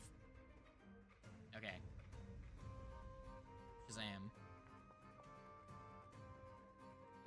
That's a miss. What do you do with your third action? Actually... yeah, no, that misses.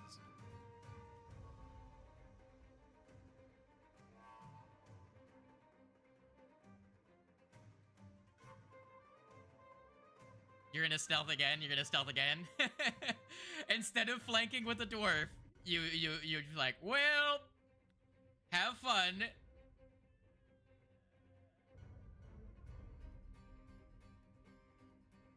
We shall roll the stealth for the Thez. Legato, the turn is yours. They seem to be ignoring you. What to do?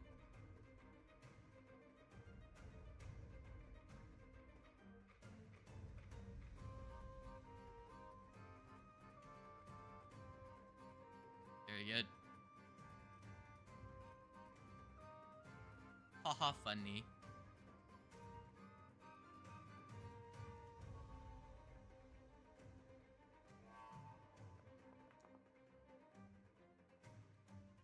That is a hit, as he was flat-footed to you from your sneakage. Go ahead and roll me your damage. 9 damage to the Leshy Husk. He is fucking close. I do believe you have your bow drawn. You could use your last action to make a Hail Mary shot with your bow to try and finish him off. Or you could, I don't know, something else. I was just assuming you did. I was assuming trekking through the woods you would have it.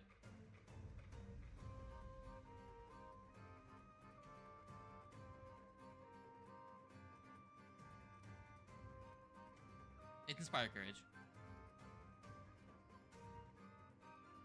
Had you cast Inspire Courage before you attacked, little bit of meta knowledge, it would have killed him. Would you like to, because you're not a bard normally, would you like to retroactively give Inspire Courage to your allies? Okay, then the 1 extra damage kills him from your Inspire Courage. And the other 2 of you, if you have the macros still, go ahead and put them on yourself. Yes.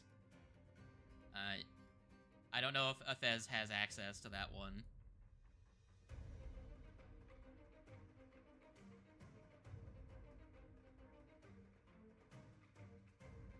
Yes, that way they can drag it into their stuff. And with that one is dead.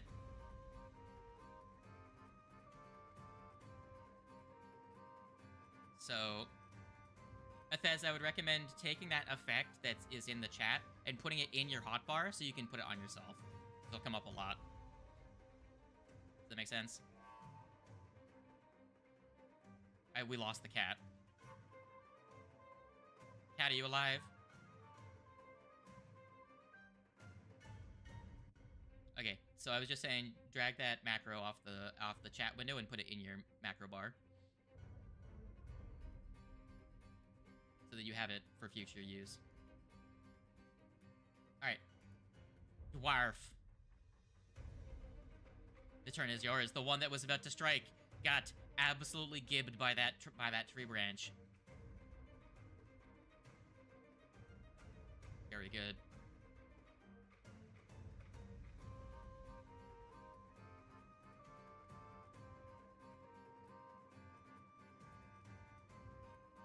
Also, I feel like I'm an asshole. I just remembered. Everyone, all of you need to make me a fortitude save. Everyone needs to make a fortitude save, because you are within a certain radius. Very good. Athez, do you need me to roll the... You fail. Alright, well, the only one that takes damage is Athez, as you take 1 negative damage. Roll the d4, roll the 1, and... that was bad. As the area is... That's a miss. What do you do with your last action?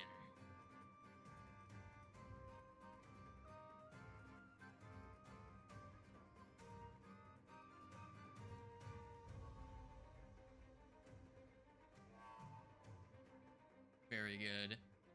Alrighty. Everyone in the radius, I need for you to make me a will save.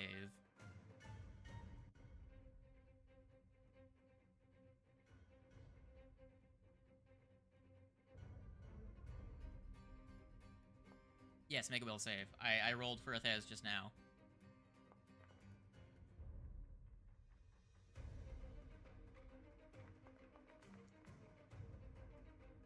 Very good.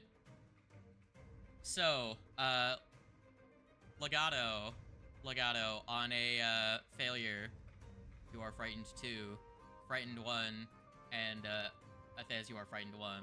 As the goopy drippiness of this thing, now that you've gotten a clear look at it, makes you, ugh, that's goopy and creepy. Yeah. Oh, actually, Athez, you crit succeeded. Never mind. There you go. You rolled a 23. I rolled a 23 for you, but whatever. And now, the Leshy is going to slap goopily at you.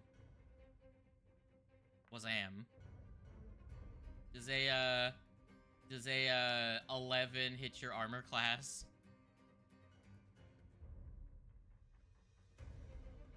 You. Oh. That's a shame. Legato. Does a 10 hit your armor class? Damn, bro. Well, he ain't got a lot else he can do. He's kind of stuffed. He's just gonna try the dwarf again. Here, bank it on a nat 20, guys. Let's go, let's go, let's go. Nat 20, come on. Does a 4 hit your armor class? Fez, it's your turn.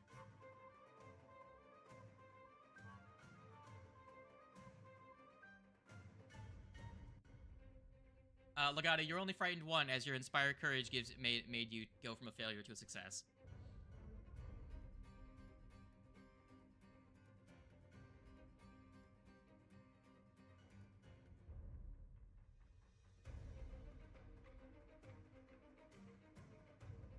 Use the barrow. Would you like me to roll? My condolences. Nat 1, I'm sorry. What would you like to do with your remaining 2 actions? You can just keep shooting the bow at less and less accuracy. Okay. Miss again. Would you just like to flank with the dwarf? Or would you like to flank with Legato or something? Like, where would you like to go? Here or... Okay. Legato, if you were to use your whip, they would be flat-footed to you now. Just saying. Legato, it is your turn.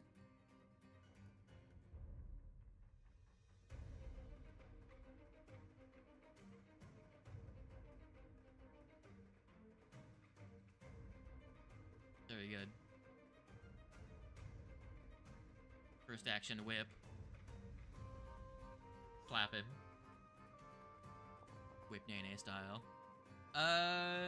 Ooh, just a miss. The flat-footed, that flat-footed did help, but it did not help enough.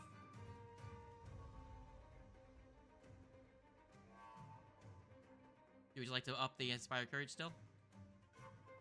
Alright, everyone still keeps it. Alright, that Leshy is dead, but you'll see creeping out of these bushes.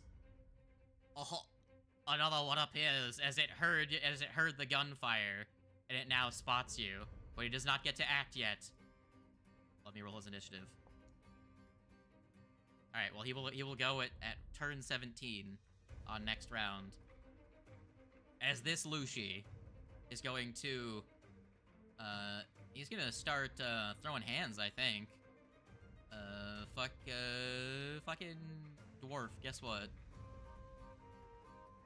Oh, that's fair. He's gonna miss. Oh, wait, I skipped you. I'm sorry, dwarf, go, take your turn, my bad. I'm a dumbass. I skipped you. I keep doing that. Dwarf, it's your turn.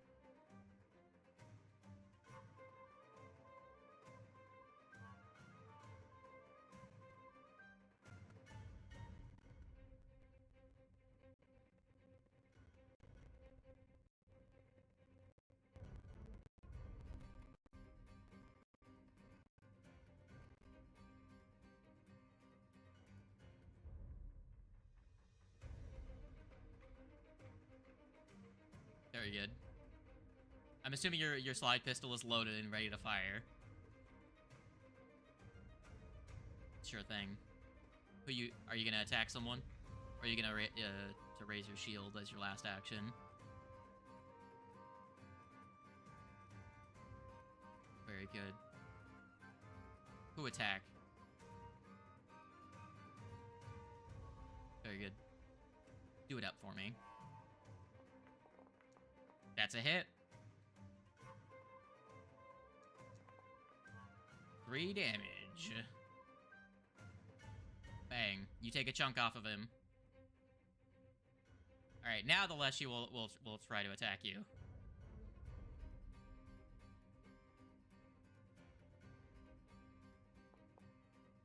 Still misses terribly. Going for a Thez as they are flanking. With a seed. A flick. A miss.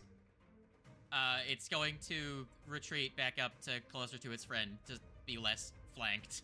It's just like... Very good. Thez, the turn is yours. Once we wrap up this little fight here, I will jump to the other team and let them do a thing, and then jump back to you guys. It'll be going back and forth. So it's not like everyone's just out at it for like 3 hours so the other team does something. Thez, go ahead.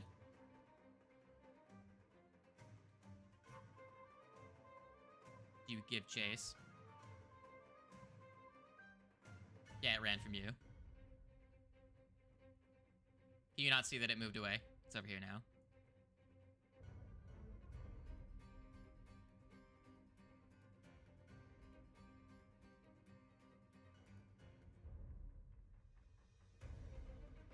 Why, are you not able to see again? Like, what's the issue with the Foundry right now?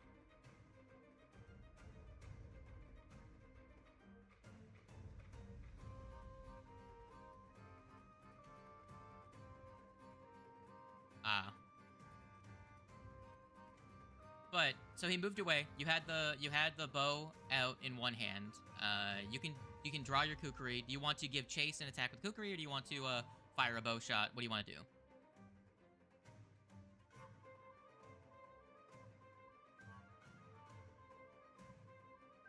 Sure thing. Would you like to attempt? Do you have like deception or something to make them like flat-footed by using a feint or something? I don't know what skills you have. I don't know your entire thing. You have deception. I don't know if it's trained. I think, what's your... Sorry, guys. Proficiencies, you have deception. You could try to feint. And that would make them flat-footed for your one strike, which would allow you to use your sneak attack. Would you like to do that? Okay, I'll roll a deception against him. Very good. That would be a successful feint. How do you feint, and then how do you slash him with your kukri?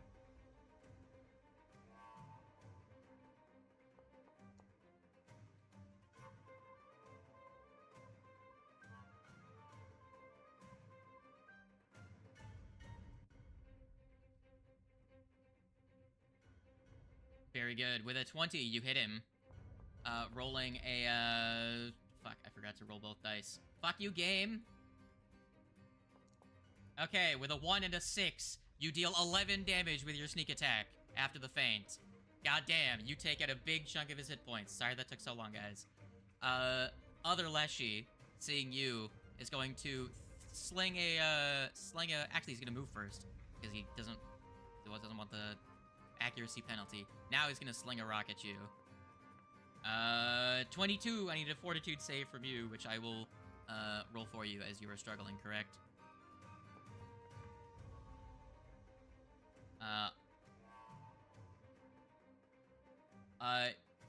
You roll a standard failure. You take 4 negative damage from it, and you take 1 bludgeoning damage from the rock as he gains no hit points, as it was not hurt yet.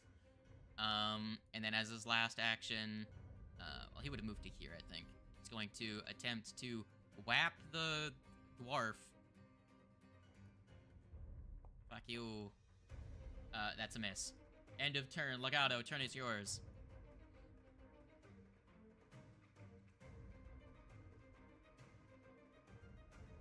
Yeah, it will be. And if you move more than, like, 10 feet away from a creature, they'll be concealed to you as well.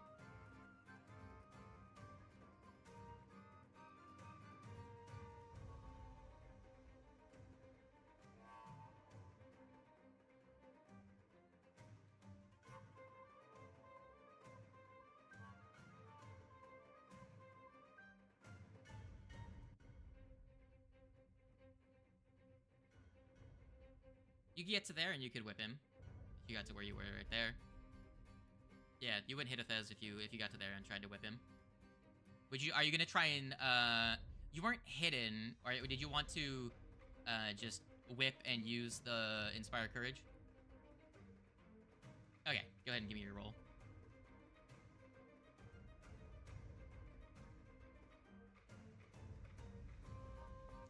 Very good, that's a hit. Roll me your damage.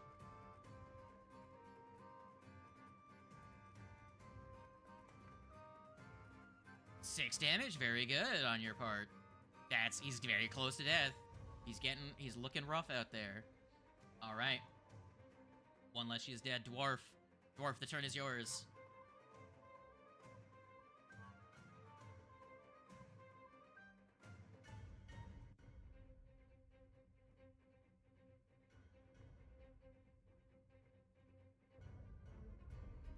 Very good. Do it up.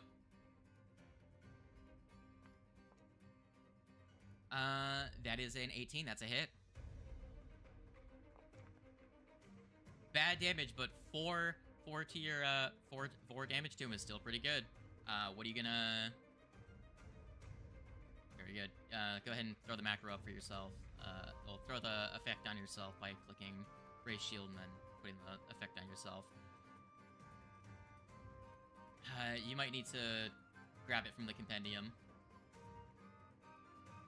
Alright, next in the initiative is going to be the other Leshy that's on the brink of death. Gonna try and squeeze out a little bit of HP. He's going to throw a nut at someone. That's a miss. He's going to try throwing a nut at the cat. That's also a miss. He's going to say, fuck this. He's gonna flank with the other Leshy. At least try and get something done. Thez, the turn is yours. One just sprinted away.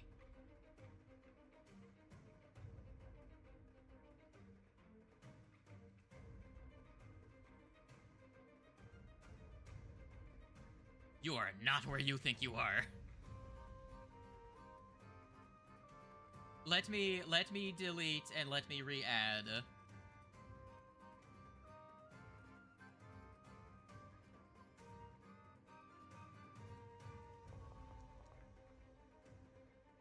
There you go.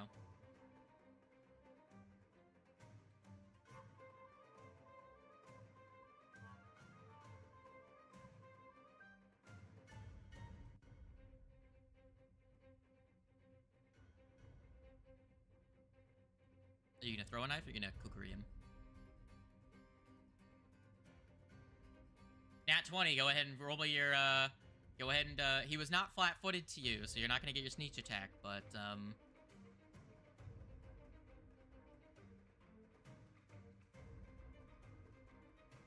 Yeah, another nat 20. Like, it's... Go ahead and do your damage. Jesus.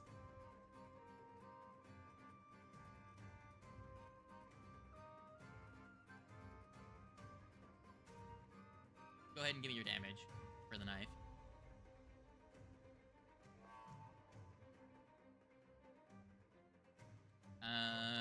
Wow, even just the 2d, you rolled max damage, 16 damage. That one is looking, he just showed up and he's fucking rough. They're both looking very much the same in terms of how much they're hurt. That was your first action, your first two actions to draw and throw. You know they pop like grapes. What do you want to do with your last action?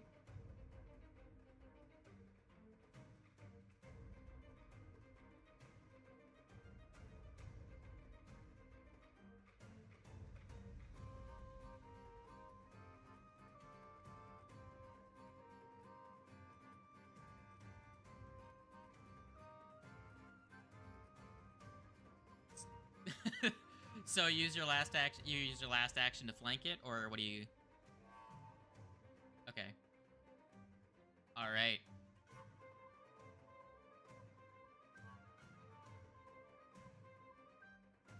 This is a Christian Minecraft server.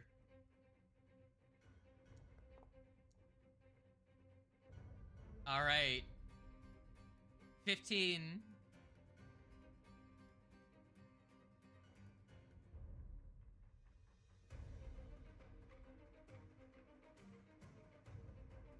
Oh, 15 misses. Because you're flat-footed, it's second strike. Rolling an 18 is going to hit your armor class dwarf. For 3 damage. Get fucked. Do you block that? They are slapping you with a vine. I know, but you're also flanked.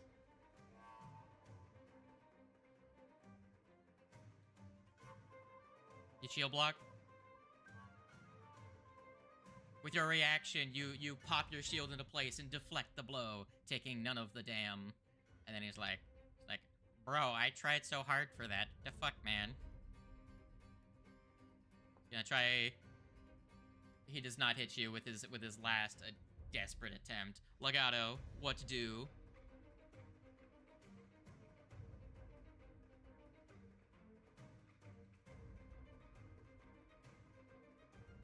Yeah, do you have electric arc? Like, the druid just sitting in the corner like, well, I could have killed both of them.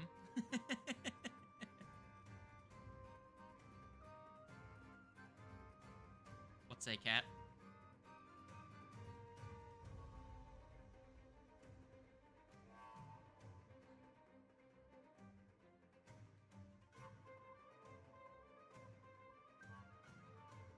Very good. Alright. Go ahead and do it up.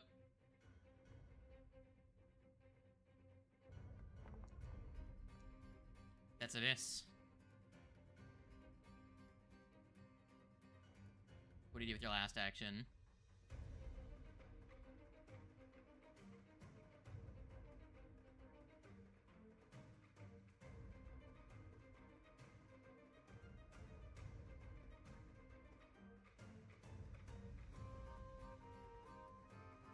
Alright. Dwarf, you fought these things. Dwarf, you have, fought these things long enough. You can identify they're probably undead. Would you like to use one of your heals as a 3 action to potentially kill both of them and heal up yourself and Ethez by a little bit? Sure, go ahead and give me the 3 action heal spell really quick. They have to make a fortitude save against your spell DC, which is, what exactly?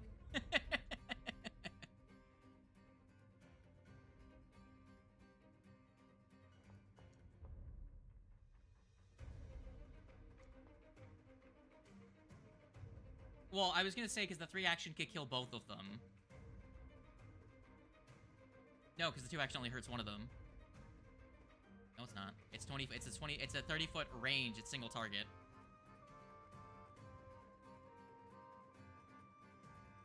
Okay.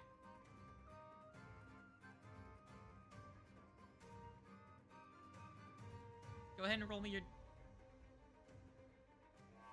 Go ahead and roll your damage.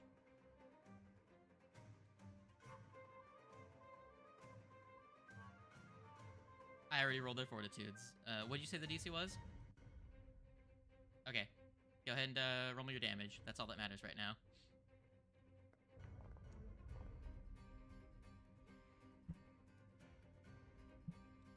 Are you fucking kidding me? Well, the Inspire Courage doesn't apply. They both had 2 HP!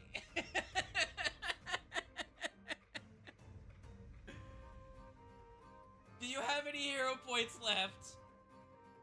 Oh, I was gonna let you use a hero point to reroll the damage, even though normally you can't. Oh my god. Well, Athez and Dwarf, you both get 1 HP, and... Oh, that is... Oh, that was some bad numbers, I gotta say.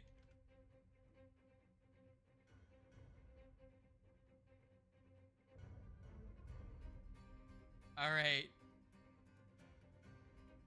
That was, like, oh my god, they would have had a crit failed for that. Like, on an average of 4.5, the average damage, even on a success, would have killed them.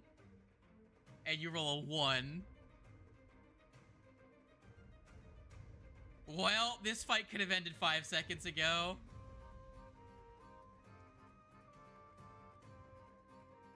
Nope. They don't take extra damage. They're weak to fire. Dwarf, one of them slaps you for 2 damage. Hey, I wasn't gonna tell you what the best idea was. That was gonna be like a big grand move, and you...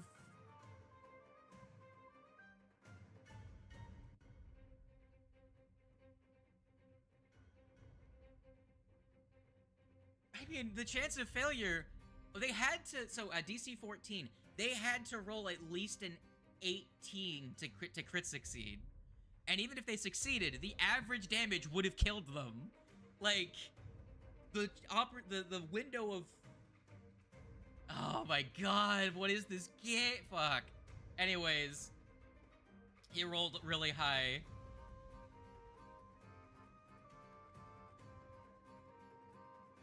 Athez, please kill yourself and the dwarf by killing both of the leshies in one single turn.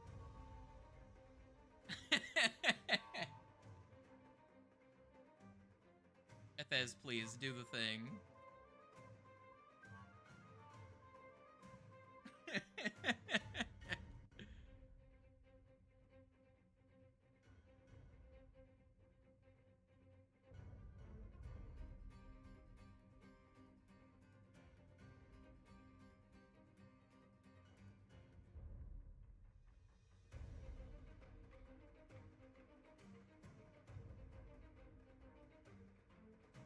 Go ahead and attack.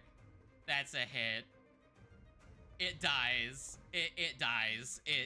It's dead. It's deceased. Make a fortitude save, both of you, and then tell me what the rest of your turn is. No.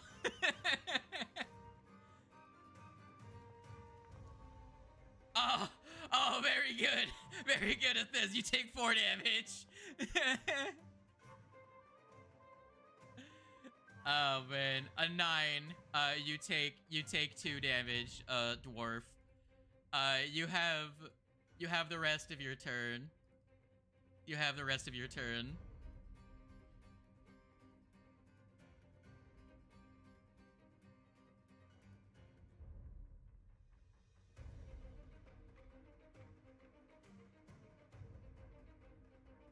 Make your save, Legato, because you're also within 30 feet.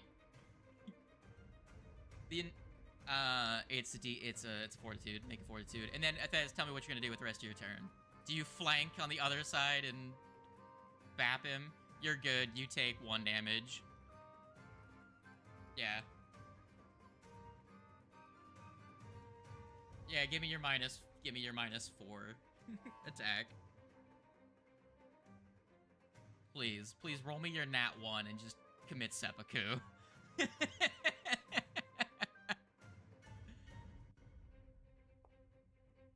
That's a hit. He's dead. Actually, let's find out. Yeah, that's a kill. He's dead. Make your fortitude saves again. And then they're both dead.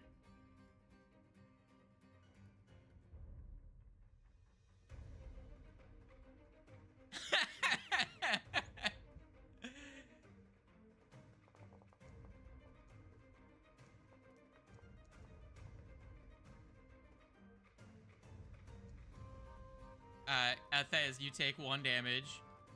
Dwarf, you take 3 damage.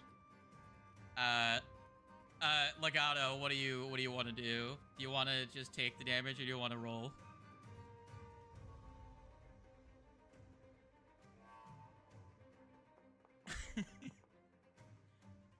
Legato, you take 1 damage. Alright. You guys kill these rotting fuckboys. You kill those rotting fuckboys, and in the distance you can hear a, "Is someone there? Could I get a hand?" And at that, we're gonna go to the other party.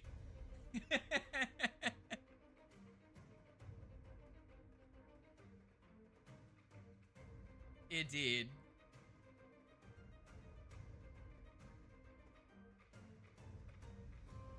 Alright, so Fletch, Koss, and Raja. It went all according to Keikaku.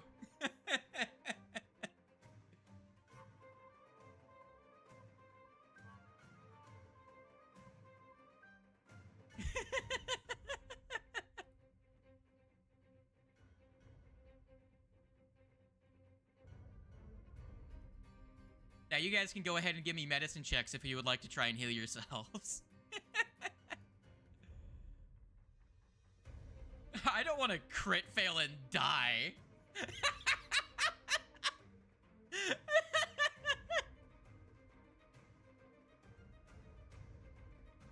Look, you only have to roll an 11. No, yeah, you only have to roll an 11 to heal him. Let's go. All right, you don't kill him. It just doesn't help.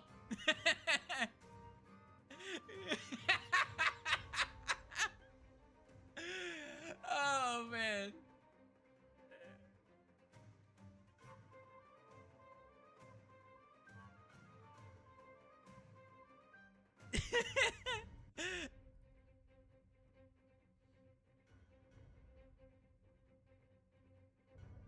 Don't worry. Don't worry.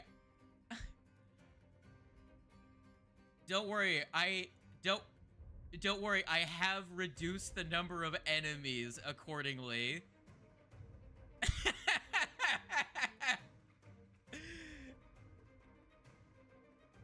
Oh, man. Just like, do I end it all?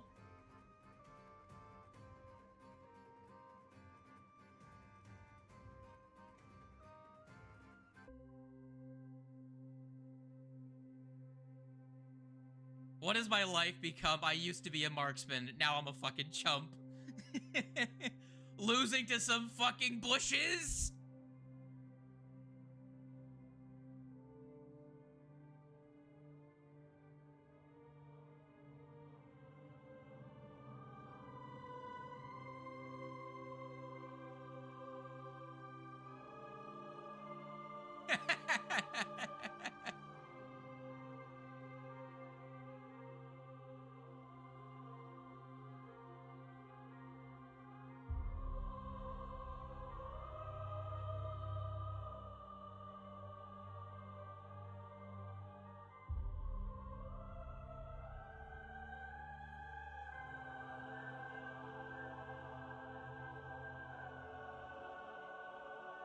Let me turn it down.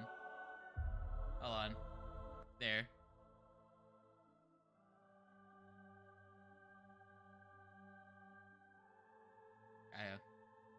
Well, I put it down to where I normally put them for myself.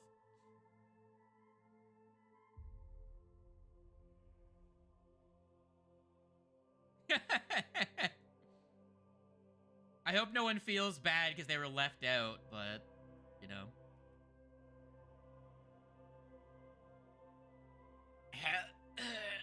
It was a good run. Just dies.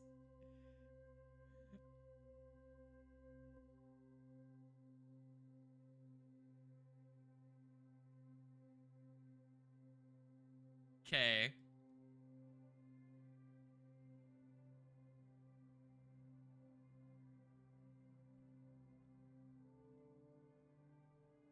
Give me a moment. I'm deleting tokens. Give me There's...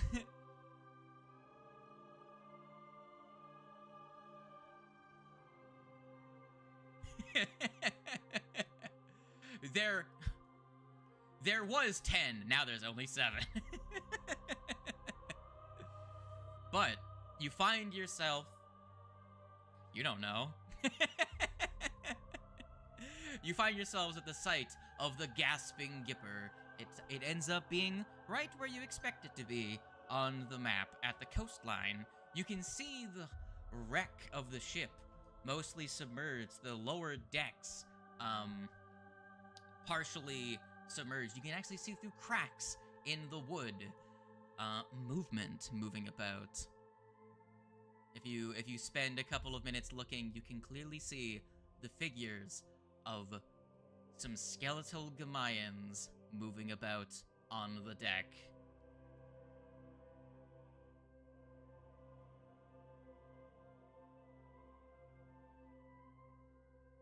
In fact, I won't even hide them. You can see them. They're just, you know, they're just there.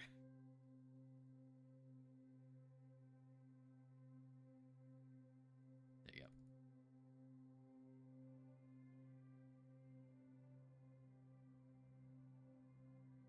So, you see some dudes moving about.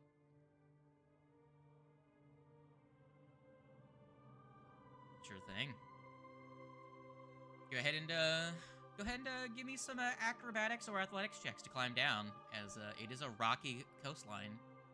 Unless you would like to make me put some ropes down if you have some ropes in your inventory. You can use grappling hook if you would like. All right, you set up a pretty decent route for yourselves. I'm not gonna make you roll for that. If you go ahead and zoom your way down to the coastline. Now you're down right above the water line. There's a little bit for you to be able to step in or just dive into the rocky waters nearby. There's a bit of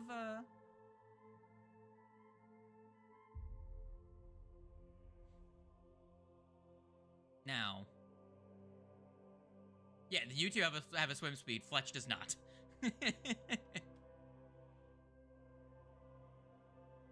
But don't worry, swimming is an athletics thing, and they're very good at that.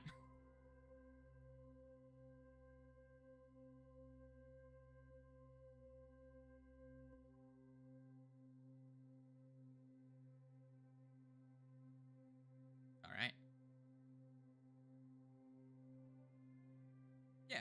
So I'll say you hop in the water, out of sight of the rest of the party, and are you trying to go under the ship, or are you just trying to go around it? Like, where are you scouting exactly?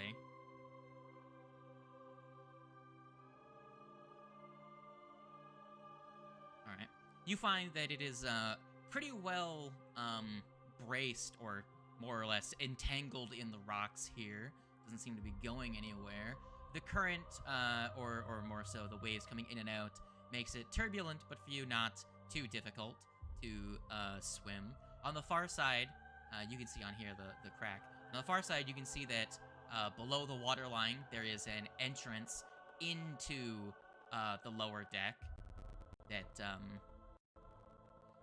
you feel like your compatriots would be able to navigate well enough.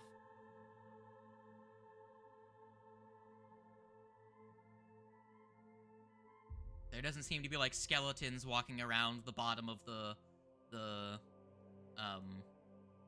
lower decks or anything, or at least underwater. You don't see any like Pirates of the Caribbean their way around.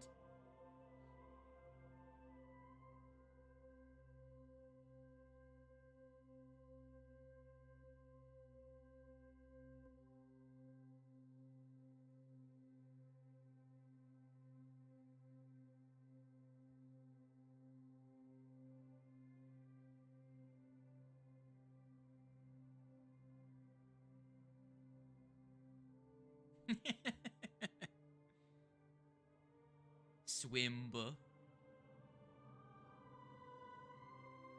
So what do you think, Roger?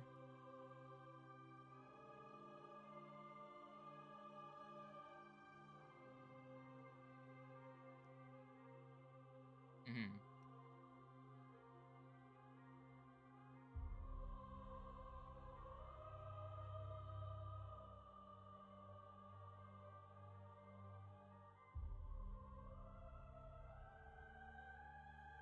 Very well.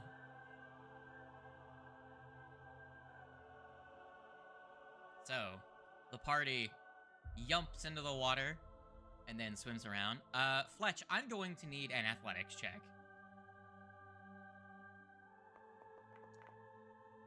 Ah, very good. The anchor is dragging Fletch down.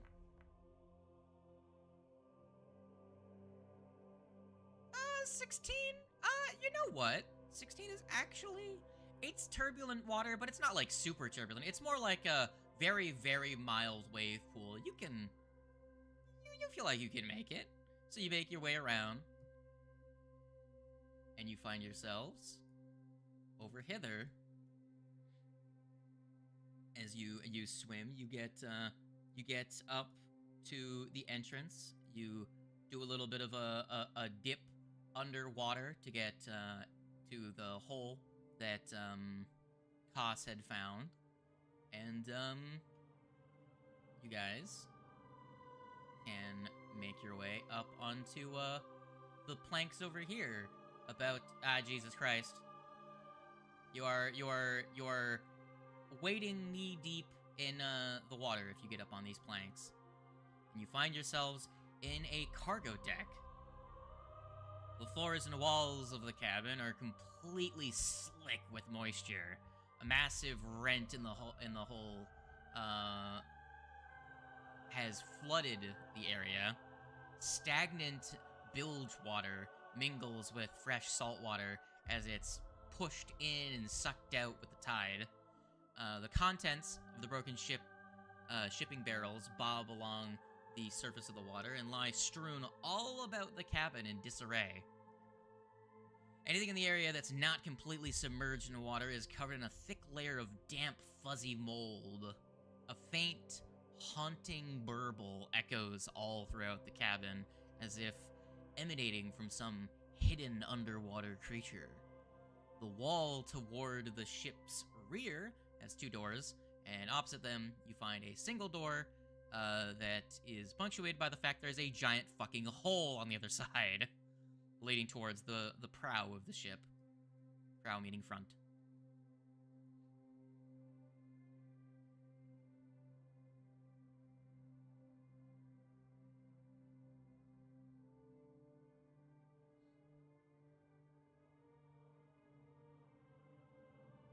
Sure. What are your guys' like exploration activities? Are you moving stealthily? Are you searching? Are you recalling knowledge? Like, what's your jam?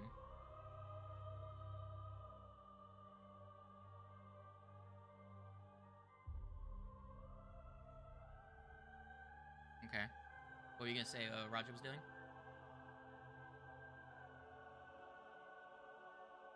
You don't have a shield, so you can't. don't really have a shield, so you can't really move defensively. So what,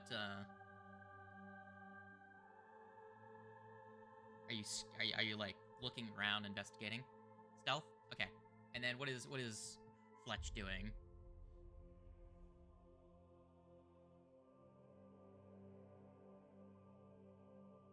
So there's like, move stealthily. If you have a shield, you can move defensively.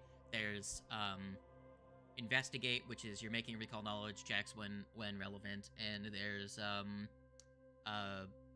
like, searching, which is you're using perception checks to look around for things. There's also scouting, which is what Koss is doing, which gives you guys a +1 perception, a +1 circumstance bonus to your initiative rolls in relevant circumstances. Searching.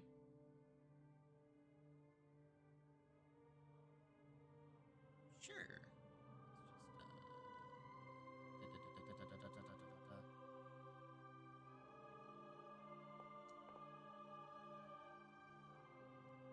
Fletch, against all odds with your +5, you actually notice the source of the noise that you hear in this room. There is a scroll case bobbing in the corner, being trapped in a cyclical pattern by the coming and going waves.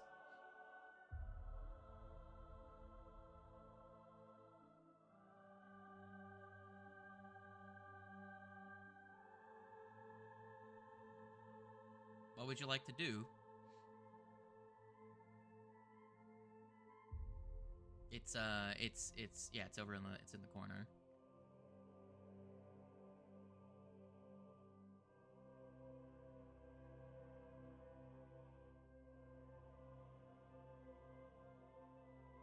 Sure. Are you gonna go over to it and investigate? Sure. As you reach out to grab it, a spell is cast from it, and it begins to start moving. What do you do?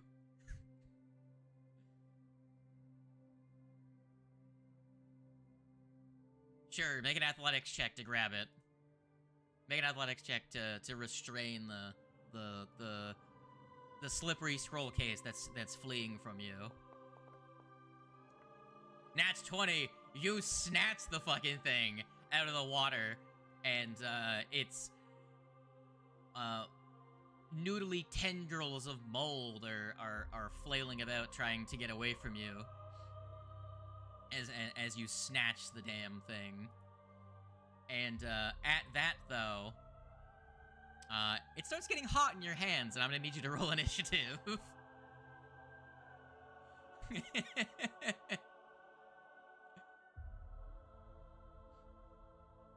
As the scroll case did not like being restrained. Yes. So Fletch, you are first. You are holding the scroll case, and it seems to be it's starting to do something, but you have the first turn. You can what would you like to do in this circumstance?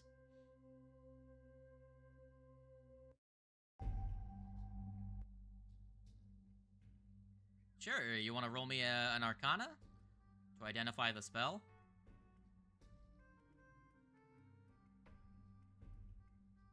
Sure, go ahead. A 12. It's a hot fucking scroll case.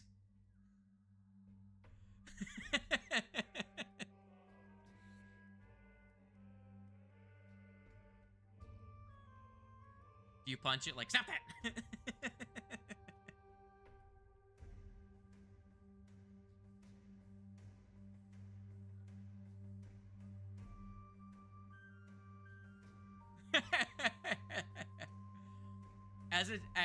As a tiny thing, you could just walk around with it if you would like, while it's restrained because you crit succeeded. What would you like to do? Very good. Very good.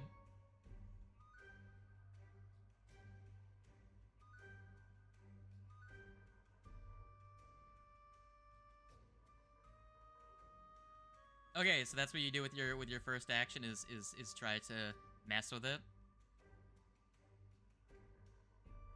Go ahead and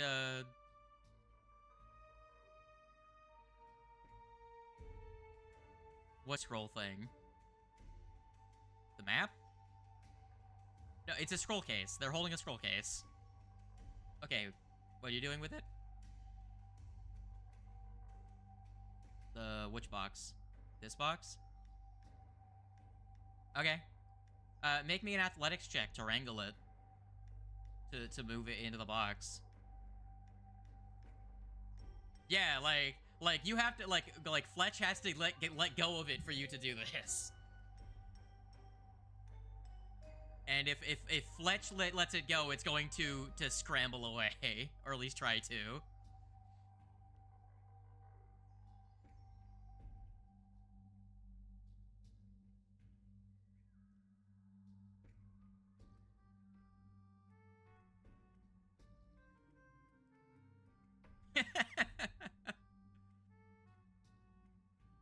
Okay, so you stuff the scroll case in the box, and Raja, I'm assuming you slam the lid down as on your turn, correct? Sure. As flames spit out of every crack in this box, as it seems as though like every hole and crack becomes a jet of fire of this box, as the scroll case cast burning hands. And if you had not done that, Fletch Bring It Over would have hit all of you with it.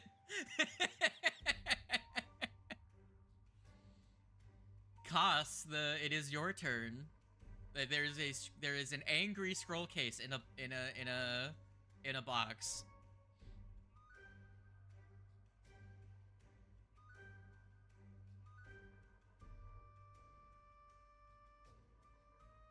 Sure, do it. Go ahead.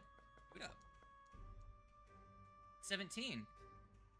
No, you identify this as a form of fungus. Actually, it is a rare type of fungus that gains a pseudo form of intelligence by infesting rotting pieces of magical parchment, such as spellbooks and scrolls, and gain an inherent ability to cast spells.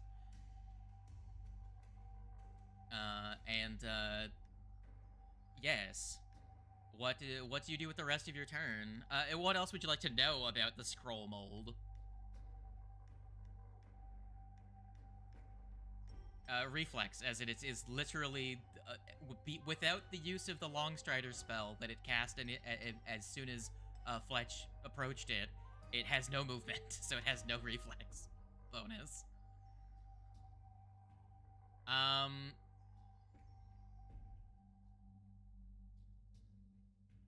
No, you get two. You get two. It doesn't really have any vulnerabilities, but it's as an object, it doesn't have any vitals, so it's kind of immune to crits. Very good. What would you like to do with the rest of your turn? That can be part of the recall knowledge check. You can just do it while you... Yeah. What else do you do with your two actions? You cast... Yes.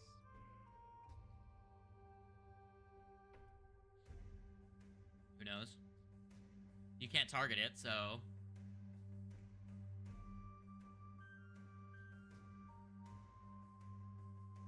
Can you? Can you see it?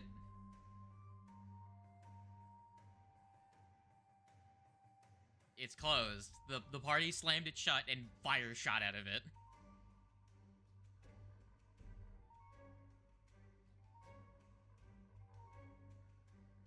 You can open the box.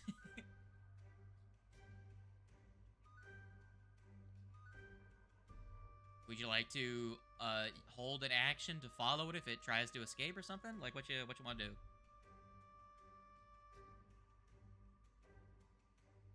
You would need all three of your actions.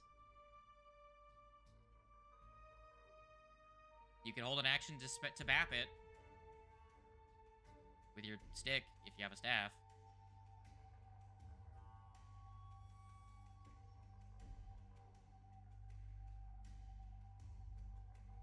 You were walking around a ship. You were walking around a ship with skeletons and you didn't have your weapon out.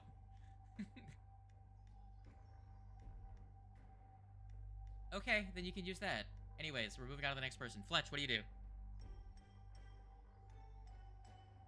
Your funny scroll case shot fire at you from in the box. What do you do? I can't believe Keever's dead.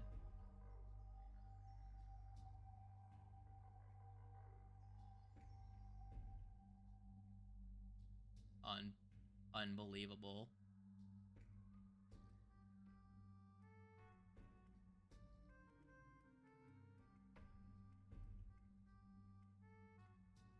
You live once more.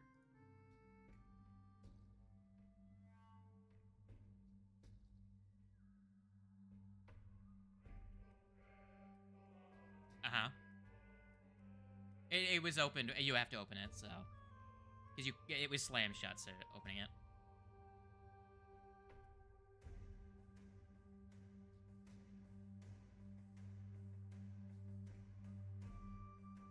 Okay. I'm trying to figure out, because technically you're occupying the same space, so this will hit both of you, if you do. Very well, very well, very well.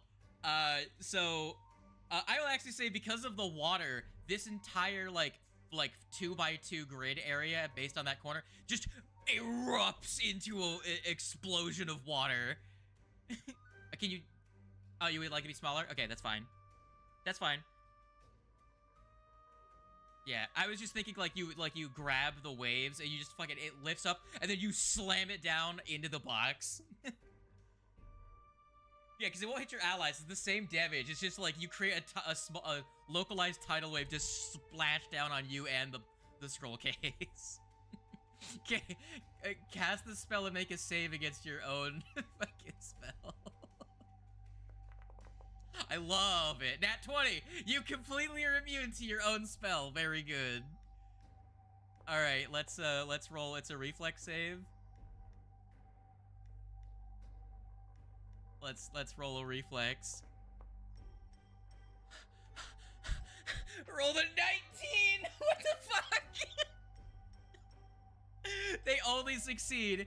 They only succeed, but they take 1 damage from your fucking...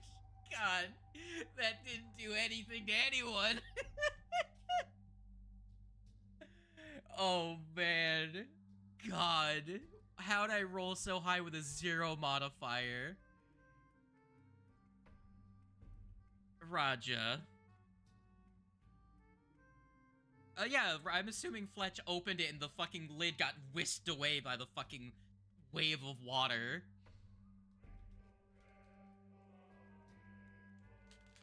Okay. It is a scroll case, it's wood, so... Yeah, go ahead, do it. Make your roll of attack. Unfucking believable.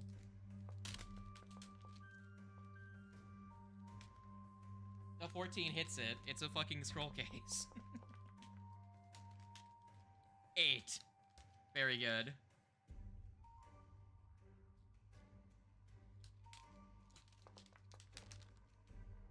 9 misses.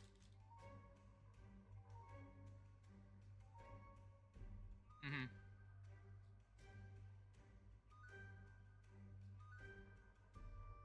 Oh. Beautiful. Absolutely love that for you. It's going to, out of the corner of the box. It's gonna squeeze out, because it's a tiny creature. And the box is rotting. And it's going to use the rest of its actions to float out into the water, and it's... That's all its actions. As it couldn't target anyone with a spell. If a scroll case could say, I'm the fuck out of here, it would say, I'm the fuck out of here.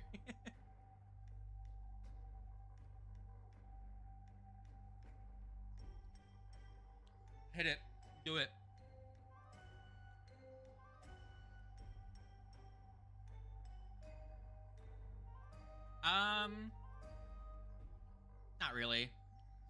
No.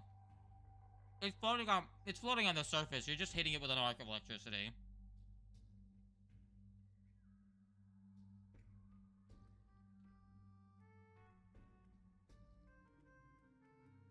And by the way, it would be worse for you because they wouldn't be able to add their modifier. It would follow the area of effect rules. It crit fails. Roll me your damage.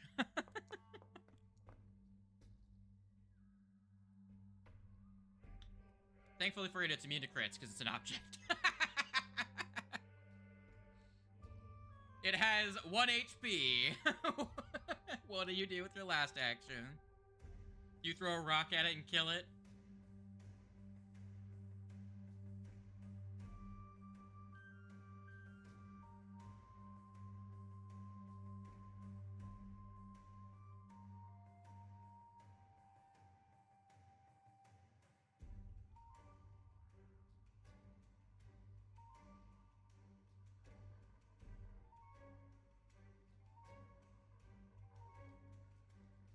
Okay.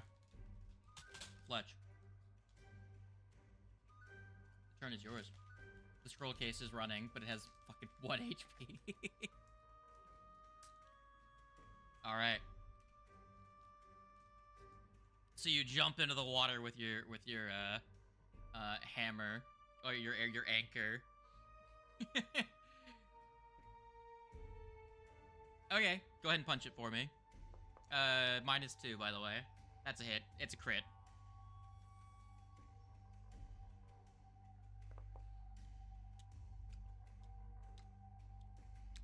You deal 6 damage to it. It dies. It's a fucking scroll case. Like, what do you want from me? It's a fucking... It's a magic scroll case that never got to target anyone with a fucking spell, so I don't know what you want.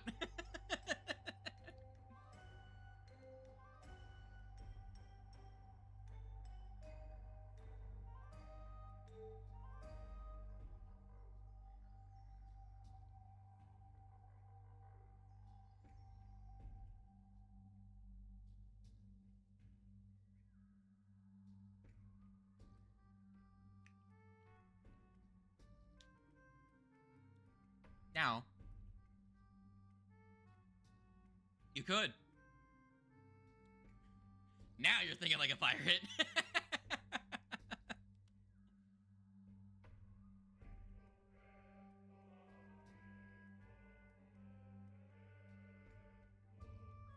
I love that one party is fighting fucking...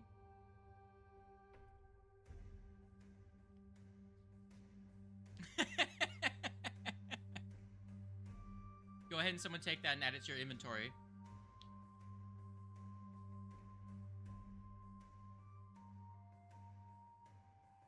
Yo, what do you guys think of scroll molds? They're pretty dope.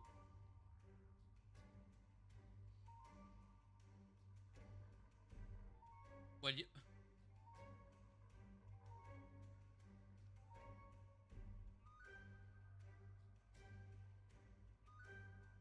Yep. Oh, since the other party had like 4 hours of fucking time, of an encounter, would you guys like to explore slightly more of the boat?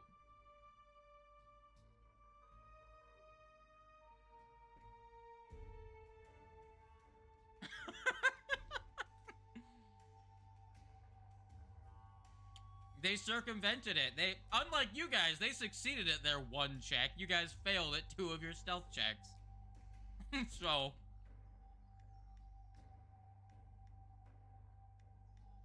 So that goes up.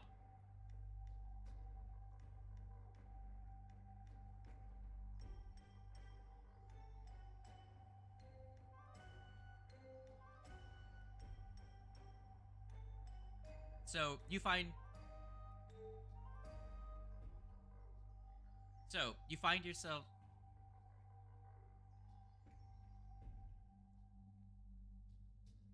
So, you find yourselves in a decrepit, half-flooded cruise cabin that has obviously seen better days. A ragged hammock hangs from 2 of the hull's struts, and a sodden sleeping pallet covered in rotting hay fills out the corners of the cabin. There are 2 doors, obviously, and a splintered staircase that leads up. As you are passing by Fletch, you are obviously, like, sifting through all the shit that's in here, right? You find some things laying around.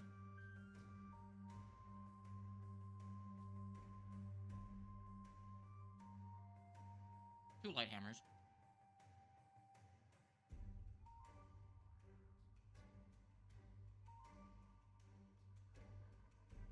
Very explore, many search.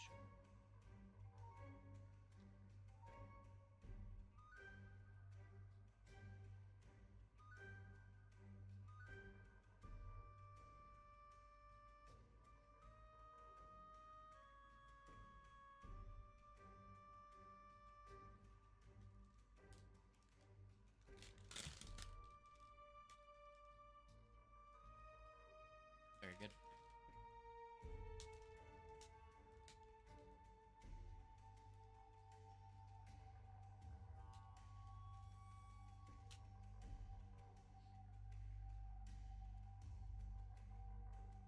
I'll just tell you as a GM, the light hammers are there in case no one in your party has fucking bludgeoning weapons to deal with skeletons.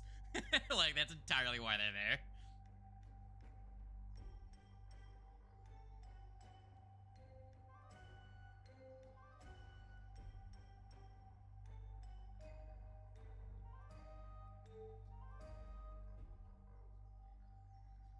Hmm. Gonna turn the assassin into a fucking terrorist. Give them all of the explosives, all the grenades.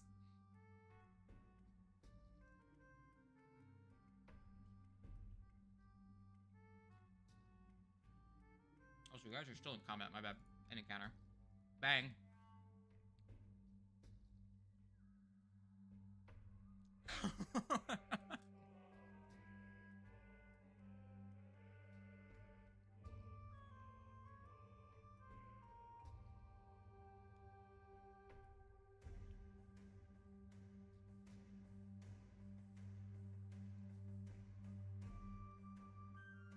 So, you enter this side of the, you go through the door. The door, pretty hefty, but with a little bit of effort and elbow grease, you guys get it open. You find yourselves in the other half of the cargo hold, and you will find yourselves in a room that has light filtering into the ceiling, and you can see a couple more things. They're just scattered about, just adjacent bits of cargo laying around. But as you force the door open, you hear, has anyone here heard what it sounds like when you wind up one of those monkeys that claps? And like the not the clapping sound, but the whirring of the plastic gears. You start to hear not the winding up part, but when they're unwinding that high pitched tinker toy sound. You start to hear that as you hear some shifting and moving of wooden joints, and then you see two pairs of yellow dots in the dark that seem to turn to look at you. In this cargo hold, and then start to move towards you. How do you respond?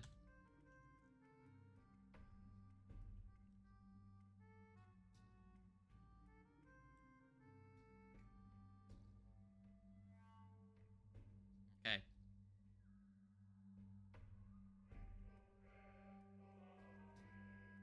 My anger. All right. And at that,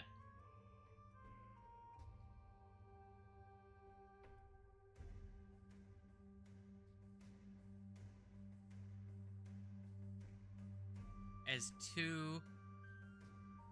two spring jaw dolls leap out to attack you both making an alarming shriek as though their task is to alert some long-lost masters that left them on guard, and your breaking open of the door has disturbed them, or set them off. Would you like to roll for combat, or would you like to just die as they chomp you?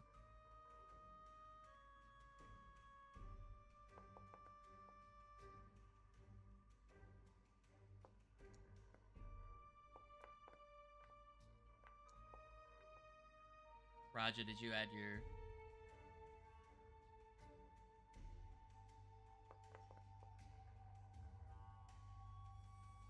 Fletch, very good. Now, first one of the initiative. Raja, nice of you to volunteer.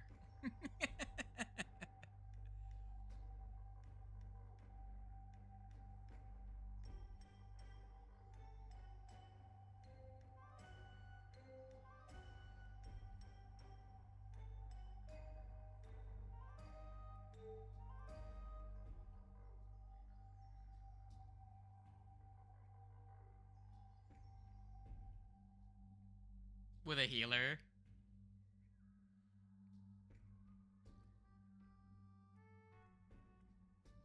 Okay, so the rogue has a decent armor class, and they have a really high damage. It's just they need to be mixing it up in melee for that to make the biggest difference, you know?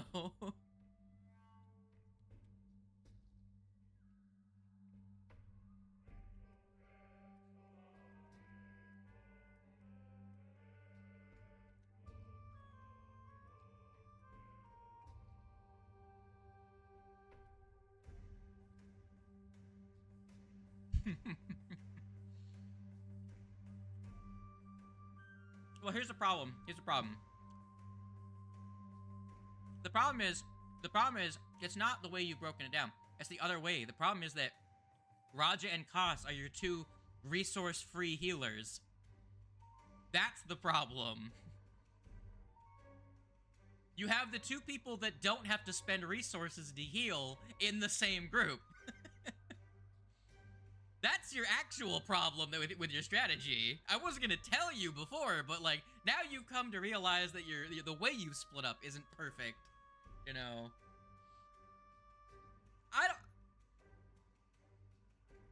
He has lay on hands.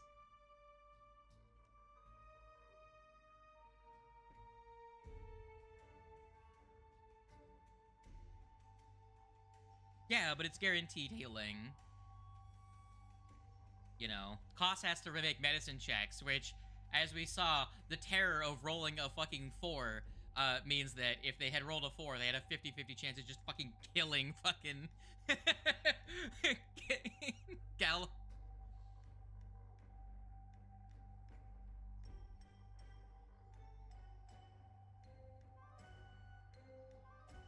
You know, just basically having medicine would have been great, but like one person has medicine in this entire party, so... Although, to be fair, your rogue does have medicine. It's just it's not very good, because they're only level 1.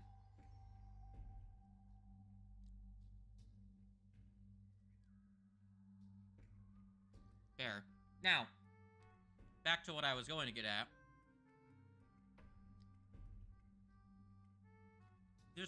This guy here.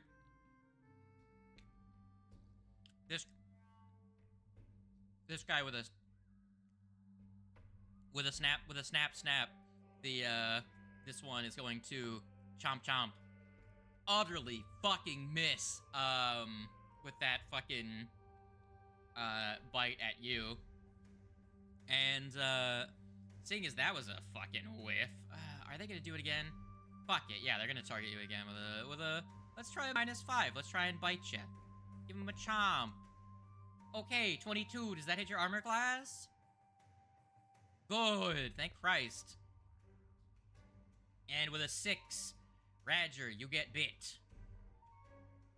Yes. Fletch, what do? Small tiny toy has attacked your captain.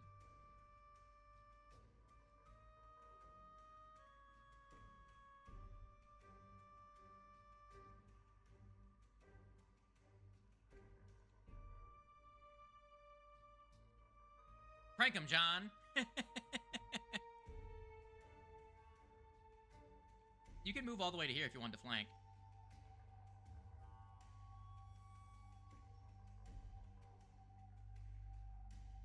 Mm-hmm. That's it.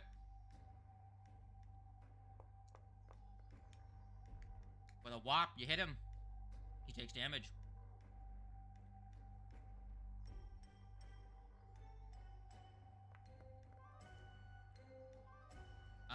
The flat-footed is just barely not enough to make.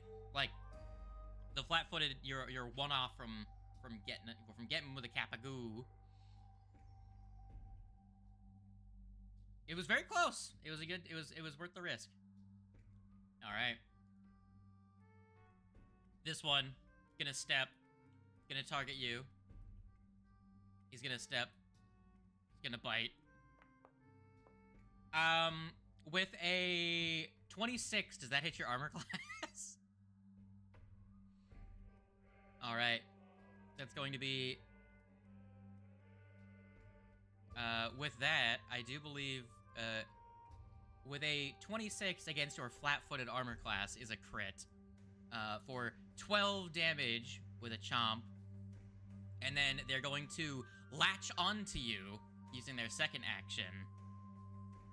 Grabbling you. Well, this is his third action, technically. But, you are now grabbed by this, quite large toy. What the fuck is G? Look for the G's. Oh, G's. There's grabbed. There we go. You are grappled.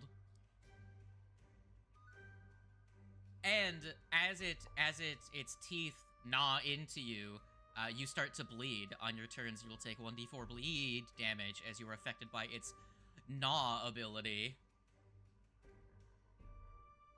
At the end of your turn.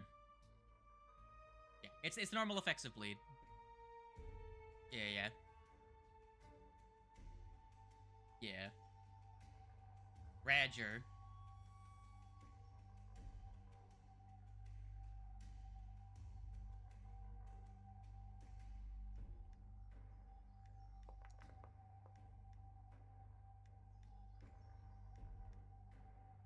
Indeed. Indeed.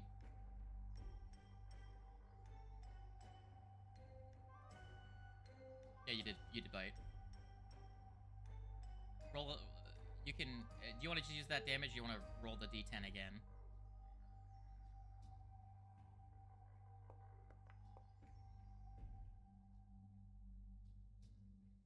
That's the attack roll. I want the damage. Okay, so 10 damage to the Magoo. You technically were targeting the wrong one. Hold on. You wanted the one that's your next to, correct? Okay. There you go.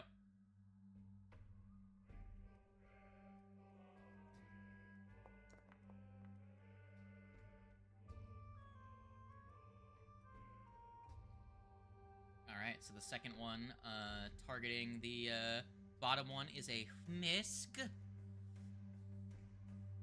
Cos, what do?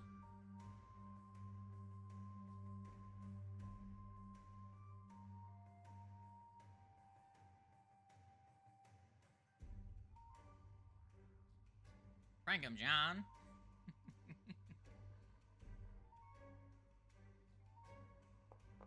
Bang, bang. Man, that'd be really funny. So one dice hit the other one, and it turned it from a 17 to a 2, but it was already a 17. So it would have been a 2 and a 4 on their rolls, but one succeeds, one fails. Rolling your damage. Very nice. One takes half, one takes full. As, they seem to be very affected by that.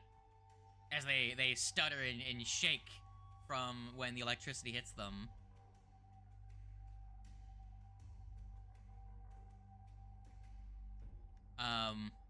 Oh, my apologies. Kos, I need you to make a fortitude save. Actually, everyone technically needs to make a fortitude save, but you're the only one this will affect. as when your allies hit them, both of them screamed out incredibly loudly. I need to make a fortitude save, Koss. You're only in reach of 1, so 15. You just beat the DC. You would have been deafened, but you were fine. You don't have to make the flat check. Lucky bugger. Alrighty. Also, it's dark. Hold on. Oh, it's dark. How do you have eyeballs right now? It's very dark in here. Roll me your 2 flat checks for targeting them. It's a flat check. You ain't get no, Alright, you hit them. I tried to rob you of your success, but, you know. This one is going to, the one that's next to you, it's going to go after the Radger. And he's going to, go, nom. 22 hit your armor class. Breh. That's 4 damage to Radger. And then he's going to grab you, which makes you grab-old. Where's grab? Grab. Fuck, I'm blind. Grab. And then his last action, he's going to finger gun you at point-blank range, as he's gonna fire bolts from his fingertips at fucking point-blank range. It doesn't hit you. They miscalculate and they hit your armor instead of, in your squishy bits. Fletch, what do you do? Damn, buh.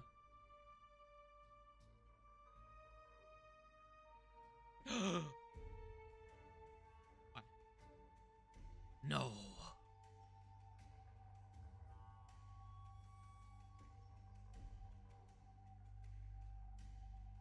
That's so the one to your top, to the top right. Okay. Hitting it with a schwammer. Bada bop. 14 misses. Remember, don't trust my dice ever. They will fuck you. If Raja was still where he was, it would have hit. So if Raja would have stayed where he was, that would have hit, but no dice. What do you want to do with your last action?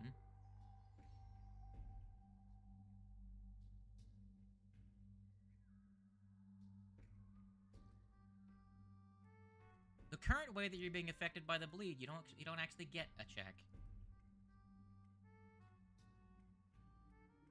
This source of bleed is as long as they are currently biting you, you take it.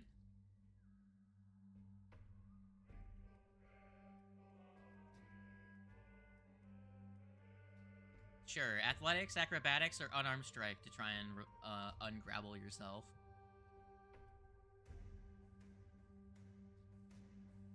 Sure thing.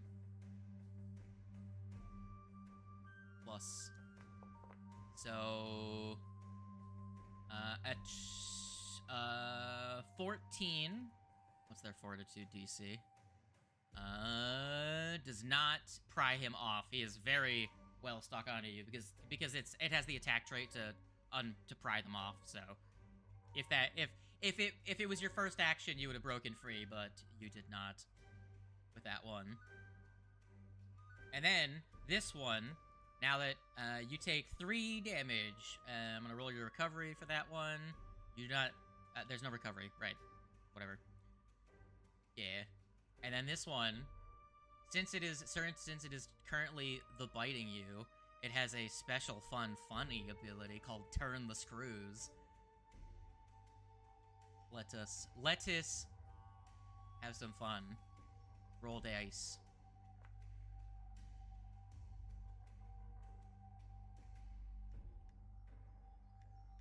Damn, that makes me sad. Oh well, I still get to apply damage to you. Damn, bitch.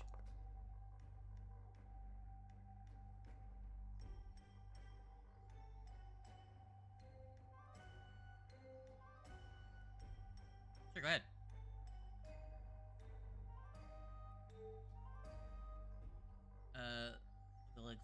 Going for a swig of the goo, and that's a hit. I didn't mean to roll critical, I meant to roll just regular damage. 14. It dies. And Fletch takes 3 less damage, correct? Fletch, you take 4 damage as it tries to dig screws into you. You are no longer bleeding either as it falls off of you. And you are no longer restrained either. Raja with the big plays. Now, Raja, you have murdered 1. What now?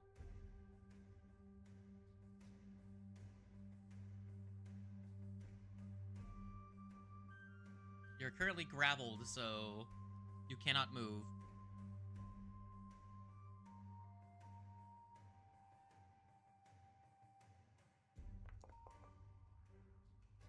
That's a hit. Do it up. Murder this thing. It dies. As you beat these things down, they fall limp on the ground. The spring jaw dolls are fucked. And with that, we will move back to the other squad as you lick your wounds. Haas, I'm assuming you.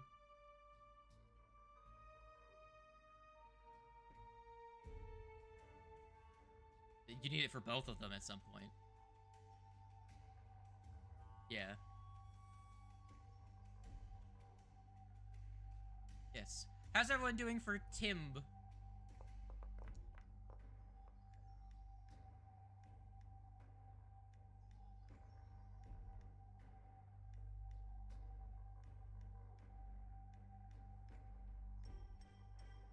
That's fine. We've been playing for a decent amount of time today.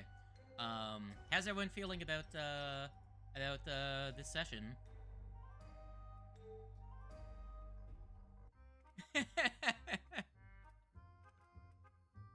Oh man, pour one out for our dwarf boy.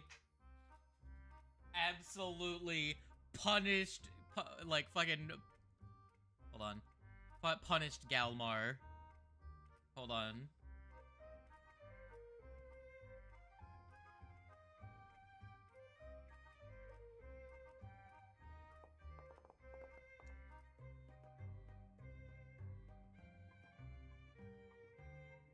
Don't worry about rolling, you just take your time. I'm assuming you said spend like 30 minutes to an hour or whatever. I don't really care too much. You guys will heal up over in that amount of time. Like...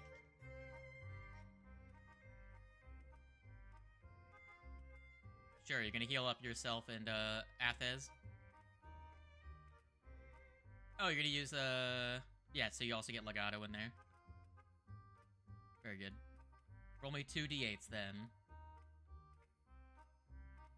I'm assuming you use one of your wands. I'm assuming you use the wand as well. Instead of one of them, you use with the wands. You don't have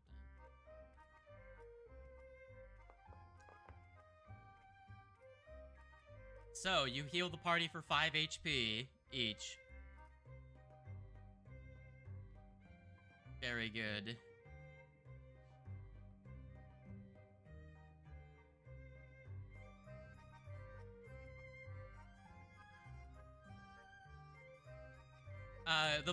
Didn't the party acquire a wand of heal during the previous escapades?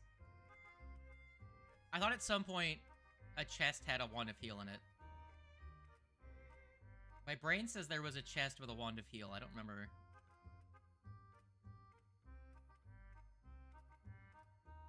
Okay. Okay, then I'm on crack. Very good. Very good, very good. Well, would you like to try your hand again at medicine? You're not in immediate die range.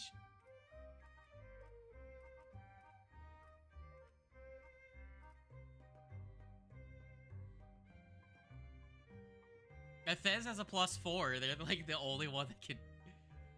Athez, would you like to roll me 2 medicines?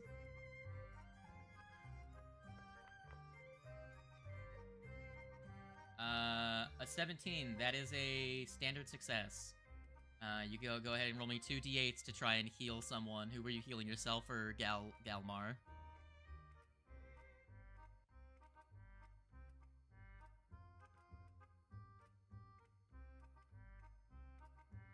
Please roll me 2d1s. Well, roll me 2 1s on your 2d8s to heal Galmar, if you wouldn't mind.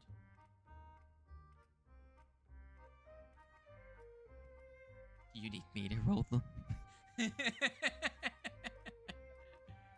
Or would someone else like to roll them? Would you? I mean, like, if you roll them, it'll be 2 8s, but, like, who do you trust rolling your d8s for you?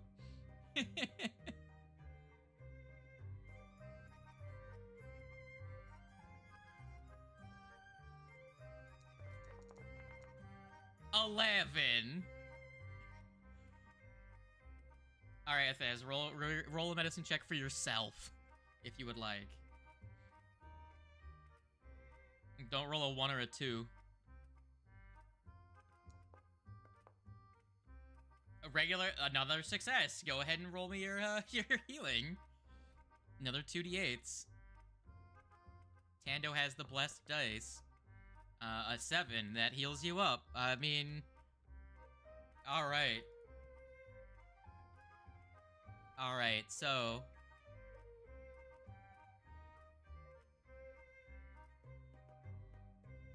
oh man, I can't wait. So you have spent 3 spell slots and rolled a 4 and 2 1s on your heals. I will say you would have been better off with those last 2 doing the single target ones.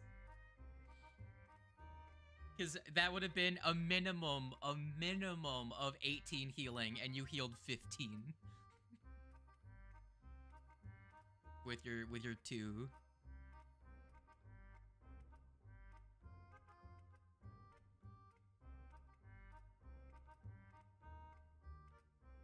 Yeah, the 2 action 1 gives you a 8 plus a d8.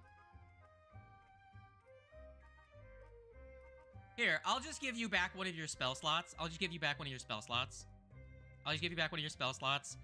You have 3 spell slots and no wand. Do you go after the voice that you heard?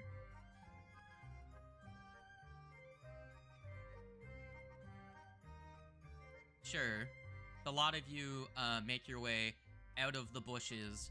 You trudge through a little bit. You find yourself in a high ground section of the swamp that leads past the marsh and into a grove of trees and large boulders before opening into a very wide area in the thicket that has some suspicious runes. Thick foliage makes it difficult to proceed anywhere but to the high ground. And you find a big fuck-off hole right here. I will reveal it so you guys can see it, as there is not really much chance of missing it, as it seems to have been a trap that has already been sprung. And you hear from down in the pit, he says, The beast has run away. Someone surely must be around. Help me! From down in the pit.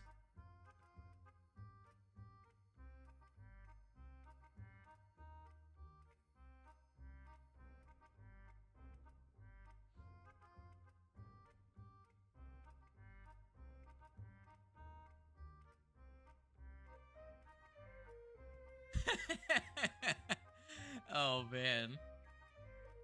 So you move up to the up to the pit, correct? The pit, and you find down in the pit an individual, a wood-looking individual, and you see what can best be described as, because it's what they are, a wildfire leshy down in the pit that is surrounded by snakes.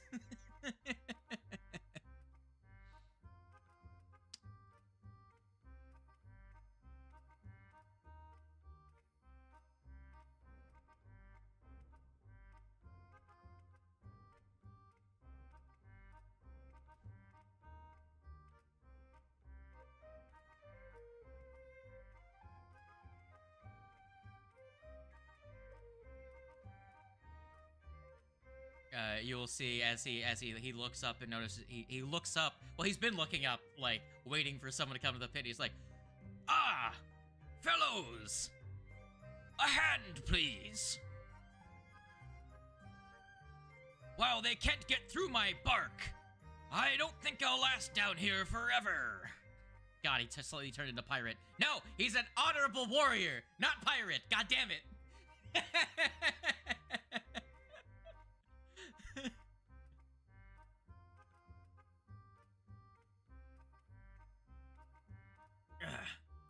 He will quite deftly grab the rope. Your 200-pound mass is able to hold him as he you work as a great boulder as he climbs up and pats himself down as he gets to the top. It's like, "Ah, thank you." He reaches out to give you a handshake.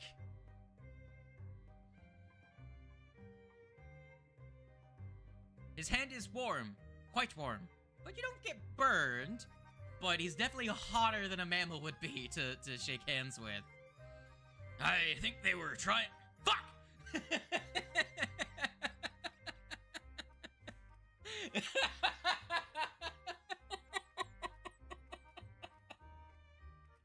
No!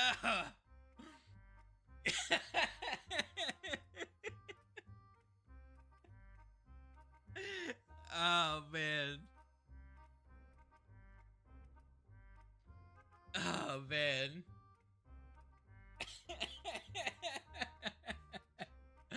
I think they were trying to figure out how to turn me into a husk like them. But blast that!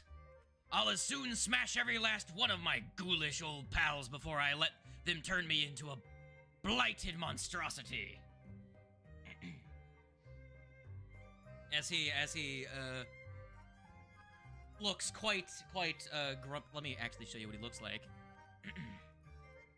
The name is Ignatius Bartley.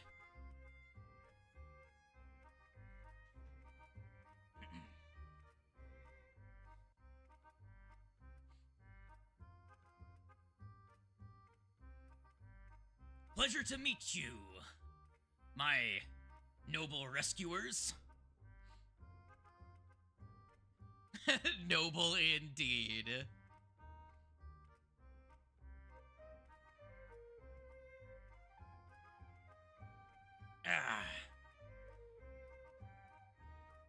Now, let us set out.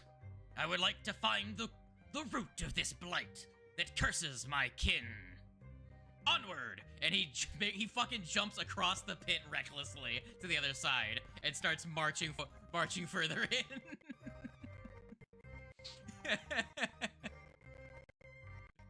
Huh? What's that? I mean, he was forced in. I don't think he's gonna fall. Yeah, no, natural 19, he easily jumps the gap.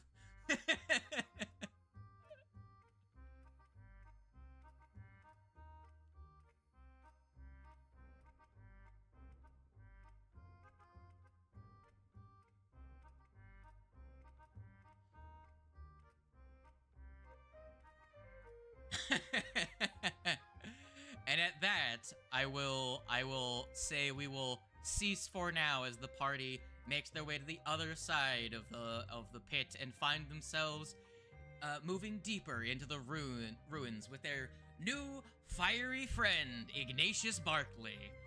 And far away at the coast, the other half their party patching up their wounds after a ravenous doll attack are continuing to explore what seems to be a haunted shipwreck.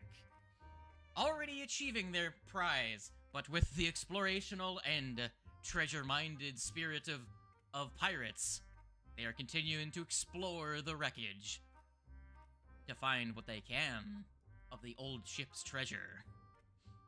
And with that, I feel like it's a good time to wrap up the session. What did everyone think of the game? Despite the yeah, besides the 2 hours of fucking technical difficulties, you know.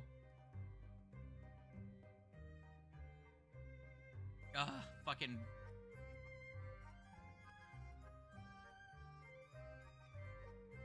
Uh.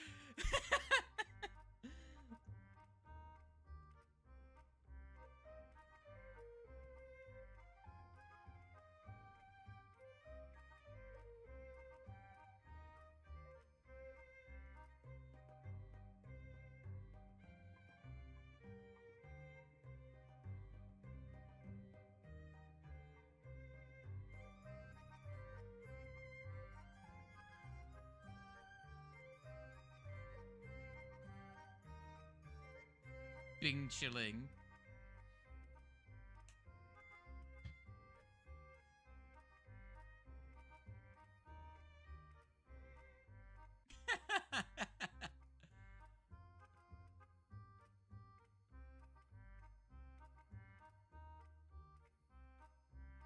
Yeah, you acquire dwarf and lose dwarf immediately.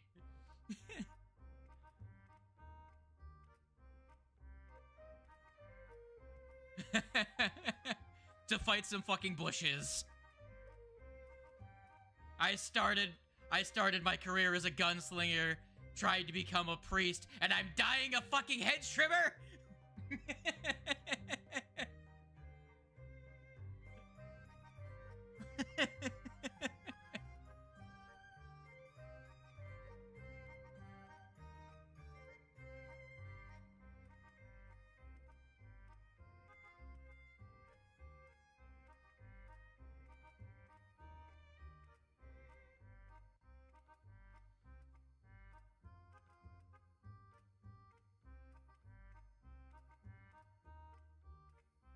Yeah.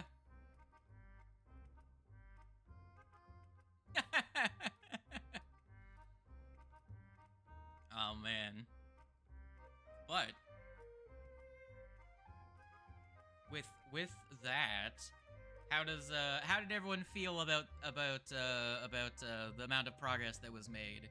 You killed the other captain, fucking Melar Khan, and then you became a pirate crew. Indeed. You know, all things come in time.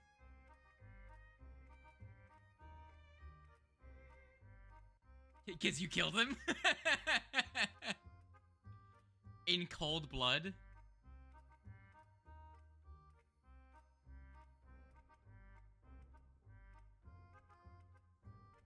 I mean, Fletch got their own one-on-one last time, so it realistically was up to it didn't have to be Captain v Captain.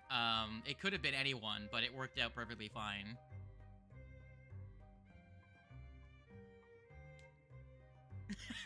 just insta kills him.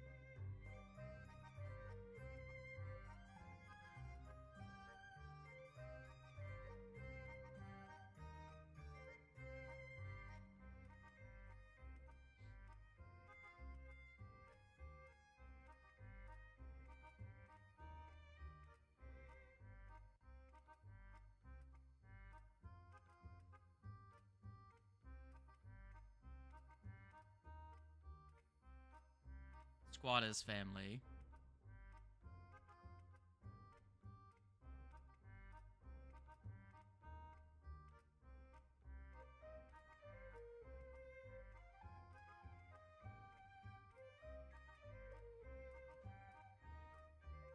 You're the iPad where they watch YouTube because you're the entertainment.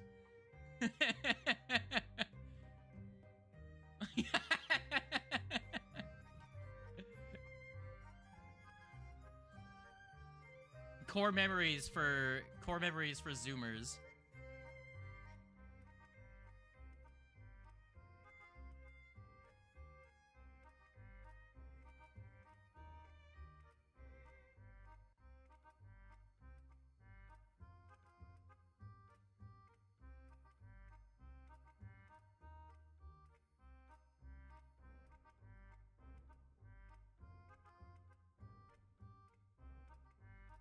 Current captain or old captain?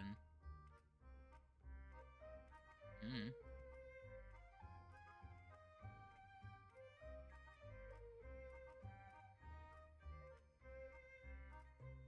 The two most brutal members of the party.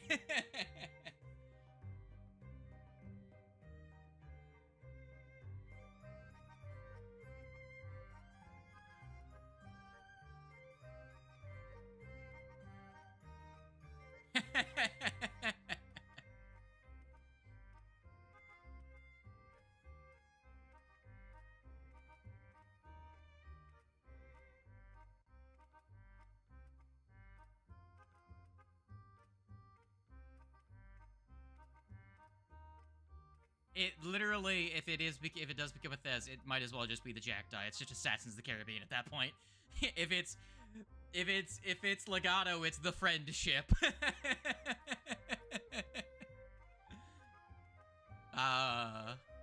Pirates.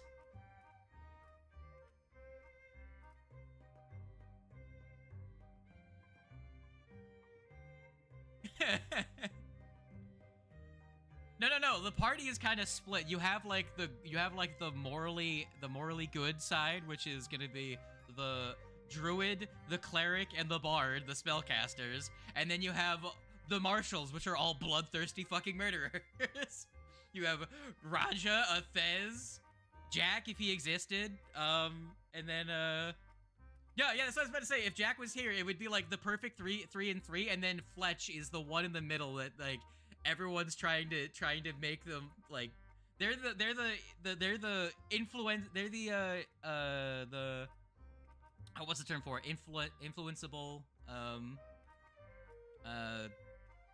yeah, the impressionable youth in the middle.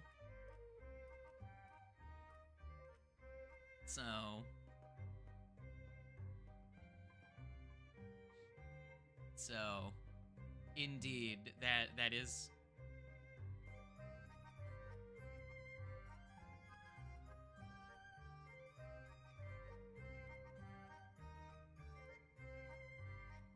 Let us bully the queer kid as was originally said.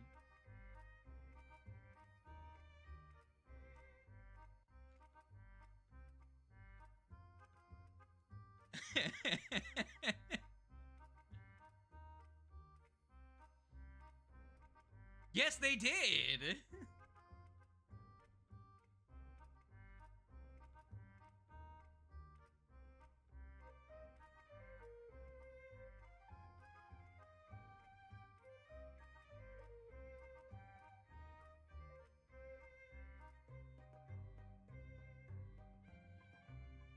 God, you would not have fit in with the first session.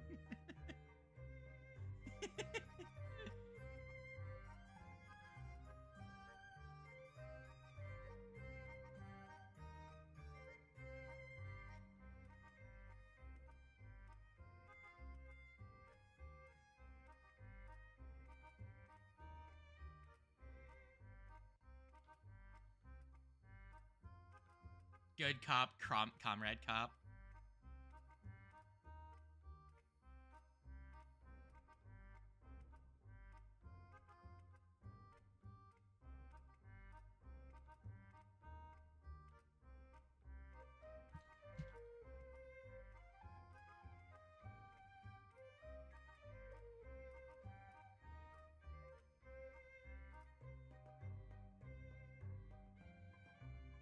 Yo, guys, Tando subscribed to my YouTube channel 10 minutes ago.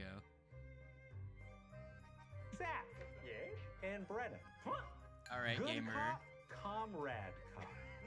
Hey, got you Coca-Cola and a bag of Fritos. Alright, this is the best. If anyone has not seen this clip, you need to treat yourself and watch this fucking clip.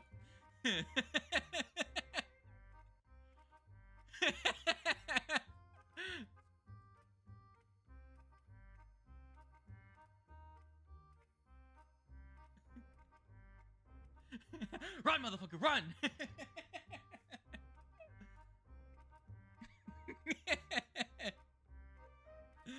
Oh, man. You have nothing to lose but your chance. God, Brennan is...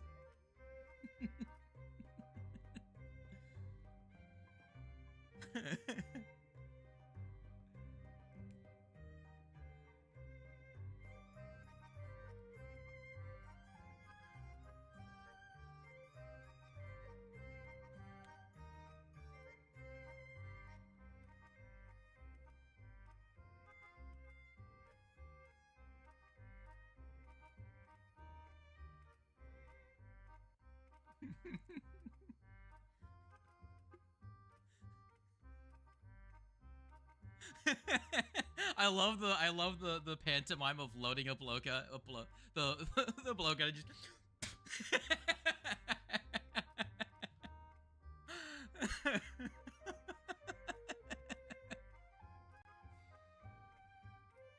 Oh man, I need good cop, comrade cop. So fucking-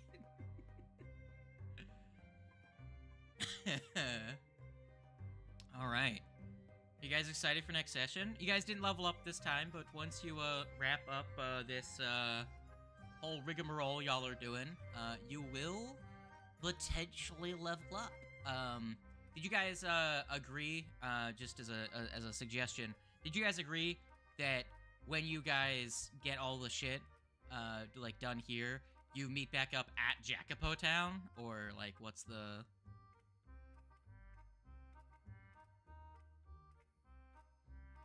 Yeah. Sounds good.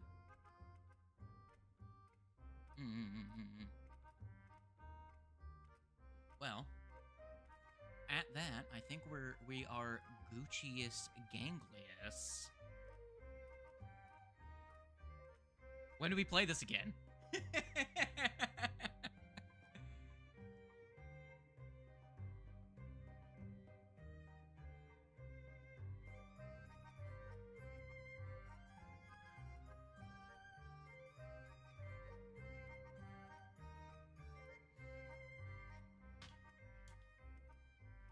Back to the grim dark.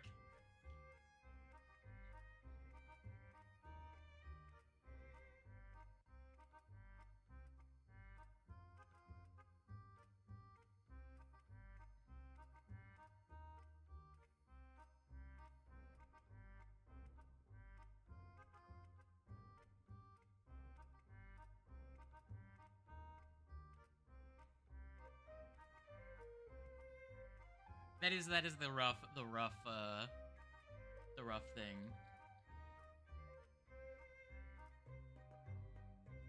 Everyone just forgets what the fuck they're doing.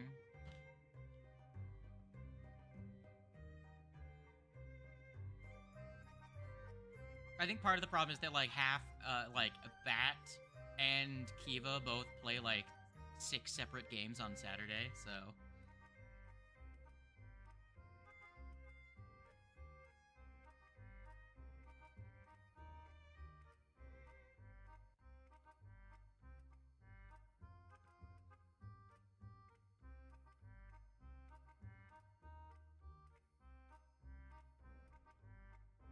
here's the problem with that, Wings.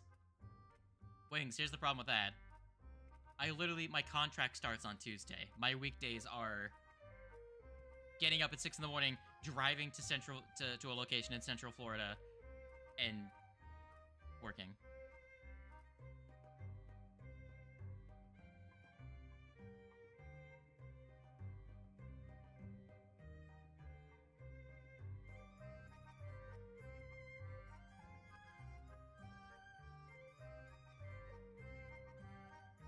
Yeah. Best I could do is like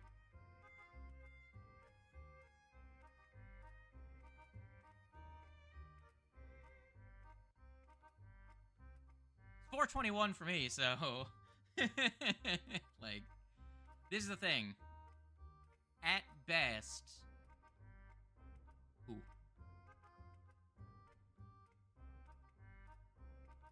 Like, I'm just gonna say, best I can do that isn't Saturday, right? The best I can do would be some weekday after 6 p.m. my time. Because the problem is, the reason I say 6 p.m. is that right now, I do not know if it's going to be like my previous contract where I get out at like fucking 2. You know what I mean? So at best, I can guarantee I get out at 5, and then I drive an hour home, rush in the door, and turn my computer on, and we start. Like, you know what I'm saying?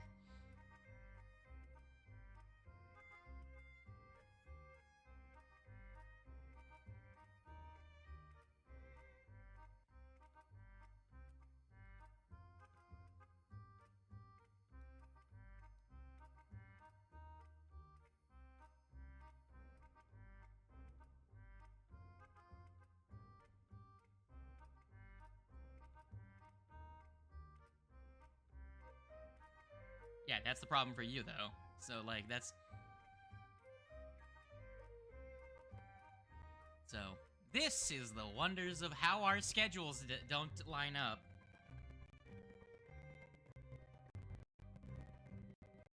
Yeah.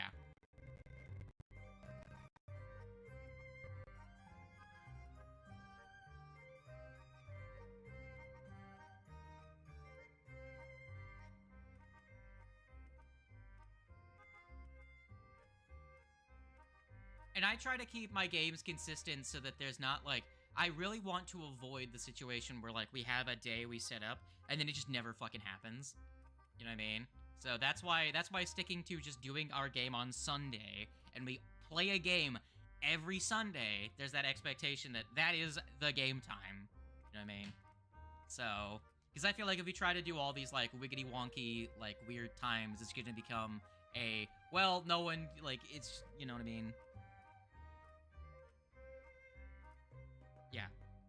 At best, and like this is where like a game, like if we were running a game that was more like freeform, and the fact that we weren't running through an adventure where people will just miss big chunks of what's happening if they're just not there, right? If it was more like a West Marches style game where it was every single session is you know, if I was running some big like West Marches, it could be whoever the fuck can get at least 3 people together, right? You know what I'm saying?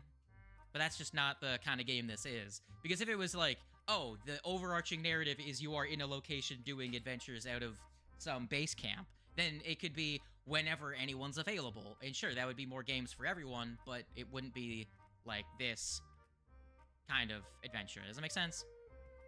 So...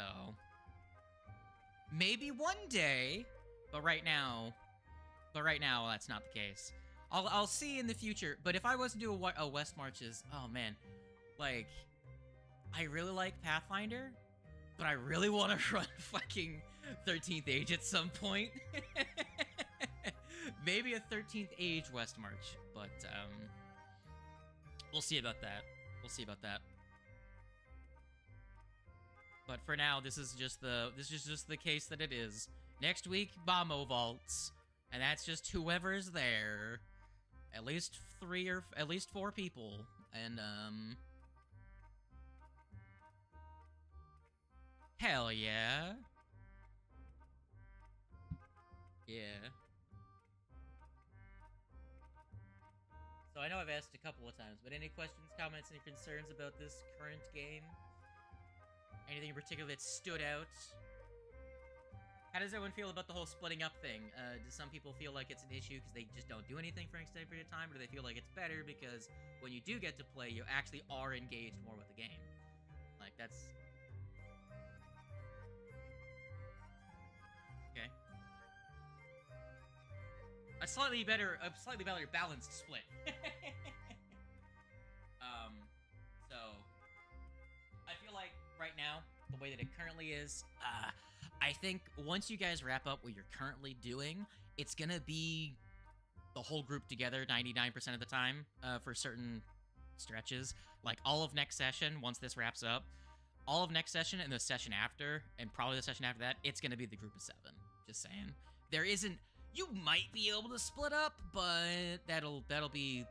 We'll find out when it comes to it, but, just the way that the events are structured, it really doesn't work this whole... It's not like it's multiple locations to go to. It's like, shit's going down, let's go! You know what I mean? But we'll get to that when it comes to it. Who's excited to be level 6 in the Abomination Vault next week? Because I mean, you were level 6 last week, but... Yeah, you guys didn't get to play around with your 31 healing medic.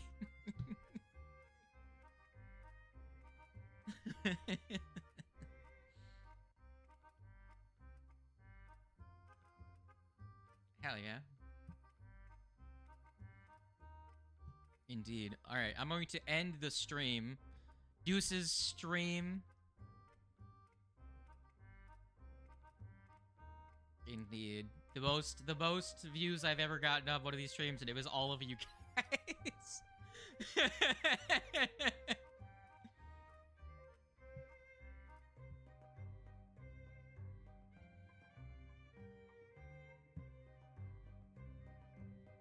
Yeah.